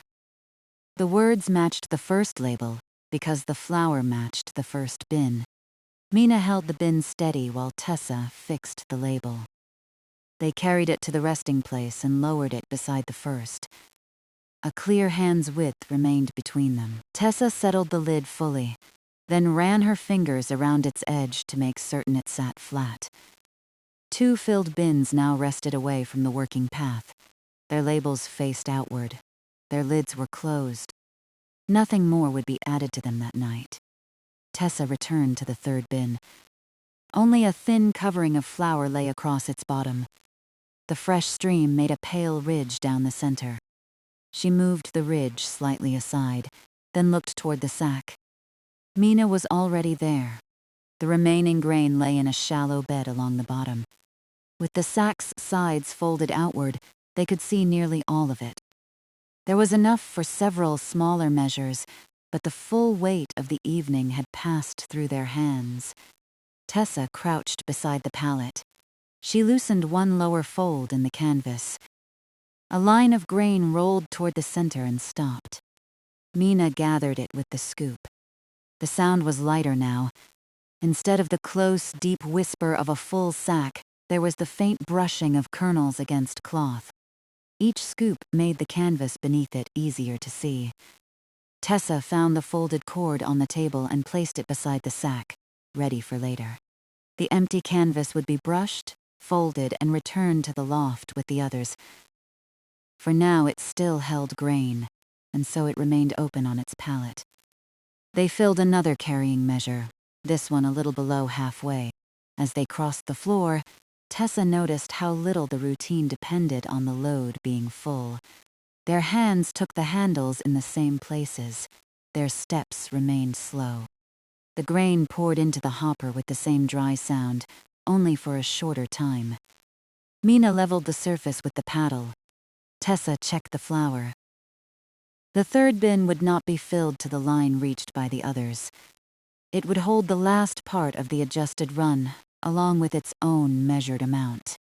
There was no reason to spread the flour among the filled bins, merely to make them look alike.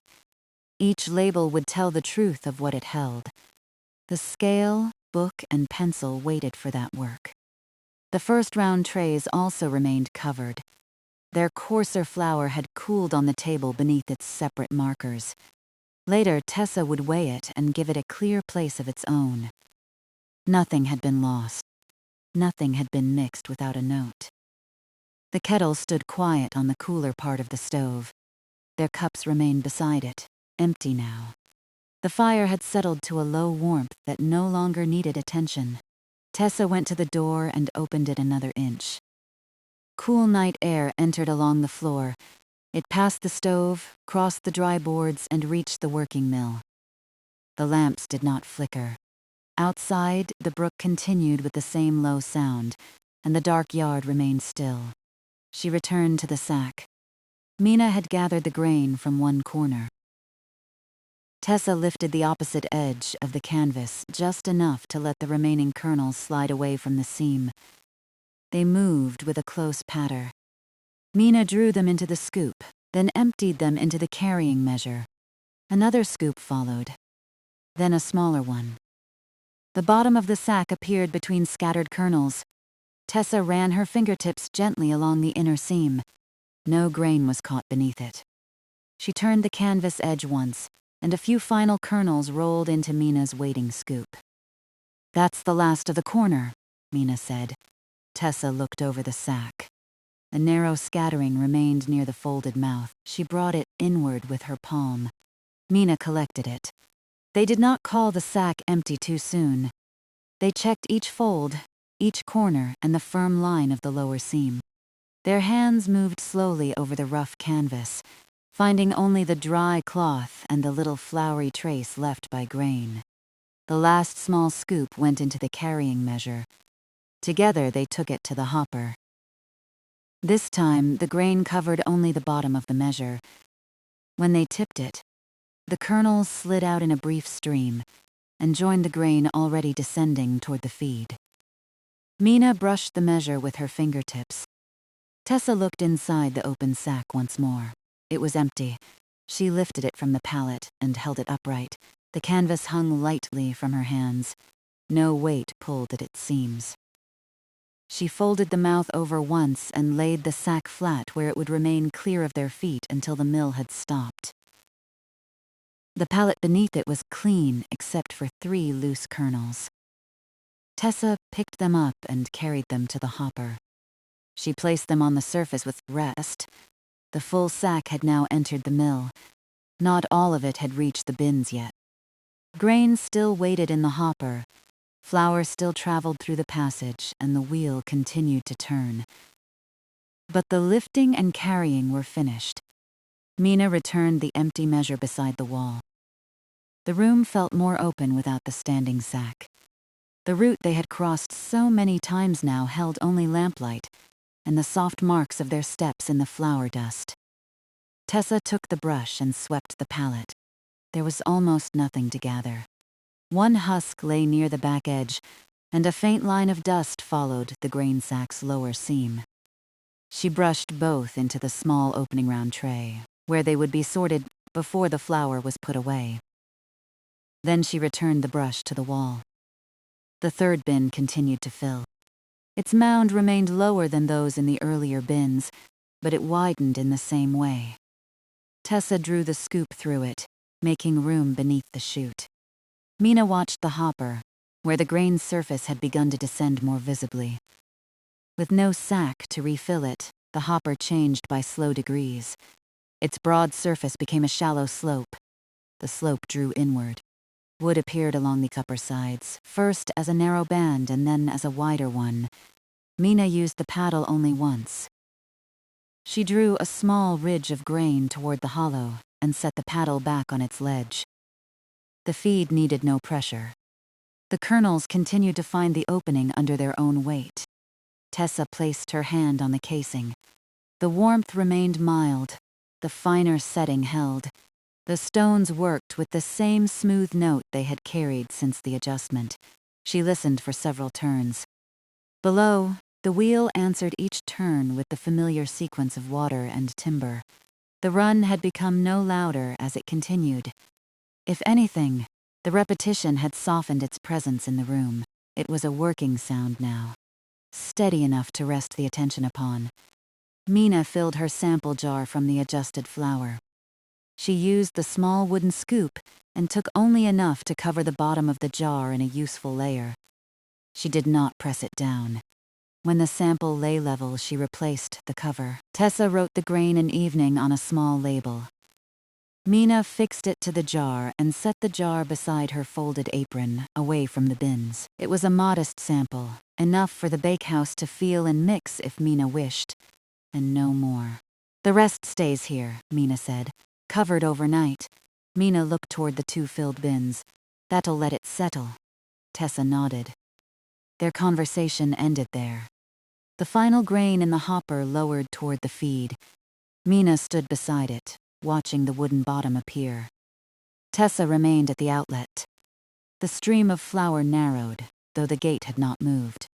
It became a smaller ribbon as fewer kernels reached the stones. Tessa made no attempt to keep the earlier rate. The last of the grain could pass at its own natural pace. A few kernels rolled down the hopper's slope. They disappeared through the opening. The working note within the casing lightened. Flour continued to fall, but more softly now, making a low ridge in the 3rd bin. Mina waited until the hopper was clear. She looked along its sides and into each corner. Nothing remained except a little grain dust on the wood. Through, she said. Tessa closed the feed gate. They allowed the stones to carry the last flour along the passage. The chute released a thin line, paused, and released another. Tessa kept the bin in place. The wheel still turned below, unloaded now except for what remained inside the mill's path. Its voice grew lighter by small degrees. Mina untied her apron and folded it over her arm. She did not leave yet. They stood together beside the 3rd bin and waited for the final flour. A soft fall landed near the center. Then another. After that, the lip of the chute remained still. Tessa gave it time for one more turning of the wheel, and then another. No more flour appeared. The full sack had completed its passage. 2 filled bins rested beneath settled lids. The 3rd held the last part of the even, adjusted flour. The first round trays waited separately, covered and marked. Mina's small sample jar stood ready to go with her. Every part of the run was accounted for. Tessa placed the temporary cover over the 3rd bin, leaving a narrow space for its warmth to ease. Next, they would weigh it, label it, and bring the first round flour to the scale.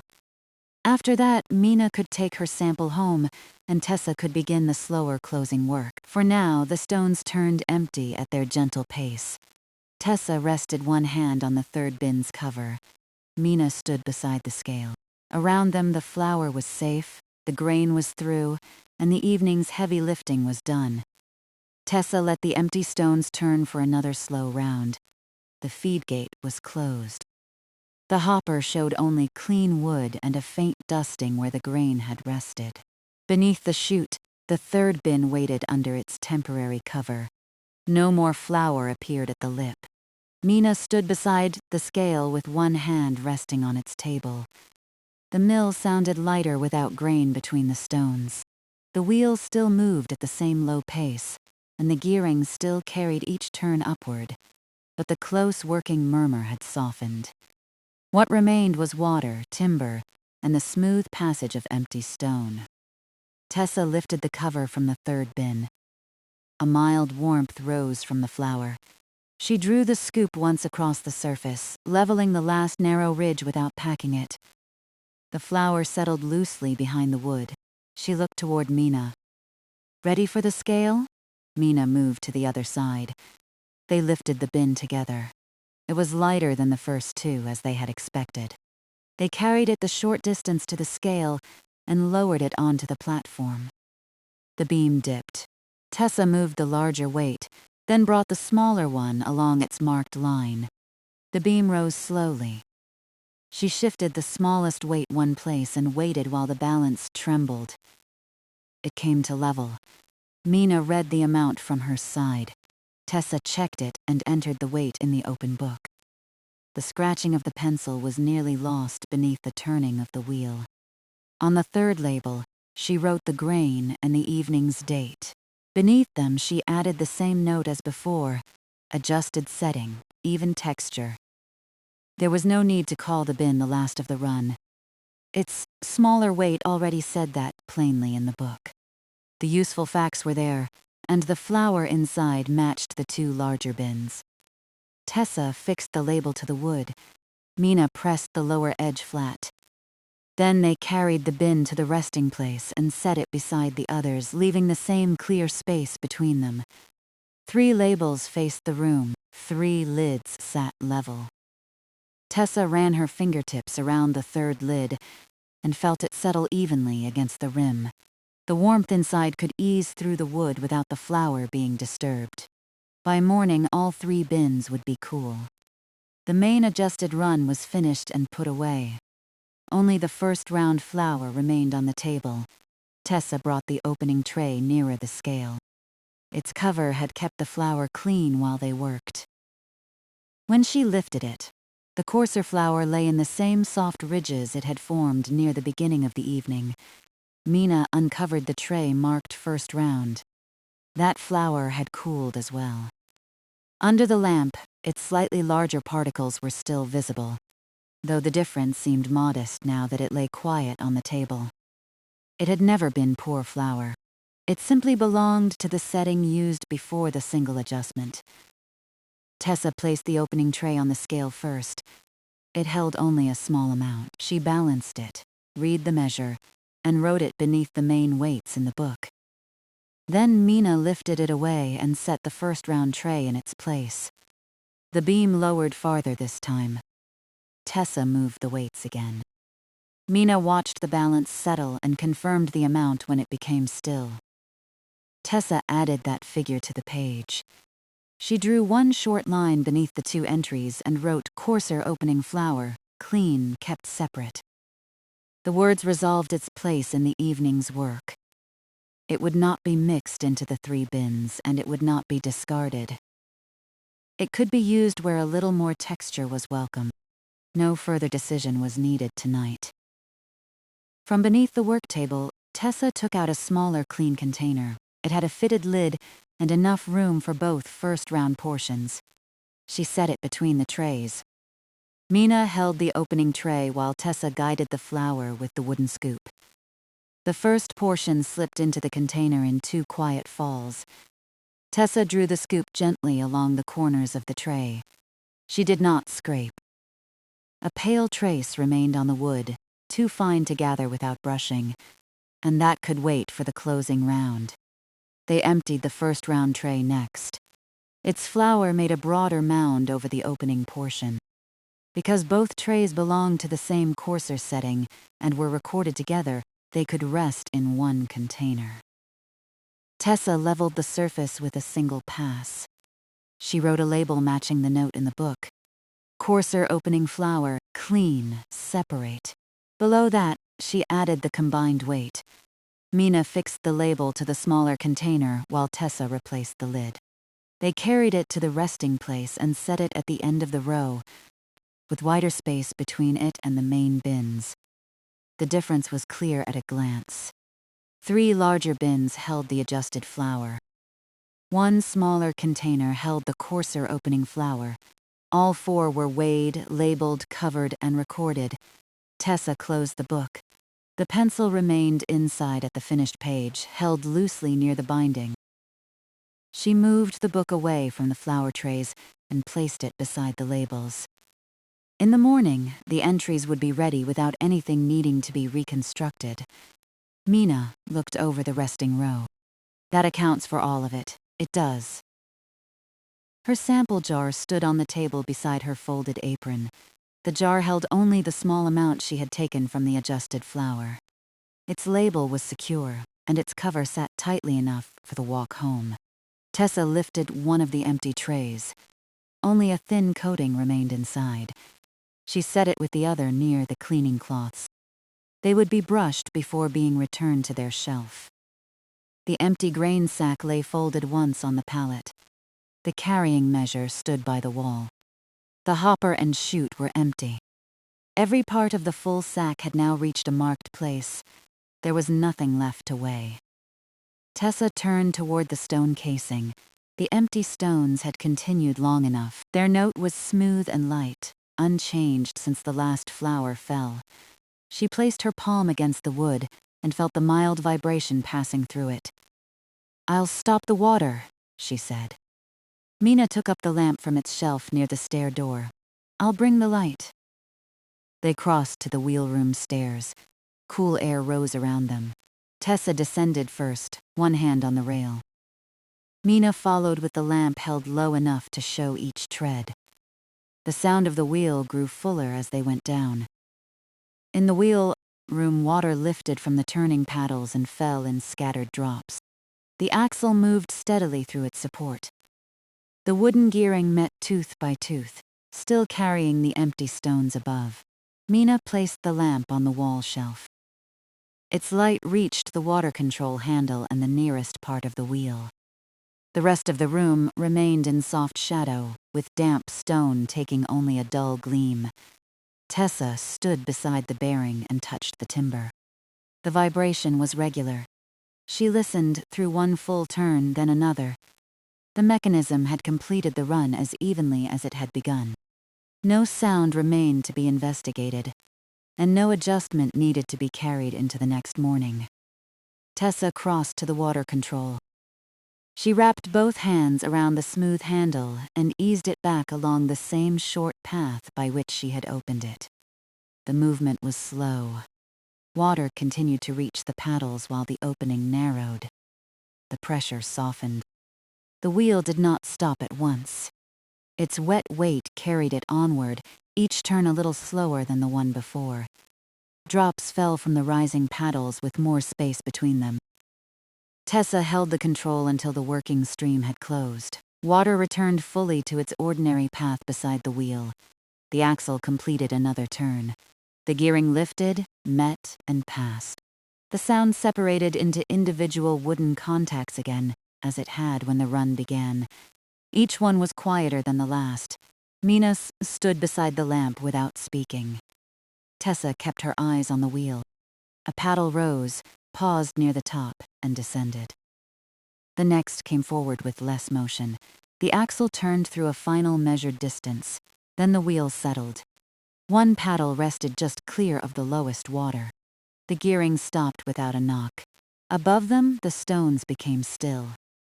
Water continued beyond the room in its ordinary channel. Tessa waited. The silence left by the mechanism was not complete. Alder Brook remained close within the stone walls. Drops continued to fall from the wheel. A small run of water slipped along the edge of the channel and passed on. She touched the bearing once more. The timber was still. "Stopped cleanly," Mina said. Tessa nodded. "And back on the usual water path." She looked at the control mark. The handle had returned to its resting position. There was no narrow opening left to send water against the wheel overnight. The run was closed at its source. Tessa took the lamp, and they climbed to the main floor. The room felt changed without the turning beneath it. The boards no longer carried their mild pulse. The quiet bins seemed more present now, their labels pale in the lamplight. Tessa set the lamp on the table. Mina untied the cord from around her folded apron and wrapped the apron more closely over her arm. Then she took up the sample jar. It looked small beside the flour they had left behind. "That's plenty for me," she said. Tessa glanced at the jar. "Enough for a bowl. Enough to see how it rests."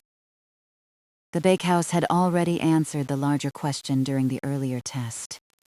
Mina's sample did not need to prove the flour again. It was simply a useful portion from the first full sack, taken while the main run remained covered at the mill. Tessa moved Mina's empty cup beside her own. "I'll finish the stones and floor." Mina looked toward the brush and folded cloths. "You've got the quiet part left." "I have. There was no offer to stay and no need for one." The lifting, carrying, checking, and weighing were complete. The remaining work belonged naturally to one person moving in a settled order. Mina took one last look at the labels. "Morning, then. Morning." Tessa opened the mill door. Cool air moved into the room. Beyond the threshold, the yard lay under a clear, dark sky. The footbridge was visible in the lamplight that reached from the doorway, and the brook passed beneath it with its low, even sound. Mina crossed the yard.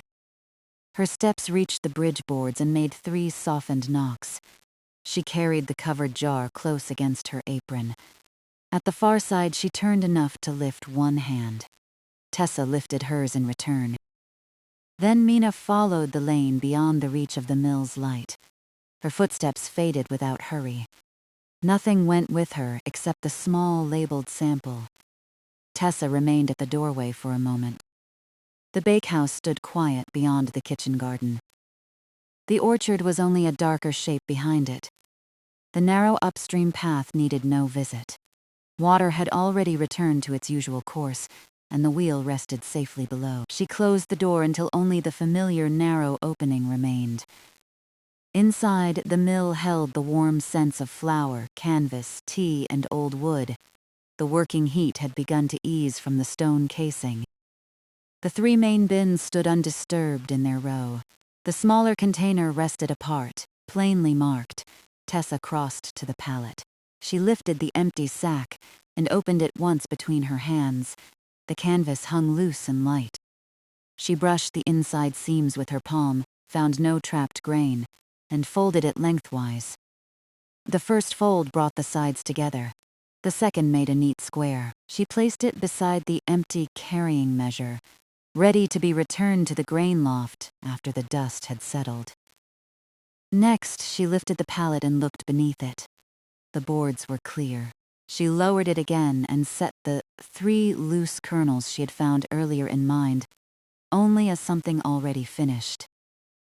They had gone into the hopper with the rest. Nothing remained under the sack's former place. Tessa went to the stove. The fire had fallen to a small red center. She moved the kettle away, opened the stove door briefly, and arranged the remaining warmth so it could fade safely. Then she closed the door and wiped the table beneath the cups with a dry cloth. The cups could wait until the flour work was clean. She returned to the stone casing. Now that the wheel was still, the mill offered a different kind of attention. There was no need to watch the hopper, outlet, and bins together. She could follow one surface at a time. The stone setting remained at the single finer division. Tessa looked at the mark and then at the note closed inside the book. She would leave the setting where the full feed had worked evenly. The next run could begin from a known place. At the chute, a light coat of flour clung to the lower edge. She held an empty tray beneath it and took up the small dry brush. One stroke loosened the flour from the lip. Another cleared the corner. The dust fell into the tray in a pale line. Tessa worked without tapping the wood. She brushed the upper edge, then the lower one. She drew the bristles along the short passage she could reach, gathering what had rested there after the final fall. Nothing was blocked. Nothing was hidden. It was only the ordinary flour left by an ordinary run. When the chute was clean, Tessa set the tray aside. She laid the brush on the table and opened the stone casing as far as the closing work required. The stones were still warm, but no longer working hot. A fine dust rested along the accessible wooden rim. Tessa folded a clean cloth over her fingers. She began at the nearest point and followed the circle. The cloth moved over warm wood. Flour gathered along its fold. When one section was complete, she turned the cloth to a clean side and continued. Around the rim, along the ledge, across the quiet outlet, back to the starting place. There was no grain left to move and no texture left to judge. The adjustment had been made, tested, and recorded. The bins needed only time. The wheel needed only rest. Tessa paused beside the cleaning tools. The next part of the evening had become smaller still. Brush the reachable stone surfaces, clear the trays, sweep the flour dust from the floor, fold the cloths, and make one final round through the quiet rooms. She looked once toward the covered bins. Their labels remained straight. Their lids remained settled. The full sack of grain had found its return path through water, timber, and stone, and now rested as flour in clean, known places. Tessa turned the cloth to a fresh fold.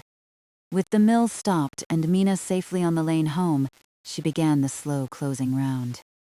Tessa followed the circle of the stone casing with the folded cloth. The wood was still warm beneath her hand, though the greater warmth of the milling had begun to leave it. Flour gathered on the cloth in a pale line.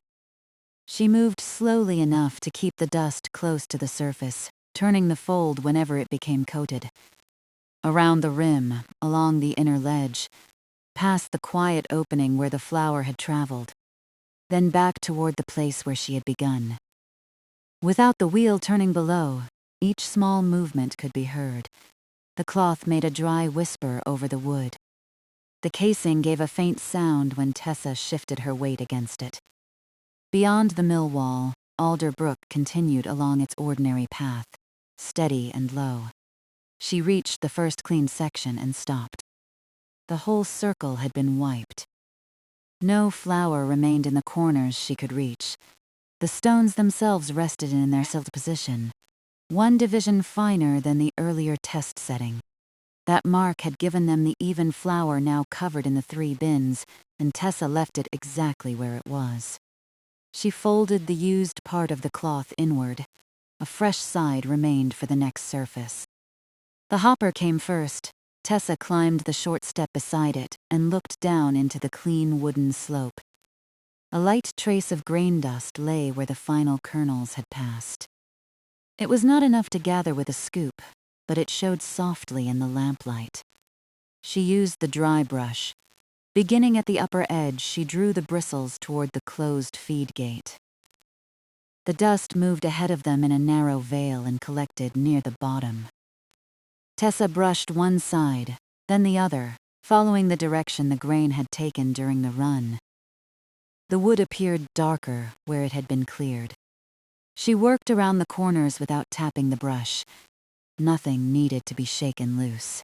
The grain had passed freely, and the only thing left was the dry, ordinary trace of use. At the gate, she held a shallow tray below the opening and eased the gate apart just enough to brush the gathered dust through. A small pale brown line fell into the tray. She closed the gate again and returned the setting to its resting position. The hopper was empty. Tessa passed her palm over the outer ledge. One loose husk touched her skin. She picked it up and placed it in the tray with the sweepings. She stepped down. The lamps had burned lower while she worked. Their light no longer met quite so brightly across the room. Instead, each lamp held its own warm part of the mill, one over the cleaned stones and tools, the other over the book, scale, and covered flour. The bins rested beyond both pools of light. Their shapes were plain in the softer part of the room. 3 larger bins stood in an even row, each with its label facing outward. The smaller container of coarser opening flour remained at the end with a wider space beside it. Nothing leaned against them. Nothing crossed the clear boards around them. Tessa went to the nearest bin and placed 2 fingers against its lid. The wood still held a little warmth from the flour beneath, but less than before. The lid sat flat. She did not lift it. Cooling and settling required no help. She checked the second lid, then the third. Each one gave the same answer beneath her hand: covered, quiet, and secure. The smaller container was already cool. Its label read plainly in the lamplight. Coarser opening flour, clean, separate. The combined weight stood below the note. Tessa smoothed one corner of the paper and moved on. The empty trays waited near the cleaning cloths. She carried the first to the work table and held it over the tray containing the hopper sweepings. With the brush, she gathered the pale coating from its corners. The flour came away in a thin line. She turned the tray and brushed the opposite edge. The opening round tray followed, and then the one that had caught the last flour from the chute. Each had held clean flour, but the faint remains mixed now with a husk and grain dust from the hopper. Tessa kept these closing sweepings apart from every weighed container. There was very little of it. When the 3 trays were clear, she wiped them with the fresh side of the cloth. The wood felt smooth and dry. She stacked them by size and returned them to their shelf, largest at the bottom and smallest on top. The brush still held flour among its bristles. Tessa took it to the narrow opening at the door and brushed it against her palm above the sweepings tray. The dust fell without rising far. She turned the handle, cleared the other side, and set the brush down for one final use on the floor. Next came the carrying measure. It stood against the wall where Mina had placed it, after the final kernels went into the hopper. Tessa lifted it by one handle. Without grain, it felt broad and light. She inspected the bottom and corners. A few specks rested along one joint. She brushed them into the closing tray and wiped the wooden interior. Then she returned the measure to its place with both handles facing outward, ready to be lifted without turning it around. Beside it lay the empty canvas sack. Tessa picked it up and opened the folds once more. The sack carried the dry smell of grain. Though no grain remained inside, she held it by the mouth and let the canvas hang straight. The lower seam formed a firm line. She ran the cloth along it, then across the two corners. A little dust marked the fabric, but nothing fell. The sack had been checked when it emptied, and this second round confirmed the same simple fact. She folded it again, first lengthwise, bringing the long sides together, then across the middle, keeping the mouth tucked within the fold. The final square lay flat between her hands. Tessa carried it up to the grain loft. The stairs sounded different now that the mill had stopped. Her own steps were the only movement in the timber. She kept one hand on the polished rail and held the folded sack beneath the other arm. At the top, warm, dry air met her. The loft was darker than the main floor. Tessa raised the lamp she had brought, and its glow reached the central aisle, the counted rows of sacks, and the shelf where empty canvas was kept. Nothing there had changed during the run. The remaining grain sacks stood upright with clear spaces between them. The shallow tray held the same few loose kernels placed there during the earlier cleaning. The storage areas remained swept and known. Tessa crossed to the empty sacks. She set the newly folded canvas on top of the stack, aligning its corners with those beneath. The pile rose by only the thickness of the cloth. She pressed it once to settle the fold. The full sack no longer stood downstairs. In its place were 4 covered containers, every portion weighed and marked. The change was complete. Nothing remained between grain and flour, except the written record in the closed book. Tessa walked the loft aisle once. She did not open shutters or move sacks. Her lamp passed over the clear boards and returned. At the stairhead, she paused and listened. The brook reached her faintly through the building. No wheel answered it, no grain shifted. The loft held its dry stillness, ready for morning. She descended and left the lamp on the main floor table. The cleaning tray now held all that would be removed from the working surfaces. A little flour dust, a husk, and the light brown trace from the hopper. Tessa set it apart near the door. She would empty it outside in the proper place when she made her final yard round. Until then, it remained low and covered by another tray, so no passing step could disturb it. She took up the floor brush. The boards showed the evening's path clearly enough in lamplight. Fine flour lay closest to the chute. A softer dusting followed the route between the former sack, the hopper, and the scale. Around the resting bins, the floor was almost untouched. Tessa began beside the stone casing. She drew the brush toward herself in one long stroke. The bristles gathered a pale edge. A second stroke joined it, and a third brought the flour away from the foot of the casing. She did not sweep across the whole room at once. She worked in narrow sections, keeping the dust low from the casing to the open floor.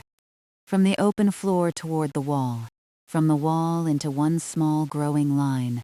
The repetitions slowed the room further. Each pass began on clean wood, traveled through the dust, and ended at the same gathering place. Tessa shifted one step and began again. Brush forward, draw back, move the pale line, leave the boards clear. At the place where the full sack had stood, the pallet made a square shadow on the floor. Tessa lifted one end and propped it safely against the wall. Beneath it, the boards were already clean. Only a narrow outline of flour dust showed where the wood had rested. She swept around the outline until it disappeared. The pallet itself needed little attention. She brushed its upper slats, checked the spaces between them, and lowered it back to its place. It would wait empty until another sack was chosen. Tessa continued along the route they had walked with the carrying measure. Their steps had pressed some of the flour into faint shapes. The brush softened each mark and gathered it. Soon the path from pallet to hopper looked like the rest of the floor. Near the scale, she slowed. The book, labels, and pencil had already been moved clear of the edge. She swept beneath the table without touching its legs, bringing out a little dust and one short end of thread from the grain sack's cord. Tessa picked up the thread. She wound it around her finger and placed it beside the folded cord, which would be kept for another ordinary use. Then she swept the last dust from under the scale. The beam remained level above her. Its weights were returned to their resting marks. No flour lay on the platform. The evening's measures were finished, and the scale had nothing left to hold. Tessa reached the row of bins. Here she changed the direction of her sweeping. Rather than draw dust toward the containers, she turned the brush and moved it away from them. The clear hand's width between each bin remained undisturbed. She swept the open boards in front of the labels. The first bin held adjusted flour of even texture. The second held the same. The third, lighter bin held the end of the run at the same setting. The smaller container held the clean, coarser opening flour. Tessa had no need to read every weight again.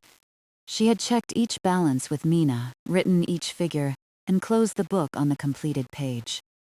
The labels were not reminders of unfinished work. They were the finish. She moved the gathered floor dust toward the door. The line had grown, but it was still modest for a full sack.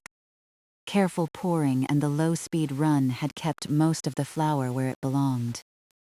Tessa brought the dust into a small handbrush and pan, taking 2 quiet passes to collect it. The first pass gathered the center. The second cleared the edges. She held the pan level and added its contents to the covered closing tray.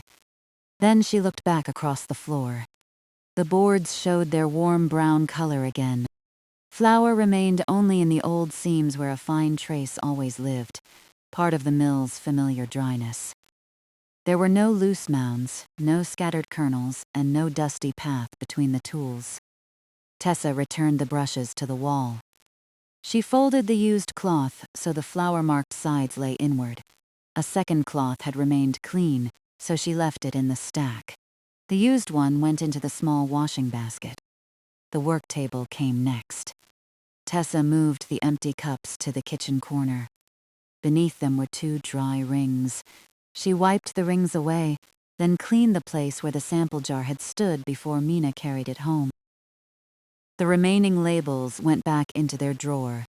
She sharpened the pencil with 2 turns of the small knife, caught the shavings in her palm, and put the pencil beside the book. The point was ready for morning. Then she opened the book once more. The page showed the full account in her steady writing. The date, the grain, the finer setting, the even texture, the weights of the 3 main bins, and the combined amount of the coarser opening flour. Tessa followed the entries from top to bottom. Nothing was missing.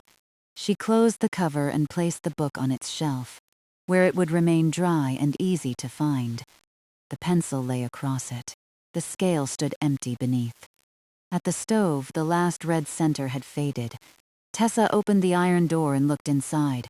The remaining ash held no active flame. She closed the door, emptied the cooled kettle, and rinsed the 2 cups. Water moved around the pottery with a quiet, domestic sound, small beside the brook outside. She dried the cups and set them upside down. The kettle returned to its hook. The table was clear. Tessa lowered the first lamp a little more.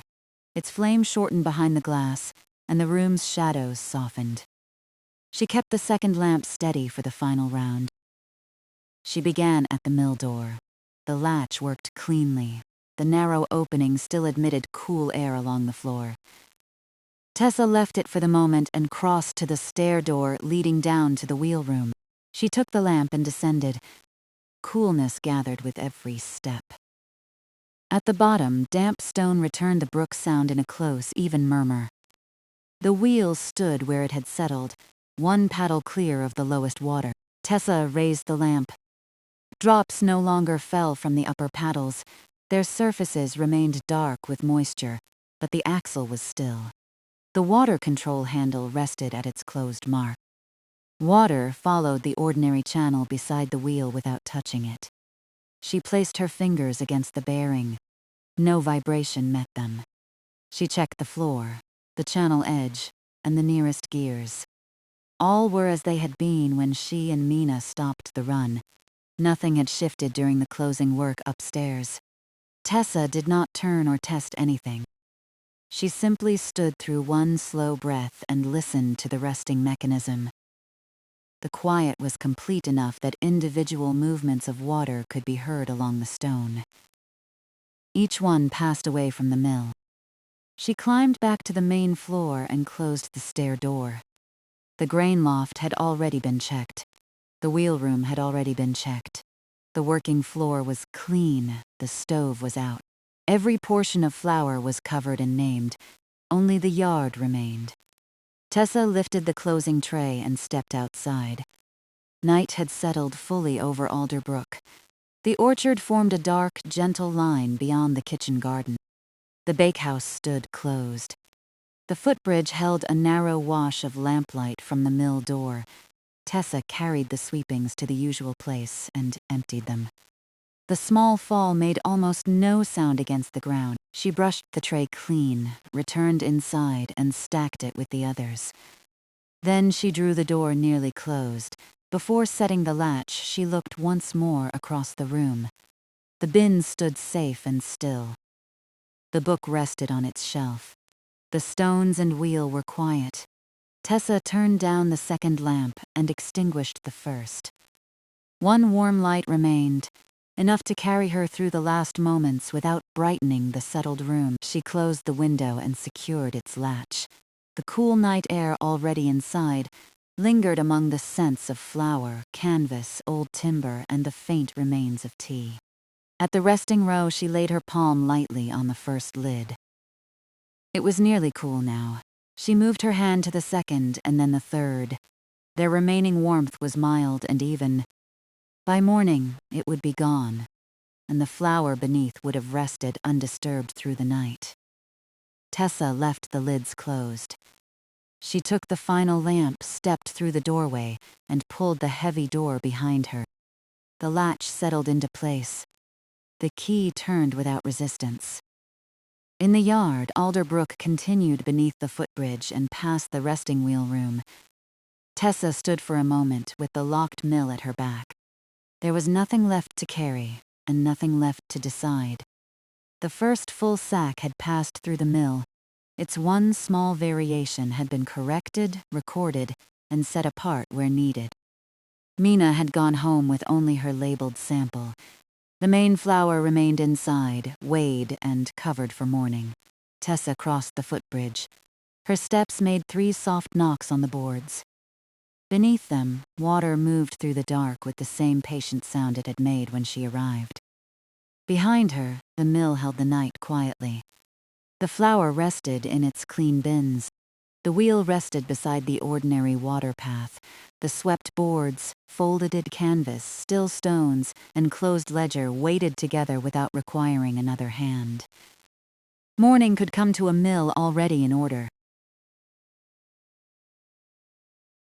The Mill at Alder Brook. Episode 8, Before the Mill Door Opens.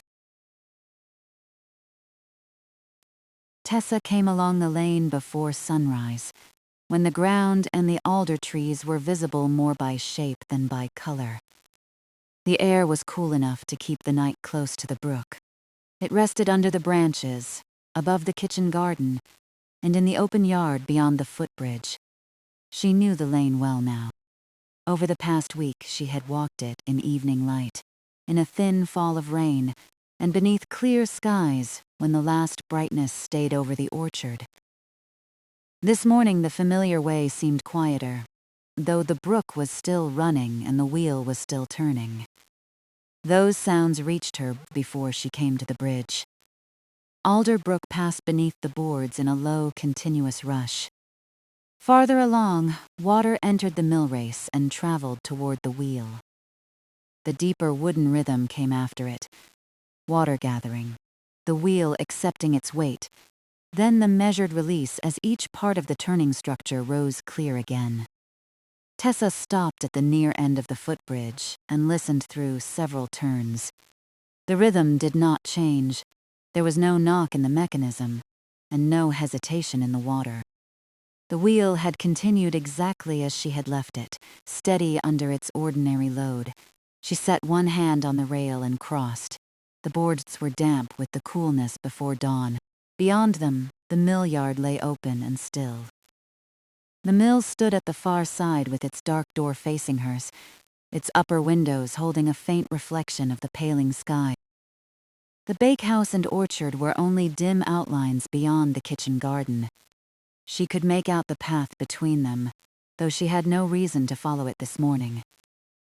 Every necessary task was inside the mill. John Bell was waiting beside the door. In the half-light, he looked as settled into the yard as the wall behind him. He had arrived without opening the building, and he stood with his hands at rest, listening to the wheel. "Morning," Tessa said as she came near. "Morning." She paused beside him. Together they listened through another turn. John tipped his head slightly toward the sound below the floor. "Kept well." "It has." That was enough for the moment. Tessa took out the mill key and fitted it into the lock. The metal moved easily. She turned it, lifted the latch, and opened the door inward. Cool air went ahead of them into the main floor. The room beyond was shadowed, but it was not empty of sound. The motion of the wheel passed softly through the building, a slow pulse carried by the boards and upright timbers. Beneath it came the quieter movement of water, leaving the wheel and returning to the brook. Tessa stepped across the threshold. John followed, and she closed the door behind them without fastening it. The latch settled into place with a plain click. They waited while their eyes adjusted. The main floor held the familiar sense of the week. Old wood, clean canvas, grain, and the faint dry trace of flour. Nothing had shifted overnight. The sacks remained in their places. The open floor around them was clear, and the way toward the steps could be seen even in the low light. Tessa went to the kitchen and set down the small things she had carried with her. The kitchen window was still gray. Beyond it, the garden beds were quiet, their edges softened by the last darkness.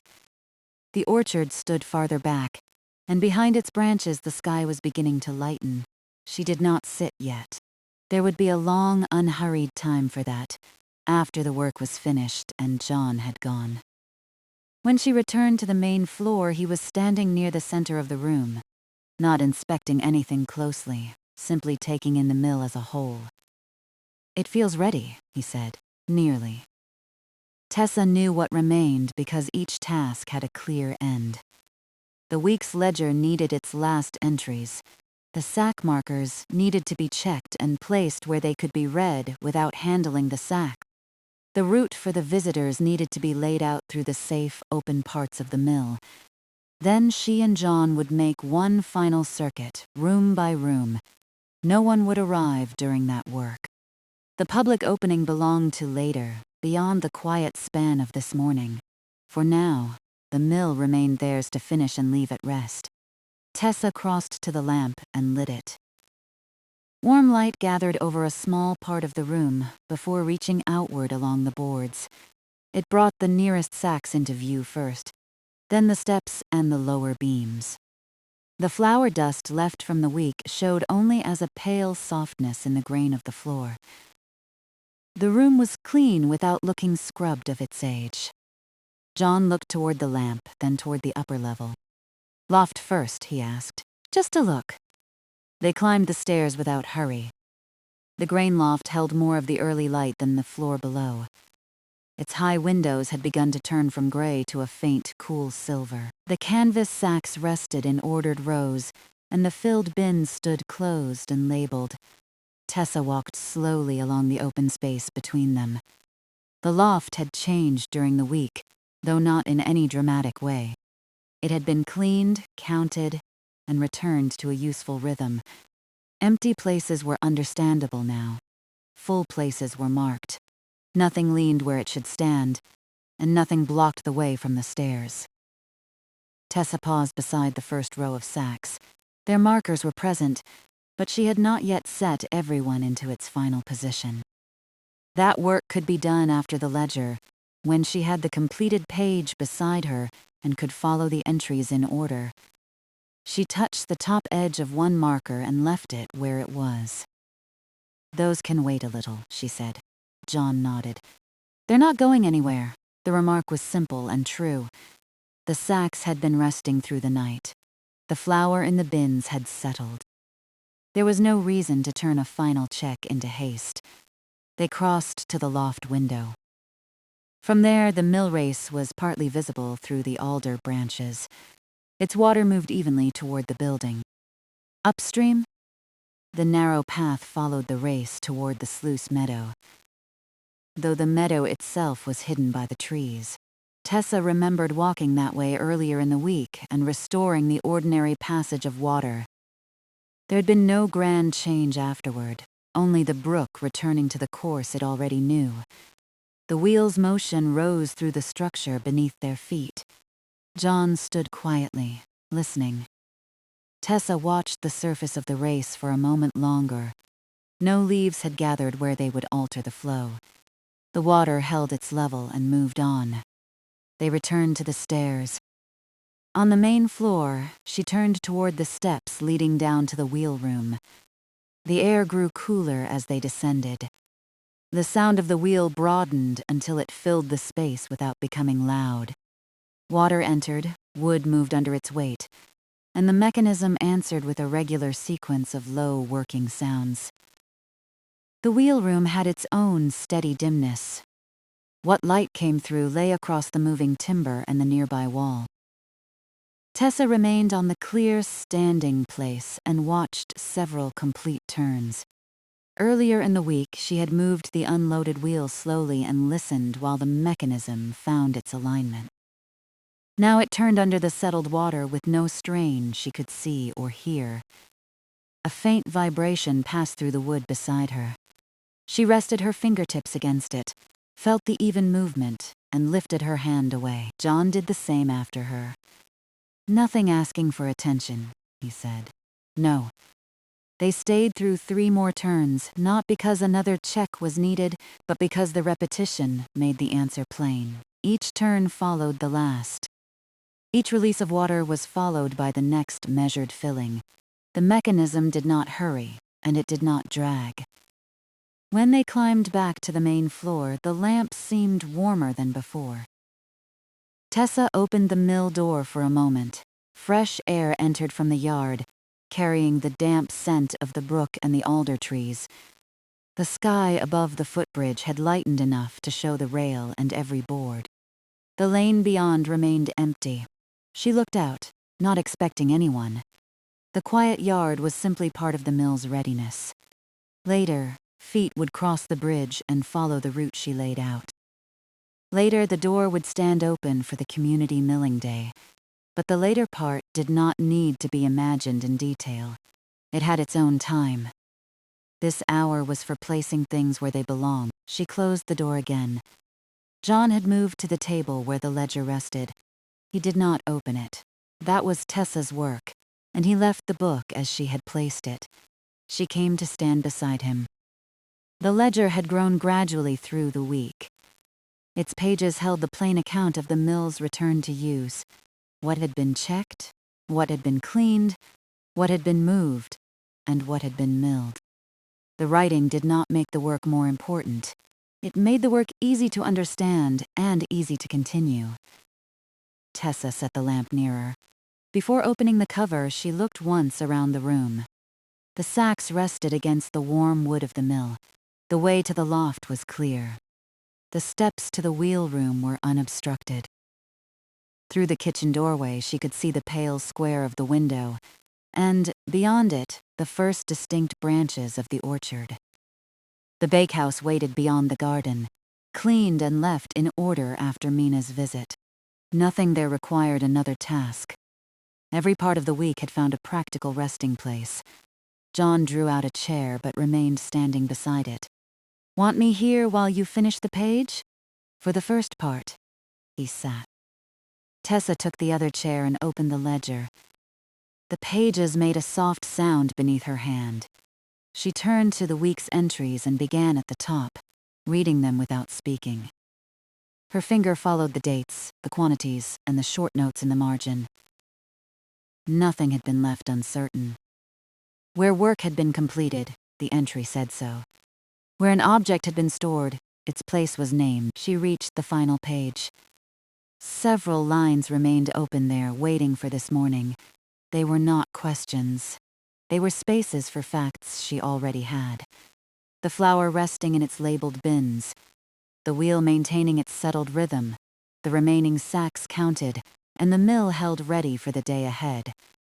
Tessa took up the pencil. For a moment she listened to the sounds around the table. The wheel turned below. Water passed from the race and onward to the brook. John breathed quietly beside her. A little daylight reached across the main floor and met the edge of the lamplight. She placed the pencil point on the first open line. The arrival was complete. The mill had been opened for its final quiet morning. The rooms had given the same calm account from loft to wheel room, and nothing had called them away from the work prepared on the page. Tessa began the first entry in a clear, even hand. The pencil moved with a faint, dry sound over the paper. Tessa wrote the first line slowly enough to keep each word clear. The flour from the first full sack was resting in the labeled bins in the grain loft. She gave the quantity already recorded on the previous page and added only what had changed since then. The bins had remained closed through the night. Their labels were secure, and the flour had settled as expected. She stopped at the end of the line and read it once. John sat beside her without leaning over the page. He knew the work the entry described. There was no need for him to watch each word arrive. Below them, the wheel completed another turn. The sound passed through the floor, broad and low, and then eased as the water moved onward. Tessa waited through the quiet part of the rhythm before beginning the next entry. She recorded the state of the water path. Earlier in the week, she had followed the narrow path beside the mill race to the sluice meadow. She had cleared the ordinary course there and watched the water return to its useful level. This morning, she had seen the race from the loft window. Its surface was moving evenly, with no gathering leaves and no change that required attention. The ledger did not need the whole memory of that walk. It needed the result. Tessa wrote that the mill race was clear and holding its proper flow. She left a small space and added that the wheel was turning steadily under its ordinary load. John listened while she wrote. When the pencil lifted, he said, "That covers the water." "It does." His answer carried no ceremony. One part of the mill had been given its place on the page, and they could move to the next. Tessa looked back through the earlier entries. The week had begun with the resting mill opened room by room. The main floor had been aired. The loft had been cleaned and counted. The water path had been restored. The unloaded wheel had been turned and listened to until its mechanism settled into alignment. Farther down the page were the notes from the bakehouse. Its working surfaces had been prepared, and the small batch of flour tested there with Mina Holt had given the plain result they needed. Another entry accounted for the orchard path and the windfall apples gathered for the milling day table. The apples were no longer a task waiting beneath the trees. They had been collected and given their practical purpose. Tessa followed each line with the side of one finger. She was not checking whether the week had happened. She was checking that anyone reading the book later could understand what had happened without guessing. A ledger did not have to hold every sound of the brook or every pattern of flour dust in lamplight. It only had to keep the work in order. She reached the entry for the first full sack. The grain quantity had already been written there, so had the time when milling began and the point when the filled bins were closed. She checked those figures against the final lines she had just added. They agreed. "First round," she said quietly. John turned his attention from the wheel's sound to the open book. "From the top! From the top!" Tessa returned to the first entry of the week. She read the date, then the short account beside it. The mill had been opened after its rest. The rooms had been walked and found sound. The floorways had been cleared, the windows checked, and the ordinary working places made ready. She did not read the words aloud. John could follow at his own pace when she moved her hand down the page. Now and then, he gave a small nod. Most of the time, he simply sat with his hands resting loosely before him. The lamp made a warm circle over the ledger. Beyond it, the main floor remained in the softer light of morning. The distinction between the two kinds of light had begun to fade. What came through the windows was no longer gray. It had a mild color now, enough to show the brown grain of the boards and the pale weave of the nearest canvas sack. Tessa moved to the second day's entry. The mill race had been followed upstream. Its edges, level, and ordinary flow had been checked. What had interrupted the water's easy passage had been moved aside, and the sluice meadow had been left without disturbance. The result matched what she had seen from the loft that morning. She placed a small mark beside the entry. It was not a correction. It was the first mark in her final round through the book, showing that the earlier note and the present condition agreed. The next page held the loft inventory. Tessa read each line with particular care. Empty storage places had been separated from full ones. Canvas sacks had been counted. The bins had been cleaned before receiving flour. The open way between the stairs and the stored grain had been kept clear. She glanced toward the ceiling, as though the ordered loft might be visible through the boards above. "The remaining sack count is the one we saw upstairs," she said. John considered it for only a moment. "Yes." Tessa wrote the count again on the final page, where the closing condition of the mill could be seen without searching through the whole week. She did not change the earlier inventory. The repeated number served a different purpose. One showed what had been present when the loft was put in order. The other showed what remained on the morning before the door opened. She set another small mark beside the loft entry. The pencil had begun to warm between her fingers. She loosened her hold on it and rested her hand beside the ledger. There was no pressure to finish the page in one continuous effort. The lines would wait, the sacks would wait.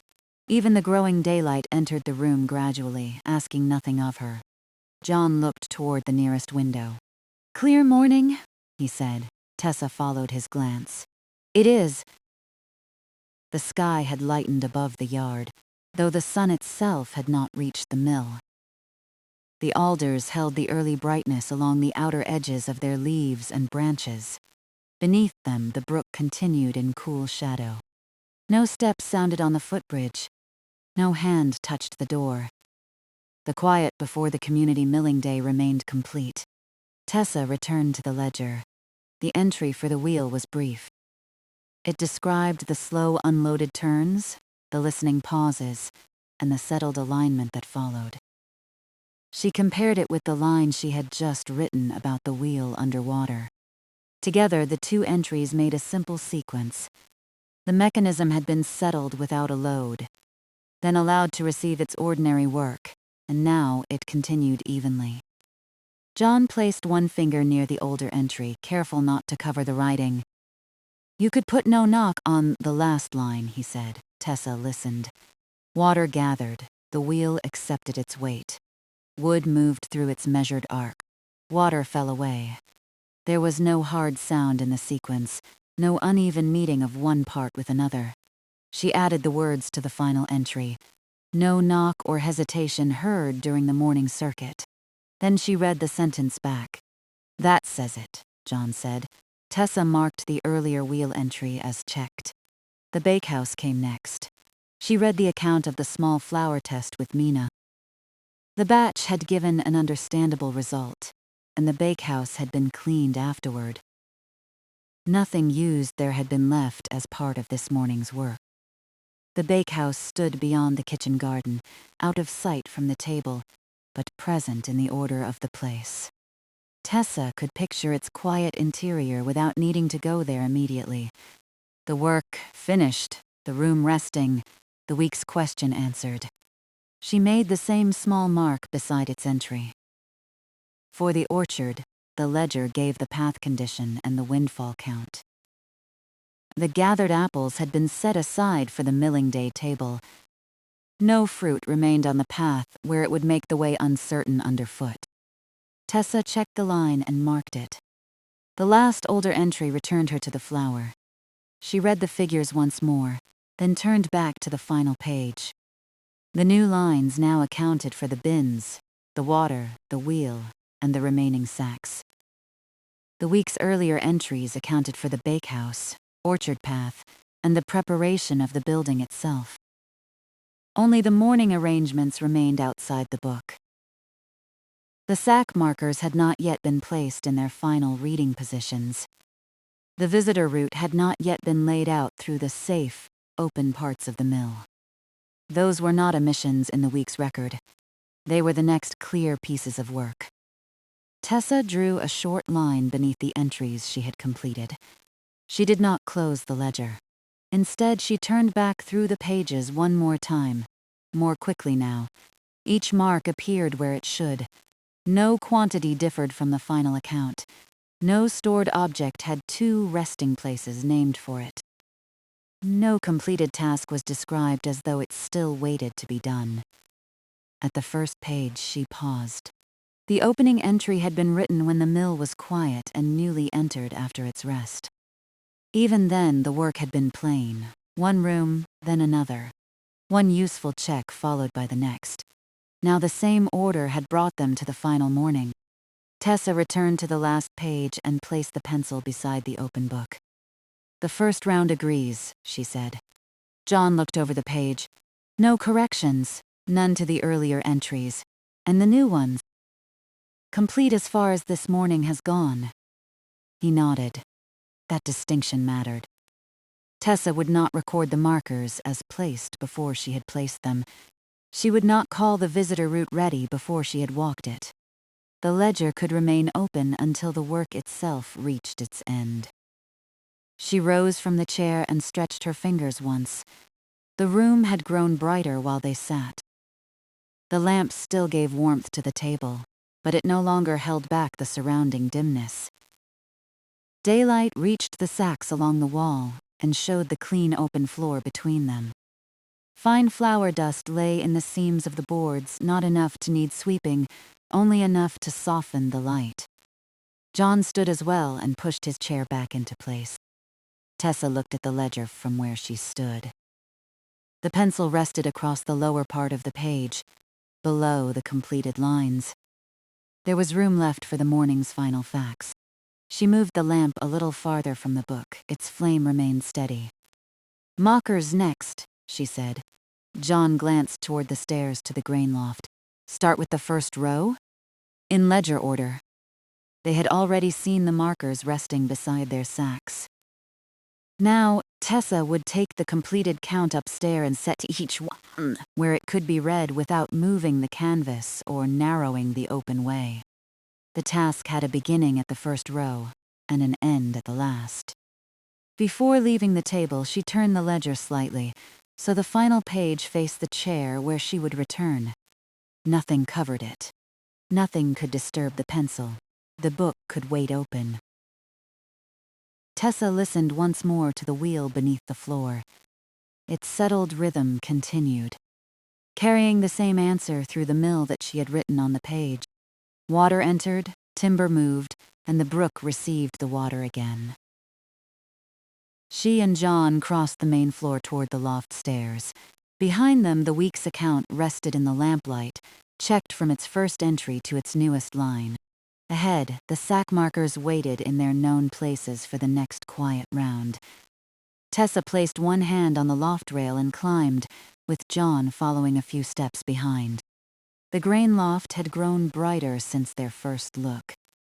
Early light now entered through the high windows and lay in long, pale shapes across the boards.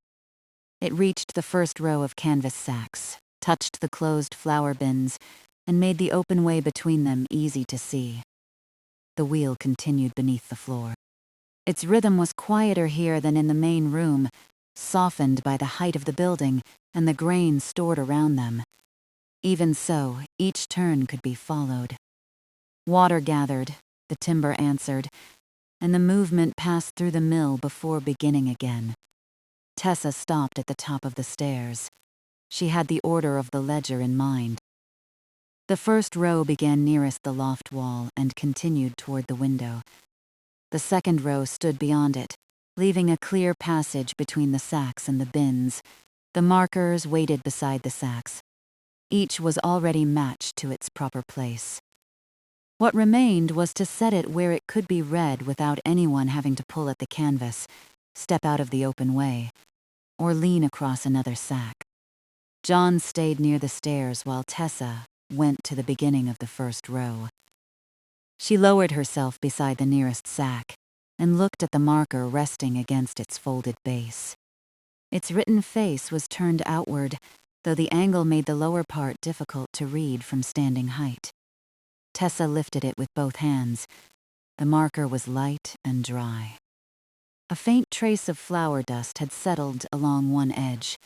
She brushed that edge with her thumb, then placed the marker higher against the front of the sack. She stood and stepped back. From the middle of the passage, every part of the writing could be read. The marker did not cover the gathered canvas at the top, and it did not project into the walking space. "That will do," she said. John looked from where he stood. "Clear enough." Tessa returned to the sack and touched the marker once to make sure it rested securely. It stayed in place. She moved to the second sack. Its marker needed less adjustment.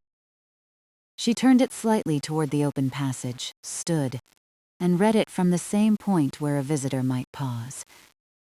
The information agreed with the order in the ledger.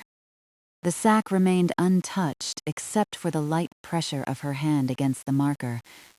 At the third, the canvas had settled into a broader fold near the floor. The marker would not stand evenly against it. Tessa tried the left side first. There the writing could be seen, but the marker sat too near the path. She lifted it again and tried the right side. It rested more securely, though part of the writing disappeared behind the curve of the sack. She did not force it into place.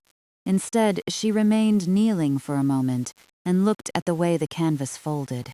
The sack itself was correctly stored. Moving it would disturb the row for no useful reason. The answer had to be in the placement of the marker.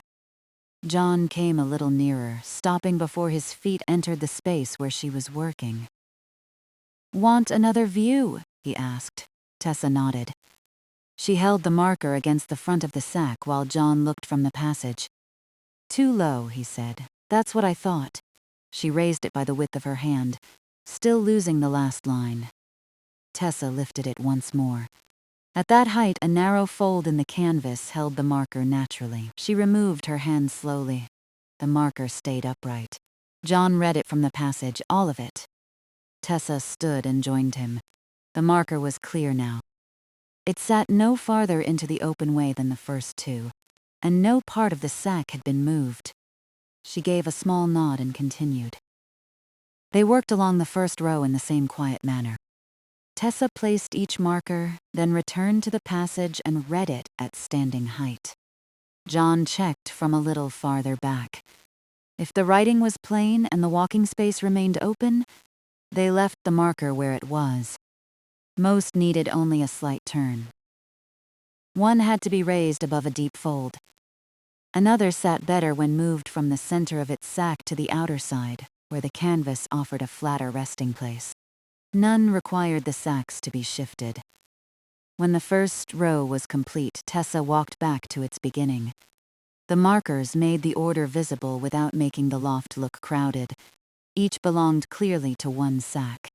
Their written faces followed one another along the row, and the passage beside them remained broad and uncluttered. Tessa read them in ledger order. The Count agreed. She did not need to return downstairs to confirm it. She had checked those same figures at the table only a short while before, and the sequence was still clear in her mind. John followed the row with his eyes. "First one through the last," he said. "Yes." They turned to the second row. The light from the window reached this part of the loft more directly. It showed the weave of the canvas and the soft flour dust in the seams between the boards. The closed bins beyond the row held their labels at an even height. Tessa began again with the first marker. She lifted it, checked its written face, and set it against the sack. When she took her hand away, it tipped forward and came gently to rest against her fingers. She caught it without a sound. The canvas beneath it was firm enough. The difficulty came from the marker itself. Tessa turned it sideways and examined its lower edge. Nothing was broken. One corner carried a little more wear than the other, as though it had rested on that side many times. She reversed the marker and tried again. This time it stood evenly. John watched from the passage. There it is. Tessa looked at the marker, then at the next one waiting beside its sack. She lifted the next marker and turned it over before placing it. On the back, close to the worn lower edge, was a small penciled number. The mark was faint, but the morning light made it clear. It matched the number written more fully on the front. Tessa ran her thumb near it without rubbing across the pencil. She checked the back of the marker she had just placed. It carried the same kind of small number, set low and near the corner that rested most securely against the floor or canvas. John bent slightly to see. "I'd forgotten those," he said. Tessa looked along the row of waiting markers. They show which way they were set. They do. There was nothing hidden or puzzling in the marks. They were simply an earlier practical habit, small enough to be missed when the markers were lying face upward. Someone had put a number on the back where it could be checked while placing the marker, and had chosen the lower corner so the marker would naturally rest on its steadier edge. Tessa turned the next marker over. Its penciled number matched the sack. The worn corner showed her how to place it. When she set it down, it stood without tipping and faced squarely into the passage. She stepped back and read the front. Every line was clear. The discovery changed very little, which was why it pleased her. It did not add another task or alter the order they had already established. It only made the remaining placements simpler and explained the uneven wear she had noticed. She checked the backs of the markers, still waiting in the second row. Each carried its own faint number. Each number agreed with the written face and with the sack beside it. The penciled marks were not needed to settle any uncertainty. They confirmed what the ledger and the front labels already said.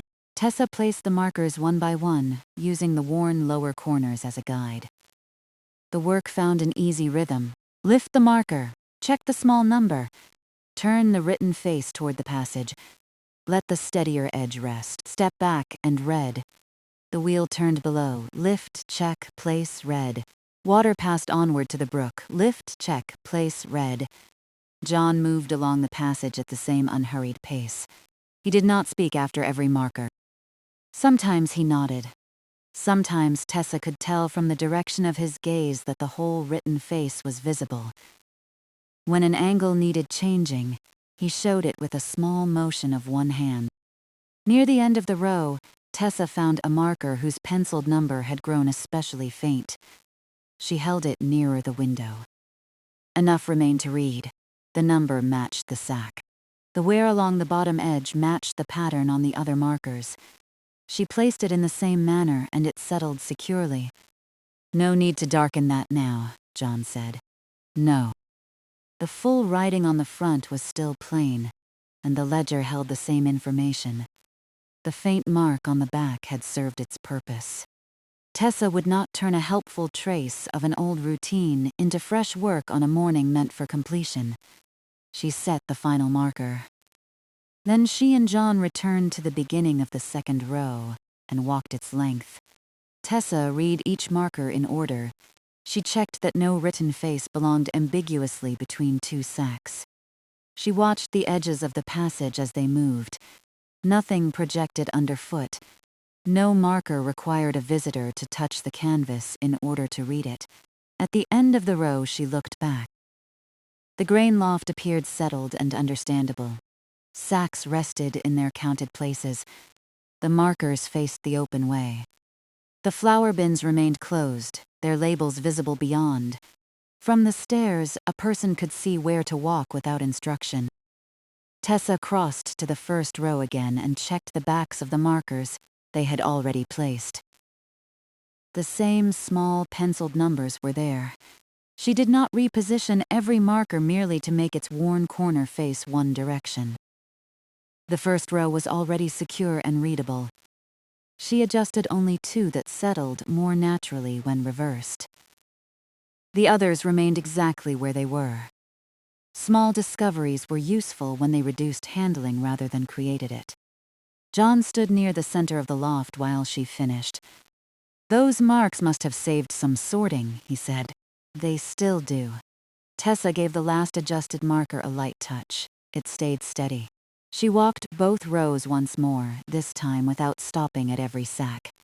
The count was complete. The order matched the ledger. The passage remained clear from the stairs to the bins and window. At the loft window, she paused. The mill race moved between the alder branches with the same even surface she had seen earlier. More light had reached the trees now. The nearest leaves showed their quiet green, while the lower trunks in the brook remained in cool shade. Nothing had gathered in the water path. Behind her, John had begun to return toward the stairs. Tessa joined him, and they looked over the loft from the top step. The markers did not call attention to themselves. They simply made the stored grain legible. Anyone following the open way later would be able to see the order without moving a sack or opening a bin. "That round is done," John said. Tessa listened through one turn of the wheel before answering, "Yes." They descended to the main floor. The ledger still lay open in the lamplight.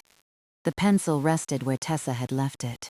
She crossed to the table, sat, and added one clear line beneath the morning entries. Sack markers placed in ledger order, readable from the open loft passage. She considered the small penciled numbers, then added a shorter note after the first, back numbers checked, and found to agree. That was enough. The ledger did not need an account of every worn corner or every change of angle. It needed the useful fact. The markers matched, and they were in place. Tessa read the new entry once and set down the pencil. John looked toward the clear floor between the mill door and the inner rooms. Only the visitor route remained to be laid out before their final circuit. Tessa left the ledgers open for that last record. She rose and moved to the mill door, then turned to view the main floor, as someone entering later would see it. The sacks stood clear of the way. The loft stairs were visible. The safe, open parts of the mill could be joined by one simple course without haste or confusion. Behind her, the markers rested in their finished order. Before her, the next round had a plain beginning at the closed mill door and a plain end through the rooms already made ready. Tessa stood with one hand near the latch and looked into the mill as though she had just entered. The closed door behind her marked the beginning of the visitor route. From there, the main floor opened in front of her, warm with lamplight and the growing light from the windows. The nearest canvas sacks rested well away from the entrance. The table and ledger stood to one side. The loft stairs could be seen without crossing the room, and the kitchen doorway lay beyond them. Nothing needed moving simply to make the route look prepared. Most of the work had already been done through the week. What remained was gentle work, making the safe way plain, placing a few useful signs, and walking the course until its beginning and end were both clear. John waited near the table. Tessa took her first slow step away from the door. She did not imagine a crowd. No visitors had arrived, and none would arrive during the quiet work of the morning. She considered only one person entering, looking around, and needing to understand where to go without touching a sack or wandering toward the working parts of the mill. The open floor naturally drew her toward the center of the room. From there, the ordered grain storage could be seen above. The sound of the water wheel rose through the boards below, steady enough to invite attention, though the wheel room itself was not part of the open route. Tessa paused near the loft stairs. "The loft can be seen from here," she said. John looked up toward the rail. "And anyone going up has the handrail from the first step." She nodded. The stairway was clear. At the top, the open passage ran between the sacks and the labeled flour bins.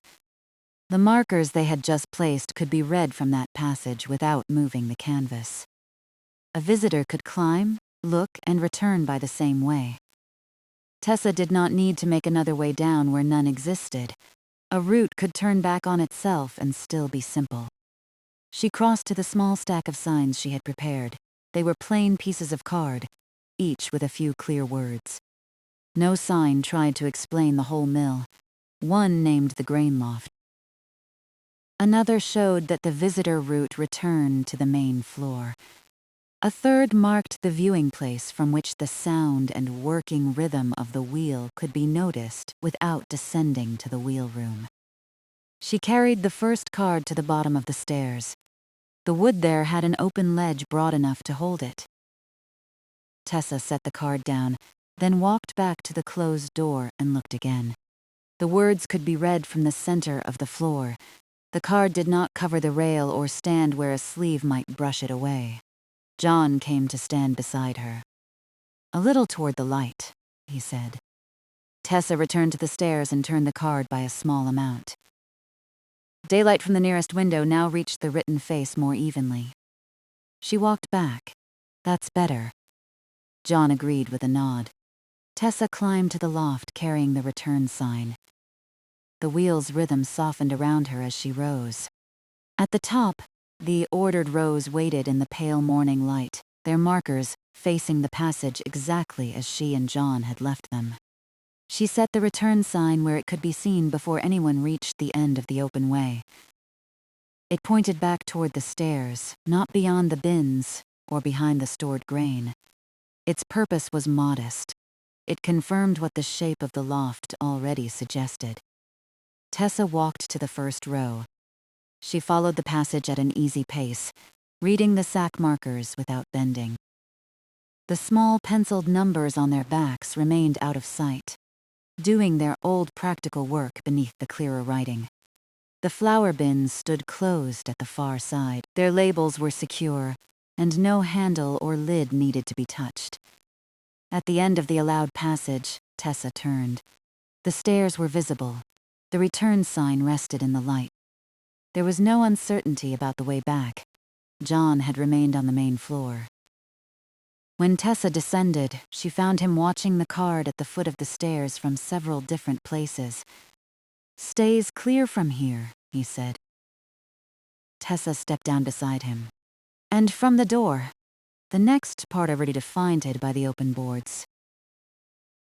From the stairs, a visitor could move past the sacks toward the place where the motion of the wheel could be heard and felt through the building. The steps to the wheel room stood nearby, but that lower room was a working space, suited to Tessa and John's final circuit rather than to the visitor route. She placed the third sign before those steps. The written face directed visitors to remain on the main floor. Beside it, she marked the standing place where the wheel's rhythm could be noticed safely through the timber. Tessa set the card down and took 2 steps away. It was readable, but the edge of it rested on a seam between the boards and tilted slightly whenever the wheel's vibration passed through the floor. She lifted it and tried the other side of the standing place. There it rested level, though it seemed too near the root. John watched without offering an answer too soon. Tessa looked at the wall beside the steps. A narrow wooden shelf projected from it at a comfortable height. Nothing was stored there.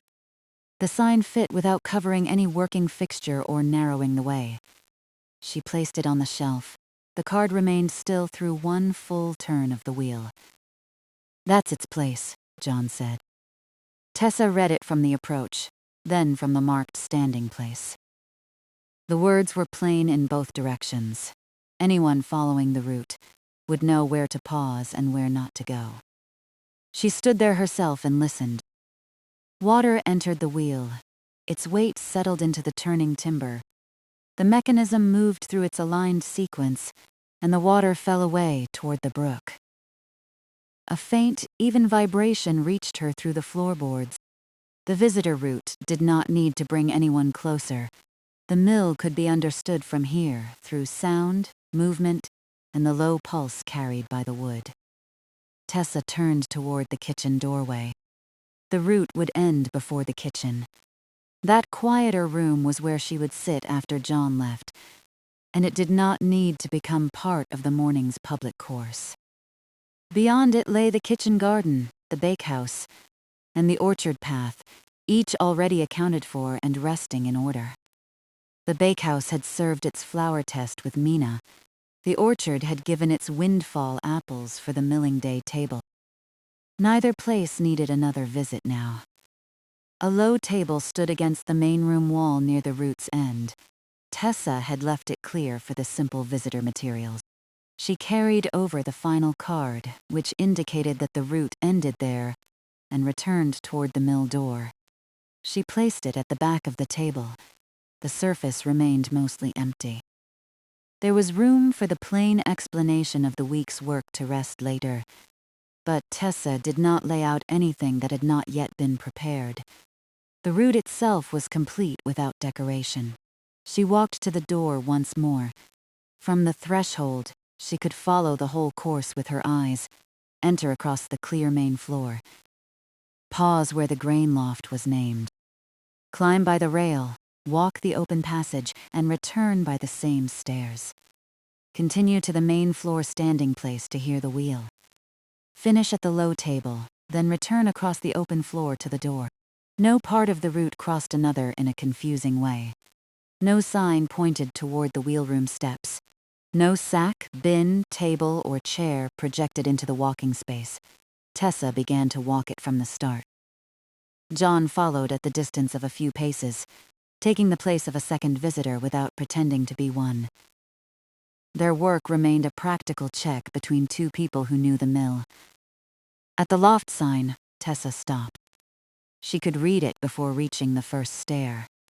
She placed her hand on the rail and climbed. John came behind her, leaving enough room that neither needed to alter pace.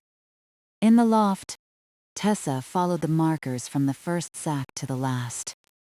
She looked at the closed bins and turned at the return sign.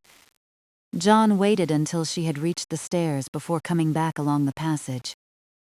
They descended without meeting or crowding one another. On the main floor, they continued toward the wheel's standing place. The sign remained steady on its shelf. Tessa stopped within the marked space. John stood beside her, and there was still room to pass behind them without going near the steps. They listened through 2 turns. "No knock," John said quietly. No hesitation. The wheel gave the same answer it had given in the ledger. They continued to the low table. Tessa read the final card, turned, and walked back toward the mill door. John followed. The open floor brought them naturally to the threshold without passing too close to the sacks. At the door, Tessa faced inward again. "One more time?" John asked. From the middle, they did not repeat the full route. Instead, they tested the places where a person might pause. Tessa stood at the center of the main floor and looked for every sign. John went to the bottom of the loft stairs and checked that the way behind him remained open. They changed places. Then they stood near the end table and looked back toward the entrance. The mill's arrangement stayed understandable from each position.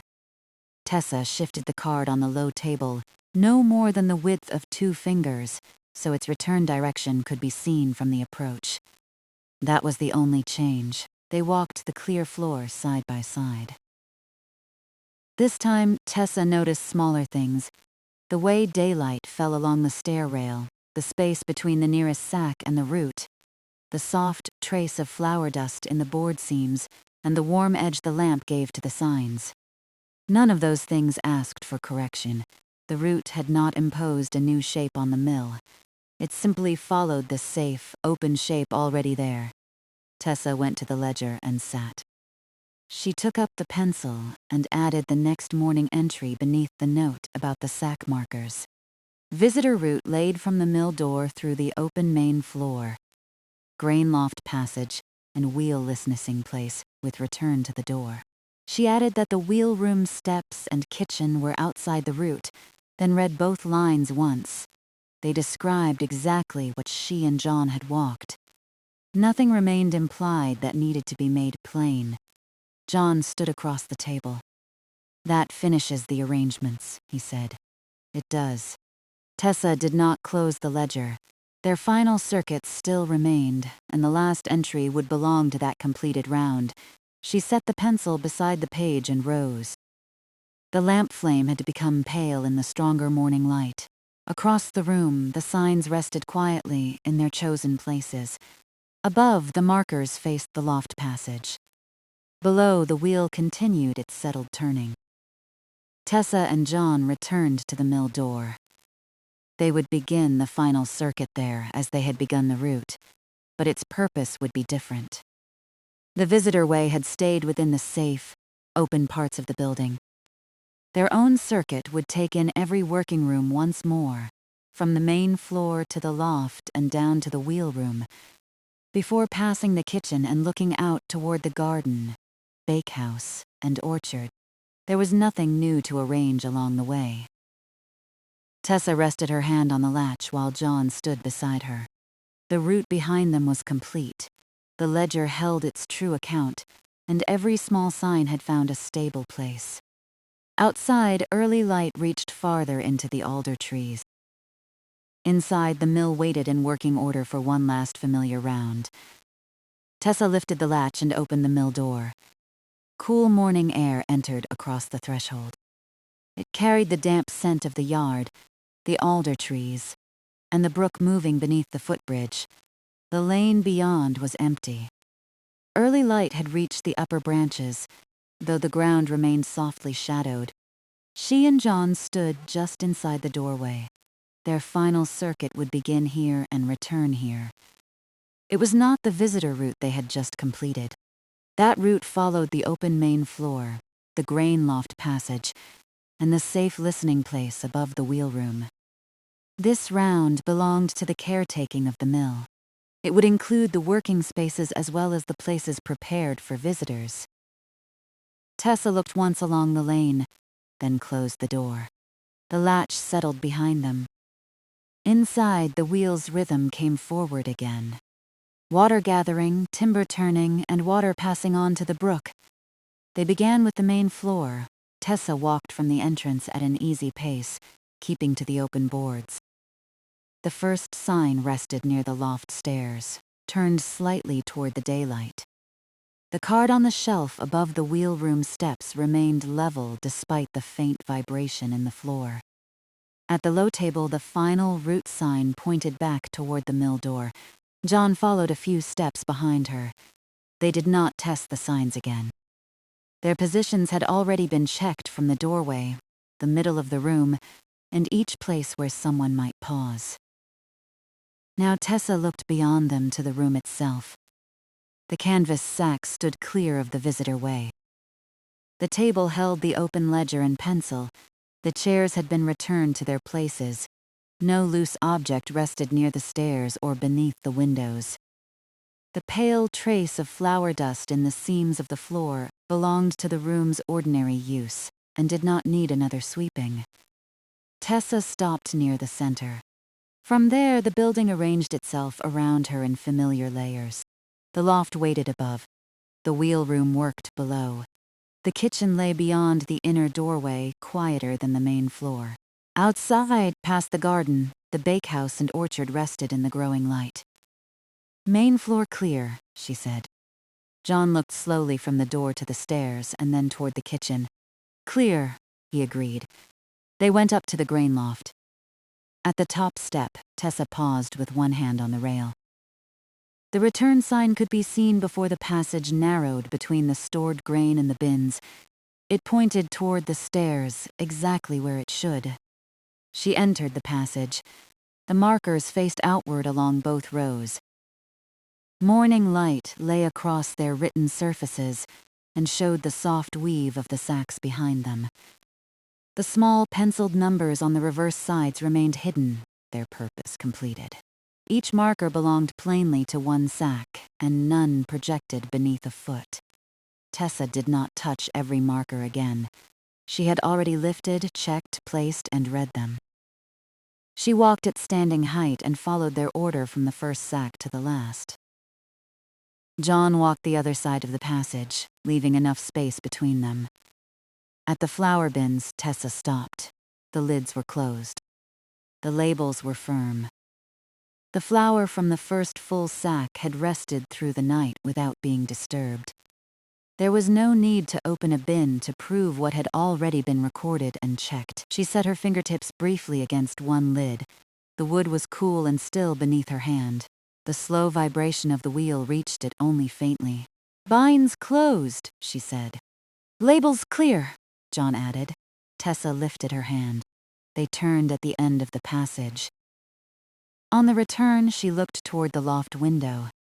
The mill race moved between the alder trees at its proper level. Its surface traveled evenly toward the wheel. No leaves had gathered into a dark line along the edge, and nothing interrupted the plain course restored earlier in the week. She and John stood at the window through 2 measured turns of the wheel. The water they could see moved out of sight toward the building. A little later, the deeper sound rose through the loft. The sequence agreed with itself. The race brought the water forward, the wheel accepted it, and the brook carried it away. Tessa looked back across the loft. The open places were understandable. The full sacks and empty storage spaces had been counted. The bins were labeled. The route from the stairs remained free from one end to the other. "Loft complete," she said. John rested one hand lightly on the stair rail. Complete. They descended. On the main floor, Tessa passed the visitor listening place and went to the steps beyond the sign. She did not move the card. It marked the boundary for later. She and John stepped around it carefully and began the descent into the wheel room. The air cooled with each step. The sound widened around them until the wheel's motion could no longer be mistaken for vibration alone.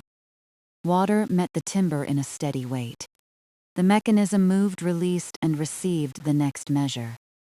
Tessa reached the clear standing place and stopped. The wheel room was dimmer than the floors above. A narrow share of morning light entered across the wall and touched the damp surfaces near the moving timber. Everything else held the muted colors of working wood, water, and stone. They watched one turn without speaking. Then another.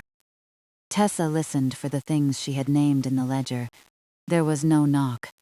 No part hesitated before following the one ahead of it.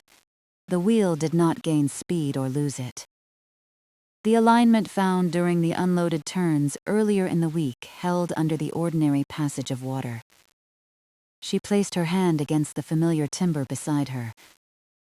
The movement came through as a low, even pulse. It did not jar her palm. It rose, eased, and returned with the next turn. John rested his fingers against the wood after her. They stood that way for a little while, each feeling the same repeated answer. At last, John removed his hand. "Nothing asking to be changed," he said. "Nothing." Tessa looked along the safe working space. No tool had been left near the mechanism. The floor where they stood was clear.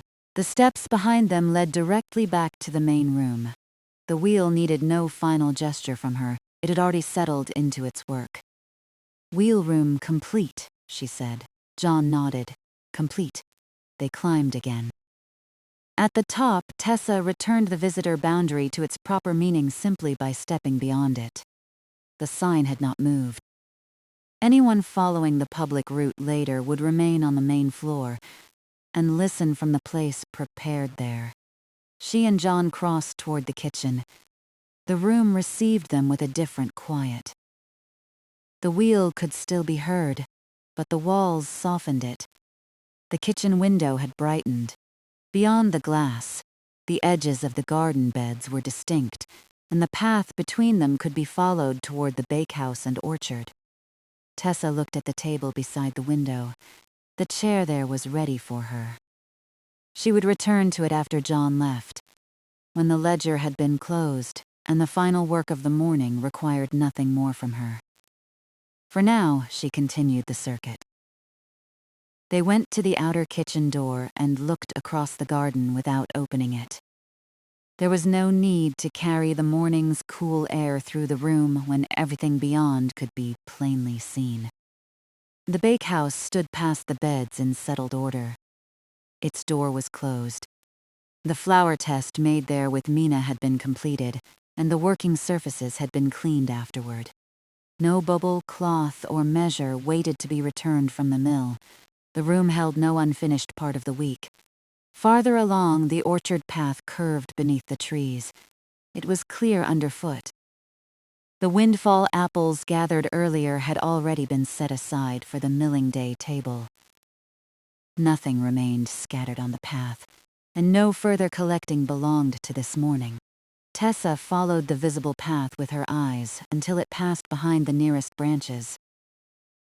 "Bakehouse finished," John said, "and the orchard path." They remained at the window for another moment. Light gathered gradually over the garden. It did not arrive all at once. First it touched the upper side of a bed, then a short length of path, then the wall of the bakehouse. The orchard still held patches of the night's cool shade beneath its branches. No figure moved there. No one came through the yard. Tessa turned back into the kitchen.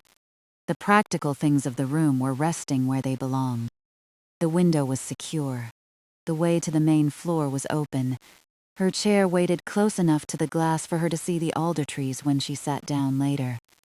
"Kitchen complete," she said. John gave the room one last unhurried look. Complete, they returned to the main floor. The circuit had taken them through every working part of the building and had brought them back to the table. The ledger remained open in the widening daylight. Its lamp was still lit, though the flame now seemed small and pale. Tessa sat and drew the book toward her. John took the chair beside her. She read the final morning entries in order. The flour resting in the closed labeled bins, the mill race clear and holding its proper flow, the wheel turning under its ordinary load without knock or hesitation, and the remaining sacks accounted for. Beneath those lines were the notes about the markers and the visitor route. There was one open space left. Tessa took up the pencil and wrote the last entry. She recorded that the final circuit had begun and ended at the mill door. She named the main floor, grain loft, wheel room, and kitchen. She added that the bakehouse, garden, orchard path, mill race, sacks, bins, markers, signs, and working mechanism had all been found in their prepared condition. She did not add anything about what might happen after the door opened. The ledger described the mill as it was now. At the end of the entry, she wrote that no further preparation remained. The pencil stopped. Tessa read the sentence once, then passed the book slightly toward John. He followed the final lines with his eyes. He did not take up the pencil or suggest another word. "That's the week," he said. Tessa looked back through the completed page. "That's the week." She drew a short closing line beneath the entry. Then she set the pencil in its usual place along the inner edge of the table and closed the ledger. The cover came down with a soft, firm sound. Nothing was caught between the pages. No loose note projected from the side. The week's account rested inside in the same order as the work itself. Tessa placed the ledger squarely on the table, John rose. She stood with him. They crossed the main floor one final time, but this was no longer another circuit. They were simply returning to the door. The signs remained in place as they passed. The sacks rested beyond the clear way. Above them, the lofts held its ordered rows.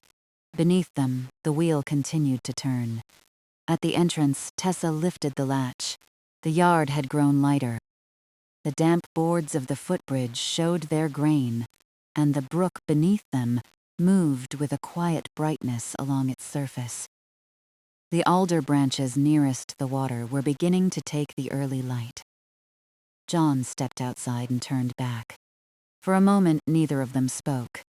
There was nothing left for him to inspect, and nothing left for Tessa to ask. Their final round had given every room the same answer. The mill was complete for the morning, and its opening still belonged to later. "Sit a while," John said. "I will." He looked past her into the main floor, listening to the wheel through one more turn. "Then I'll leave it with you." Tessa rested one hand on the open door. "It's settled," John nodded. "See you later." Later, he crossed the yard without hurry. His steps sounded softly on the footbridge, board after board, then changed as he reached the lane. Tessa watched until he had passed beyond the alders and was no longer visible. The lane was empty again. She stayed at the threshold long enough to hear the brook beneath the bridge and the wheel behind her join into one continuous rhythm. Nothing in that rhythm marked John's leaving as a change in the mill. Water continued forward. Timber turned. The brook received the water and carried it on. Tessa closed the door. The latch settled into place.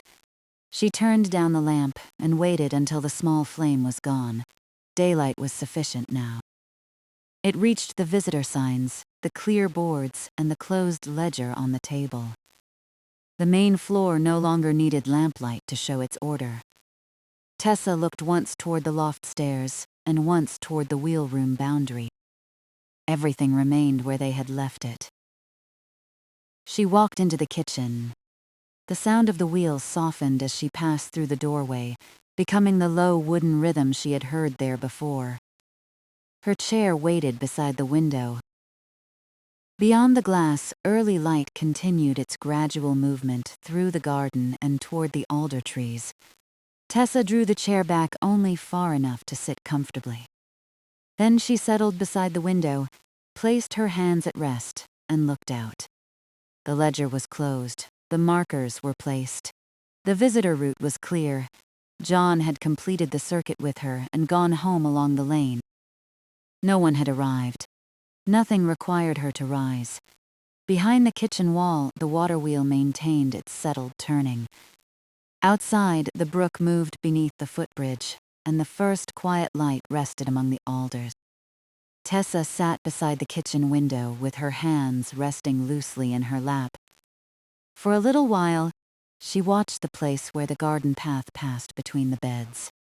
The path was fully visible now, though the light remained gentle. Its edges were clean and familiar. Farther on, the bakehouse wall held a quiet band of brightness, and the orchard branches made a softer pattern beyond it. Nothing moved along the path. No one crossed the yard or came over the footbridge. The morning had not reached the hour of opening. It was still the private time, after the work had ended, when the mill could remain exactly as it had been left. Behind the kitchen wall, the wheel turned. The sound was lower here than on the main floor, and much lower than in the wheelroom. It came through the old boards as a rounded wooden note, followed by the passing of water. Then there was a short easing before the next measure entered. Tessa listened without counting. Water gathered. The wheel received it. Timber moved through its steady arc. The water fell away and returned to the brook. The sequence continued whether she followed every part or let the separate sounds join into one rhythm. After a time, she no longer needed to name them. The mill turned, released, and turned again. The kitchen chair held her comfortably. She had drawn it back only a little from the table, leaving the way through the room clear. The window glass beside her remained cool. A faint night chill lingered near it, though the rest of the kitchen held the mild warmth stored in wood and plaster. Tessa settled her feet squarely on the floor. There was no task hidden beneath the quiet. The ledger had been checked from the first entry to the last. The final circuit was recorded, the closing line drawn and the cover shut. It rested squarely on the main floor table, with the pencil in its usual place beside it. The sack markers stood in ledger order in the loft. Their written faces could be read from the passage. The small, penciled numbers on their backs agreed, and their worn lower corners rested as steadily as before. The visitor route began at the mill door and returned there. Its signs were plain and secure. The wheelroom steps remained outside that route, and so did the kitchen. Anyone entering later would have a clear course through the open parts of the building. Those arrangements no longer required Tessa's attention. She could remember them without mentally walking back to test them again. She let her gaze move from the garden path to the nearest window frame. The frame had been worn smooth in places by years of hands and cloths. Morning light showed the grain of the wood without making it bright. At one corner, the shadow remained deeper. Along the lower edge, the glass held a thin reflection of the kitchen behind her. She could see only quiet shapes in it. The table, the far wall, and a little of her own shoulder. Nothing passed through the doorway to the main floor. John had gone home along the lane. His part in the circuit was complete. He had listened beside her in the wheelroom, looked over the closed ledger, and crossed the footbridge while the yard grew lighter. There was no reason to expect him back before the opening, and no reason for Tessa to follow. She had told him the mill was settled. It was. The word seemed to fit the wheel as well as the rooms. Settled did not mean still. The water continued to move, and the timbers continued to answer it. The settled quality lay in the repetition, in each part taking the same weight and returning to the same place. Alder Brook entered the morning in the same manner. From the kitchen, Tessa could not see the bridge or the brook beneath it, but she could hear a faint portion of the water when the wheel's deeper sound eased. The brook made a lighter passage beyond the wall, steady enough that it seemed to belong inside the room. She listened to the two sounds together. The wheel turned near her. The brook moved farther away. Between them, the mill held its working quiet. A little more light reached the garden. It spread gradually over the boards beside the window, revealing the small differences in their color. The room did not change all at once. One edge became clearer, then another. The table legs separated from their shadows. The grain of the floor appeared beneath Tessa's shoes. She remained seated. Earlier in the week, there had always been a next place to go.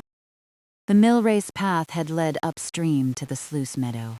The grain loft had offered rows to clean and count. The wheelroom had required listening through slow, unloaded turns. The bakehouse and orchard had each held their own understandable task.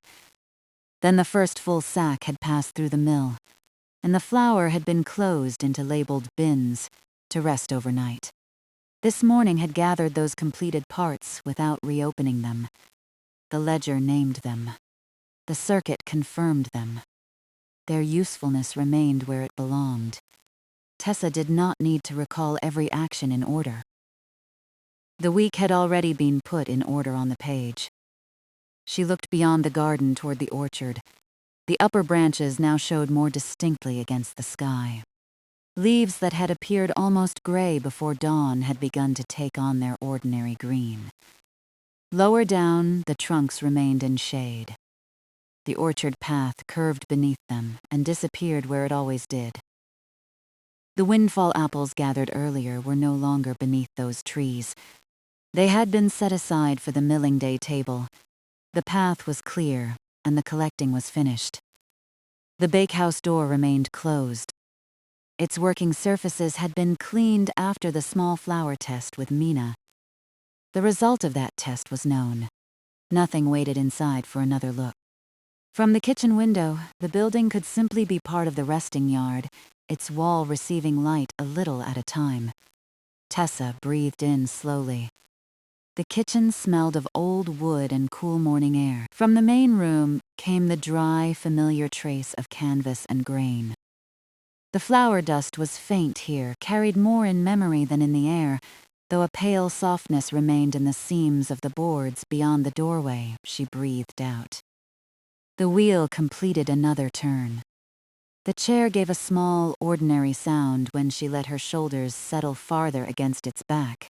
She did not shift again. Her hands stayed warm where one rested over the other. For several turns, she watched a narrow patch of light move along the garden path. It did not seem to move while she looked directly at it. Yet, whenever her attention returned from the sound of the wheel, the patch had reached a little farther. It passed one edge of a bed and touched the next. Moisture on the earth held a muted brightness, not sparkling, only visible. The alder trees stood beyond the part of the yard she could see clearly. Their presence was marked by branches above the brook and by the changing pattern of light behind the orchard. Earlier, when John had crossed the bridge, the light had reached only their outer edges. Now it entered farther among them. Still, the lane remained quiet. The mill door stayed closed. Tessa felt no need to listen for footsteps.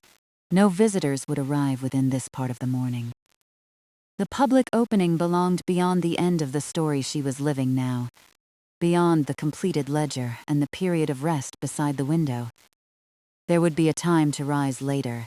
That time had not come. For now, she could sit while the mill kept its own pace. Water gathered. Wood accepted the weight. The wheel descended and rose. Water returned to the brook. The sounds repeated with small natural differences. One fall of water seemed a little broader, the next a little softer. The timber gave a low note, then a quieter one. None of those differences broke the rhythm. They belonged to running water and a working wooden wheel. Tessa had listened for irregularity during the final circuit. She had placed her hand against the timber and felt the even pulse. John had done the same. Nothing had knocked. Nothing had hesitated. Nothing had asked to be changed. Now she listened without testing. That was different. A test held attention at the edge of each sound, ready to compare it with the last. Rest allowed the sounds to pass without being held. The wheel could turn once, then again, and each turn could be complete in itself. Tessa let it do so. The kitchen window brightened enough to reflect less of the room. The garden beyond became clearer, while her own faint outline faded from the glass. She noticed the top of the footpath near the bakehouse and the low shadows cast by the garden beds. She could distinguish the nearer orchard branches from those behind them. Each detail arrived without requiring her to lean closer. The mill was entering daylight. It did not need a lamp now. Tessa had turned the flame down and watched it go out before coming to the kitchen. On the main floor, daylight reached the visitor signs and the closed ledger. In the loft, it lay across the sack markers and the labels on the flour bins. In the wheel room, a narrow share touched the damp wall and moving timber. Each room held the amount of light given to it. The loft would remain the brightest. The main floor would keep its warm, even shade beneath the beams. The wheel room would stay cool and dim around the moving water. The kitchen would receive the garden through its window. These differences belonged to the mill's shape. Tessa had moved through them often enough that she could feel the building around her without leaving the chair. Above and behind her, the grain loft rested with its ordered rows. Beyond the doorway, the main floor stayed clear from the entrance to the root signs. Below, the wheel room held the mechanism in its settled alignment. Around them all, Alder Brook supplied the movement that joined one level to the next. Tessa's eyes rested on the nearest alder branches she could see. Early light touched their upper leaves. Some leaves turned pale where their surfaces faced the sky. Others stayed dark beneath them. A light movement passed through one outer cluster and stopped. The rest of the branches remained still. There was no change in the waterwheel's pace. The room had grown warm enough that the remaining coolness near the glass felt pleasant rather than sharp. Tessa kept her place beside it. She could feel the slight difference in temperature along one side of her face and hand. She listened to the brook. She listened to the wheel. Then she let both sounds become the background of the quiet. Time passed without needing to be measured. The opening would happen later, but nothing about it had to be prepared in thought. The route was already laid. The markers were already readable. The flower was already resting. The bins were closed, the sacks counted, and the ledger complete. Even the places outside had received their final look. The mill race held its proper flow. The garden path was visible. The bakehouse was finished. The orchard path was clear. The footbridge and lane had carried John away, then returned to stillness. Every way through the property led to a place that had been settled. Tessa allowed her eyelids to lower for one turn of the wheel. The sound became fuller without the garden before her. Water and wood seemed to occupy more of the room. She heard the beginning of the turn, the broad middle, and the soft release. When she opened her eyes, the view was unchanged except for the gradual light. She closed them again for the next turn. The wheel moved steadily. She opened them. The alders held more mourning along their leaves. There was no need to continue the pattern, yet it came naturally for a while. Eyes resting, wheel turning, eyes open, light gathering. Each part returned without surprise. Her breathing found its own quiet repetition beneath the sound. In. The wheel received the water. Out. The brook carried it onward. She did not hold the rhythm tightly. Sometimes a breath ended before a turn. Sometimes the water passed before she breathed out. The two patterns remained close without needing to match. The kitchen table stood unused beside her. Nothing had been left upon it that required sorting. The chair legs rested firmly on the boards. The window latch was secure. The doorway to the main floor remained open. All the practical facts were simple. Tessa was seated. The mill was ready. The morning was early. No one had arrived. The wheel continued. She looked once toward the doorway. From where she sat, she could see a small section of the main floor and the edge of daylight lying across it. The view did not include the ledger table, but she knew the closed book was there. She did not need to see it again to trust the last line. No further preparation remained. She had written those words only after the circuit was complete. John had read them. The cover had closed over them. They would remain true while she sat. Tessa returned her attention to the window. The alder trees were no longer shapes held in the last of night. Their trunks and branches had emerged into ordinary morning color. The brook beneath them sent back a little light wherever the water passed through an open space. Night had settled into the shaded places and was easing away without disturbance. It lingered beneath the bridge, under the orchard branches, and close to the lower walls of the mill. Daylight did not push it out. It simply reached farther, leaving fewer places in shadow. The movement was so gradual that Tessa could rest inside it. She had no need to mark the moment when night became morning. There was no single moment to mark. One belonged within the other for a while. Cool shade beneath brightening leaves, a pale sky above dark water, the warm mill interior beside the clear window. The wheel had turned through both. It had kept the same measured work before dawn and after the lamp went out. Its rhythm made no announcement of the change. Water entered as it had in darkness. Timber moved as it did now. The brook received each release and carried it beneath the growing light. Tessa listened through several more turns. Her hands remained still.